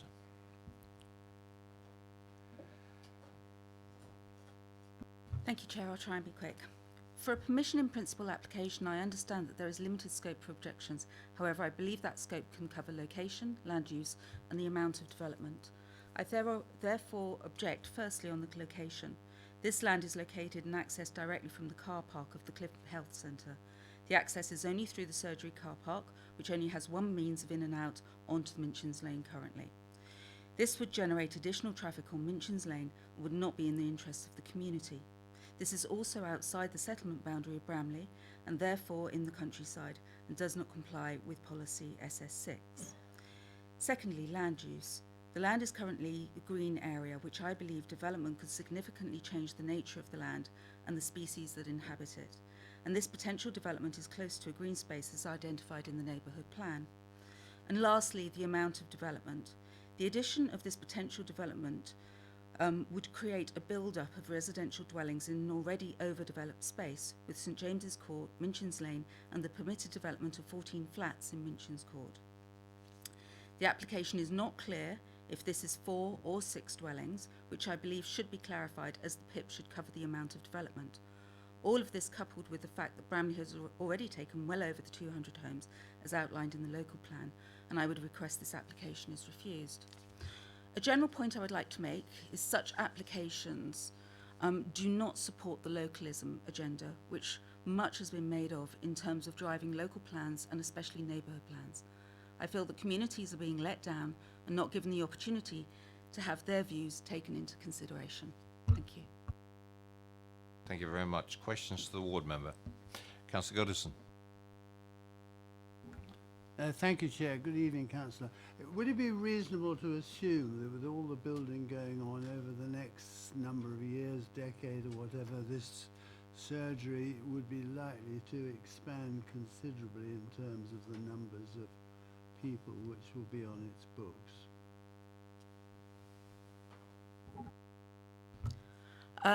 The surgery is, I believe, fully at capacity. I would stand corrected by the patient group. However, with the additional developments that are coming in, so Bramley View, there is Strawberry Fields, and there are other developments that would be looking for surgeries, as Chinham is quite full as well. So I do think that the ability that potentially this land could be kept for the development of the Clift Health Centre, I think it would be a more beneficial use of the land. Any more questions? Thank you very much. Right. Do you want to add anything, Sue, to what's been said? I'll try. PIP, as has it been explained to you before, is a very simple, quick process of establishing whether a site is acceptable for residential use. You can look at basically three things. It's limited to location, land use, and the amount of development. So before you have the location, where it is in relation to Bramley. The land use, you're looking at the adjoining land uses and whether residential use on this site would be compatible with adjoining land uses. So for example, if there was, I don't know, something that Patricia always uses, a blood boiling factory, or basically, or something like that, a very inappropriate use next to residential use. Yeah. That you would have to look at existing uses and whether this use is compatible with them. In terms of the amount of development, you're looking at whether between 4 and 6 houses can fit on that site. It's not whether they're 4 5-bedroom houses, it's just whether 4 or 6 dwellings can fit on that site. And that's very much all you can look at this stage. Then, if you were to grant the PIP, it's a way of looking at it, it's half a permission. They have to complete the remainder of the permission, and that's the technical detail consent. And it's only at that stage that you consider things like the design, the scale, the location, the positioning of the dwellings on the site, the access. Equally at that stage as well, and there's a whole list of information that would be required that they'd have to submit in terms of, you could then look at whether the access is suitable from a highway safety point of view. You'd look at matters relating to biodiversity, more detailed technical. So literally at the moment you're just looking at whether a residential use on that site of between 4 and 6 dwellings is acceptable. Nothing further. Councillor Bound. Yes, picking up on what Sue's just said. On page 250, the third paragraph down, where it talks about the what's it called, technical detail consent, it does say down the bottom, as such, it would not be necessary to include such items as means of access. But you've just said access will be considered under technical detail consent. Could you clarify that for me, please? Which paragraph are you referring to?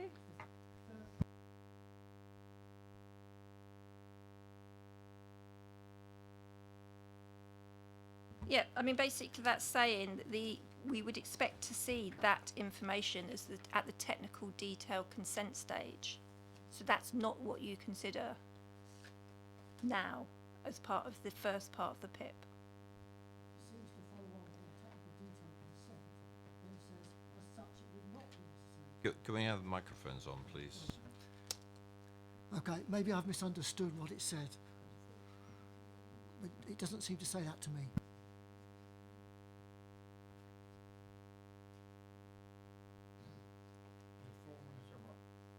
No, I see what it is. So basically we can list what information we want, but where the technical detail consent stage has to automatically show things like access, siting, elevations, you don't list that in your PIP in terms of the description of what you're after, because that would automatically have to be submitted. That's what that sentence is saying there. Councillor Mahaffey. Thank you, Chair. Yet again on this one, we seem to be hamstrung by the 5-year supply. Could I ask, obviously if we approved a PIP, now my understanding is that the council hopes to be back within, or back to a point where we have the 5-year supply, hopefully by the end of the year, some point next year, I don't know. If we approve a PIP now, what does that mean for when it actually comes up for the next stage? Does the lack of 5-year supply still apply? Or do we take it into consideration that we are within our 5-year supply and therefore we can refuse it? No, because you would have agreed the permission in principle. Yeah. Yeah. So you would already have given it, like I was saying, half the permission. You've already accepted that the residential use is acceptable on there, and all you could look at is then the detailed stage. So the initial principal argument has already been accepted. Councillor Goodison. Thank you, Chair. Would I be right in thinking that what we're actually being asked to decide here, forget the 4 or 6, is whether this site is suitable for residential units? Irrespective of the numbers, do we think it's suitable for residential units?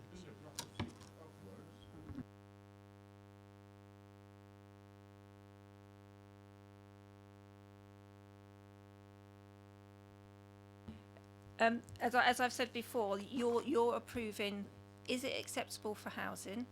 That's the location. You also look at the land use and how it relates to other land uses. Is it compatible? And then also the amount of development. So you are considering whether 4 or 6 units will go in there. You're not considering whether they're 4, 5 bed detached executive houses at all. You're just looking at whether 4 or 6, between 4 and 6 dwellings can fit on that site.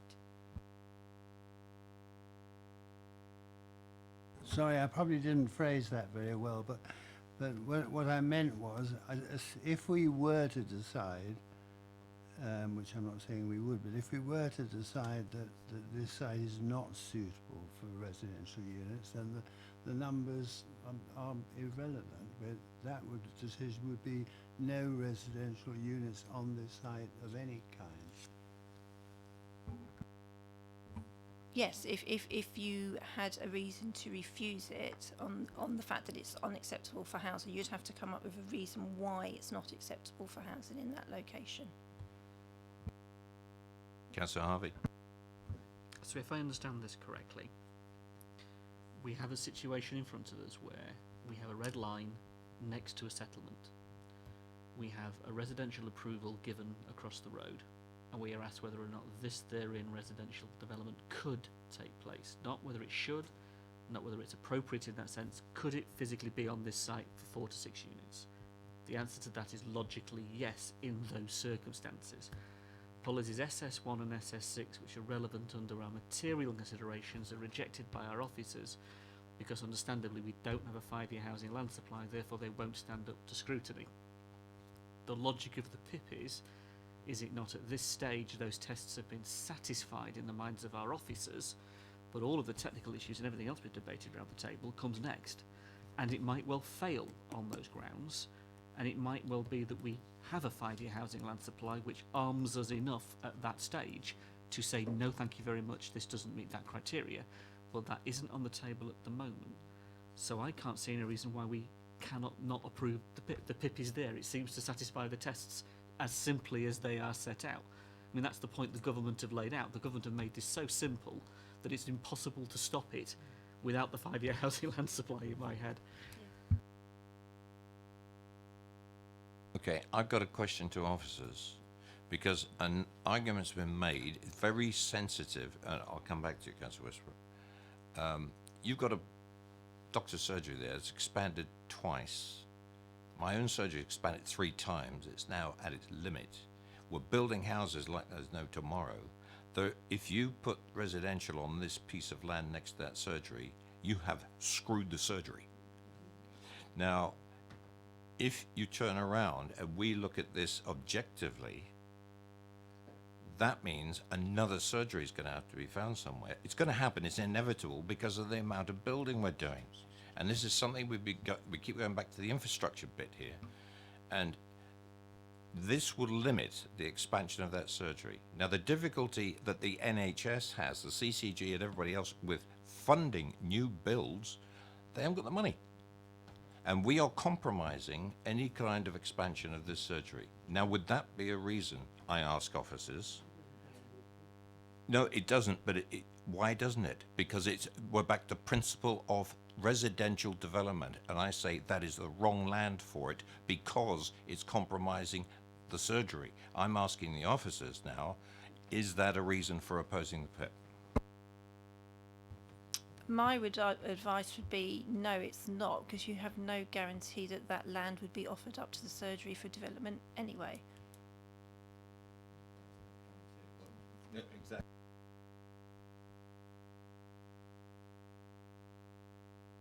Okay, I'm being given advice. We've got to bring this to a close, but I'm very reluctant to force a decision before we have some kind of debate here. Councillor Westbrook. Yeah, I understand what you're saying about the doctor's surgery. It makes sense, but I mean, I think that's not what's in front of us, really. I just wanted to ask about the 6 homes, really. Officers looked at that, I guess, and said 6 can fit into that site with the right amenity, the right parking. I'm guessing that was the test. Permission in principle defines a dwelling, which is what this is, 4 to 6 dwellings, includes a flat contained with a building or with 1 or more flats. So we're not looking at necessarily 4 houses to 6 houses. It could be 4 flats to 6 flats, or it could be 1 flat and 2 houses. And what we've looked at is, what the case officer looked at is the density of development and compared that with nearby sites in page 250. And density is just one example of quality of development. And you say the things you've just mentioned, car parking, garden spaces, design of the building, protection of trees and existing landscaping, garden spaces. So what the case officer has done is based on the fact that the 4 could be 4 flats, the 6 could be a terrace of 6, that in density terms it would appear to be okay, but then the reality is what you wouldn't get 6 bedroom detached houses on that site. Yeah. Thanks. Councillor Mahaffey.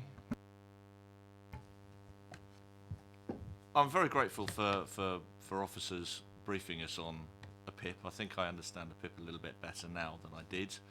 But there's 3 things here. It is outside the settlement boundary. It is screwing over the doctor's surgery. I know from personal experience that that road will not sustain more traffic because, again, it's overly crowded. I've got to vote with what I believe, no matter what it says on the 5-year supply or in regard to the PIP. That site is not suitable for what is being proposed on it, in my view. Councillor Robinson. Yeah, it's not a question. Is this a question to officers? Thank you. Councillor Robinson. Thank you, Chair. It really goes back to something that I said earlier. If I were to object to this and maybe recommend refusal on a particular grounds, and then subsequently, as I think may well happen because I don't think there's an awful lot of choice, it gets passed. 2 months' time, it comes back to this committee, and I put my hand up and I make exactly the same objections and recommend it for refusal again for exactly the same reasons that I could possibly do tonight if I was so minded. As I see it, we're back to a predetermination issue. Because I've shown my hand, I would have shown my hand tonight, and I'm showing exactly the same hand in 2 months' time. And I think most of us around this table remember earlier this year when Councillor Godison was told he could not speak on a particular issue because he was predetermined, and it was one that we had deferred. And he'd spoken at the original hearing and then was told at the later one that he couldn't speak because he'd walked into that meeting predetermined. I don't want to be in that position. And I think from everything I'm hearing and what I've heard tonight and what I've heard over predetermination this year, that is the position I will be in, and I'll be grateful of some advice. I think at this stage you're determining, the application that's on the table. It's the permission in principle. Yes, the next time it comes back before the committee will be the technical details. So it's completely different. You'll be looking at it on the planning merits of things like access, scale. So you won't have predetermined it just because you've voted against it. on the first occasion, because hopefully the permission will have been granted in principle, you will have accepted that, the council has done it, and then you will apply your mind to the technical details. If you don't feel able to apply your mind to it, in that your mind is closed, then indeed you will have predetermined it, but that's a matter for you. Okay, thank you. So you're stating quite categorically that I will have free rein to speak as I wish next time this comes up to this committee. I will. Yes, because it will be a different application, won't it? It will be the technical details. Councillor Potter. I just want to say, Chair... and I know- Questions to officers. Oh, sorry, I beg your pardon. I won't say anything. Right. Are there any more questions to officers? Debate. Councillor Potter. I was simply going to say, I think Councillor Rowland made the point earlier that some ways this whole process seems to fly in the face of localism, localism. But that's this government that's operating in that way, and I'm sure you're all supportive of this government. But the simple facts are this is to accelerate the planning process in regard to small sites. That's the intention of this, really, and just that, really. And I think I genuinely believe, in the context of the criteria that apply, we have no alternative in regard to this site and many others that will come before us, but to support this PIP application.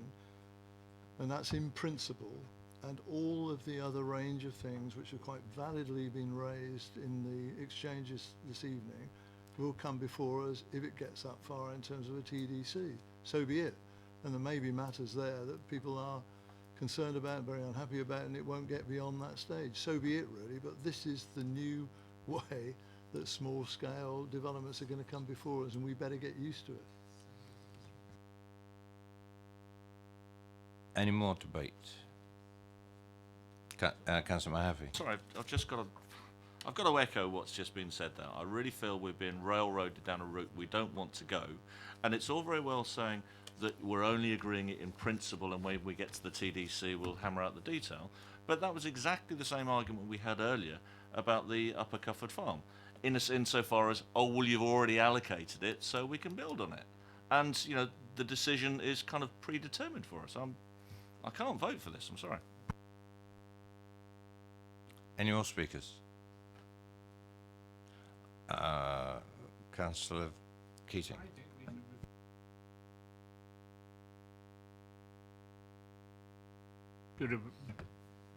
We should disapprove this, do not approve it, because it's not appropriate for local sites. Okay.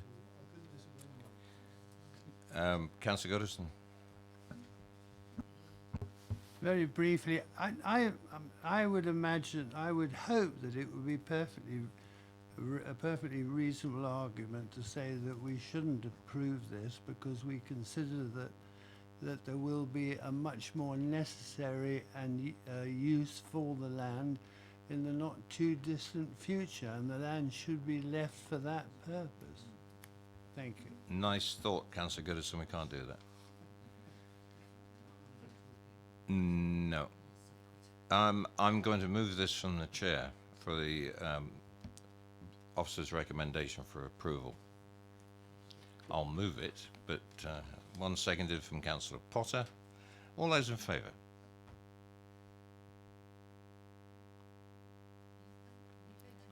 No, I'm not voting.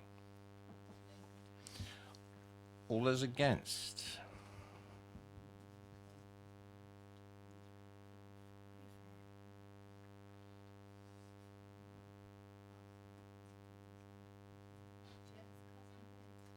Unfortunately.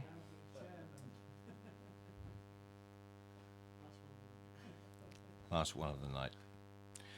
I have to vote for approval. I have no choice.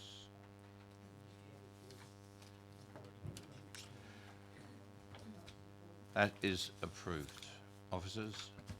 The application for permission in principle at Minchin's Lane is approved, subject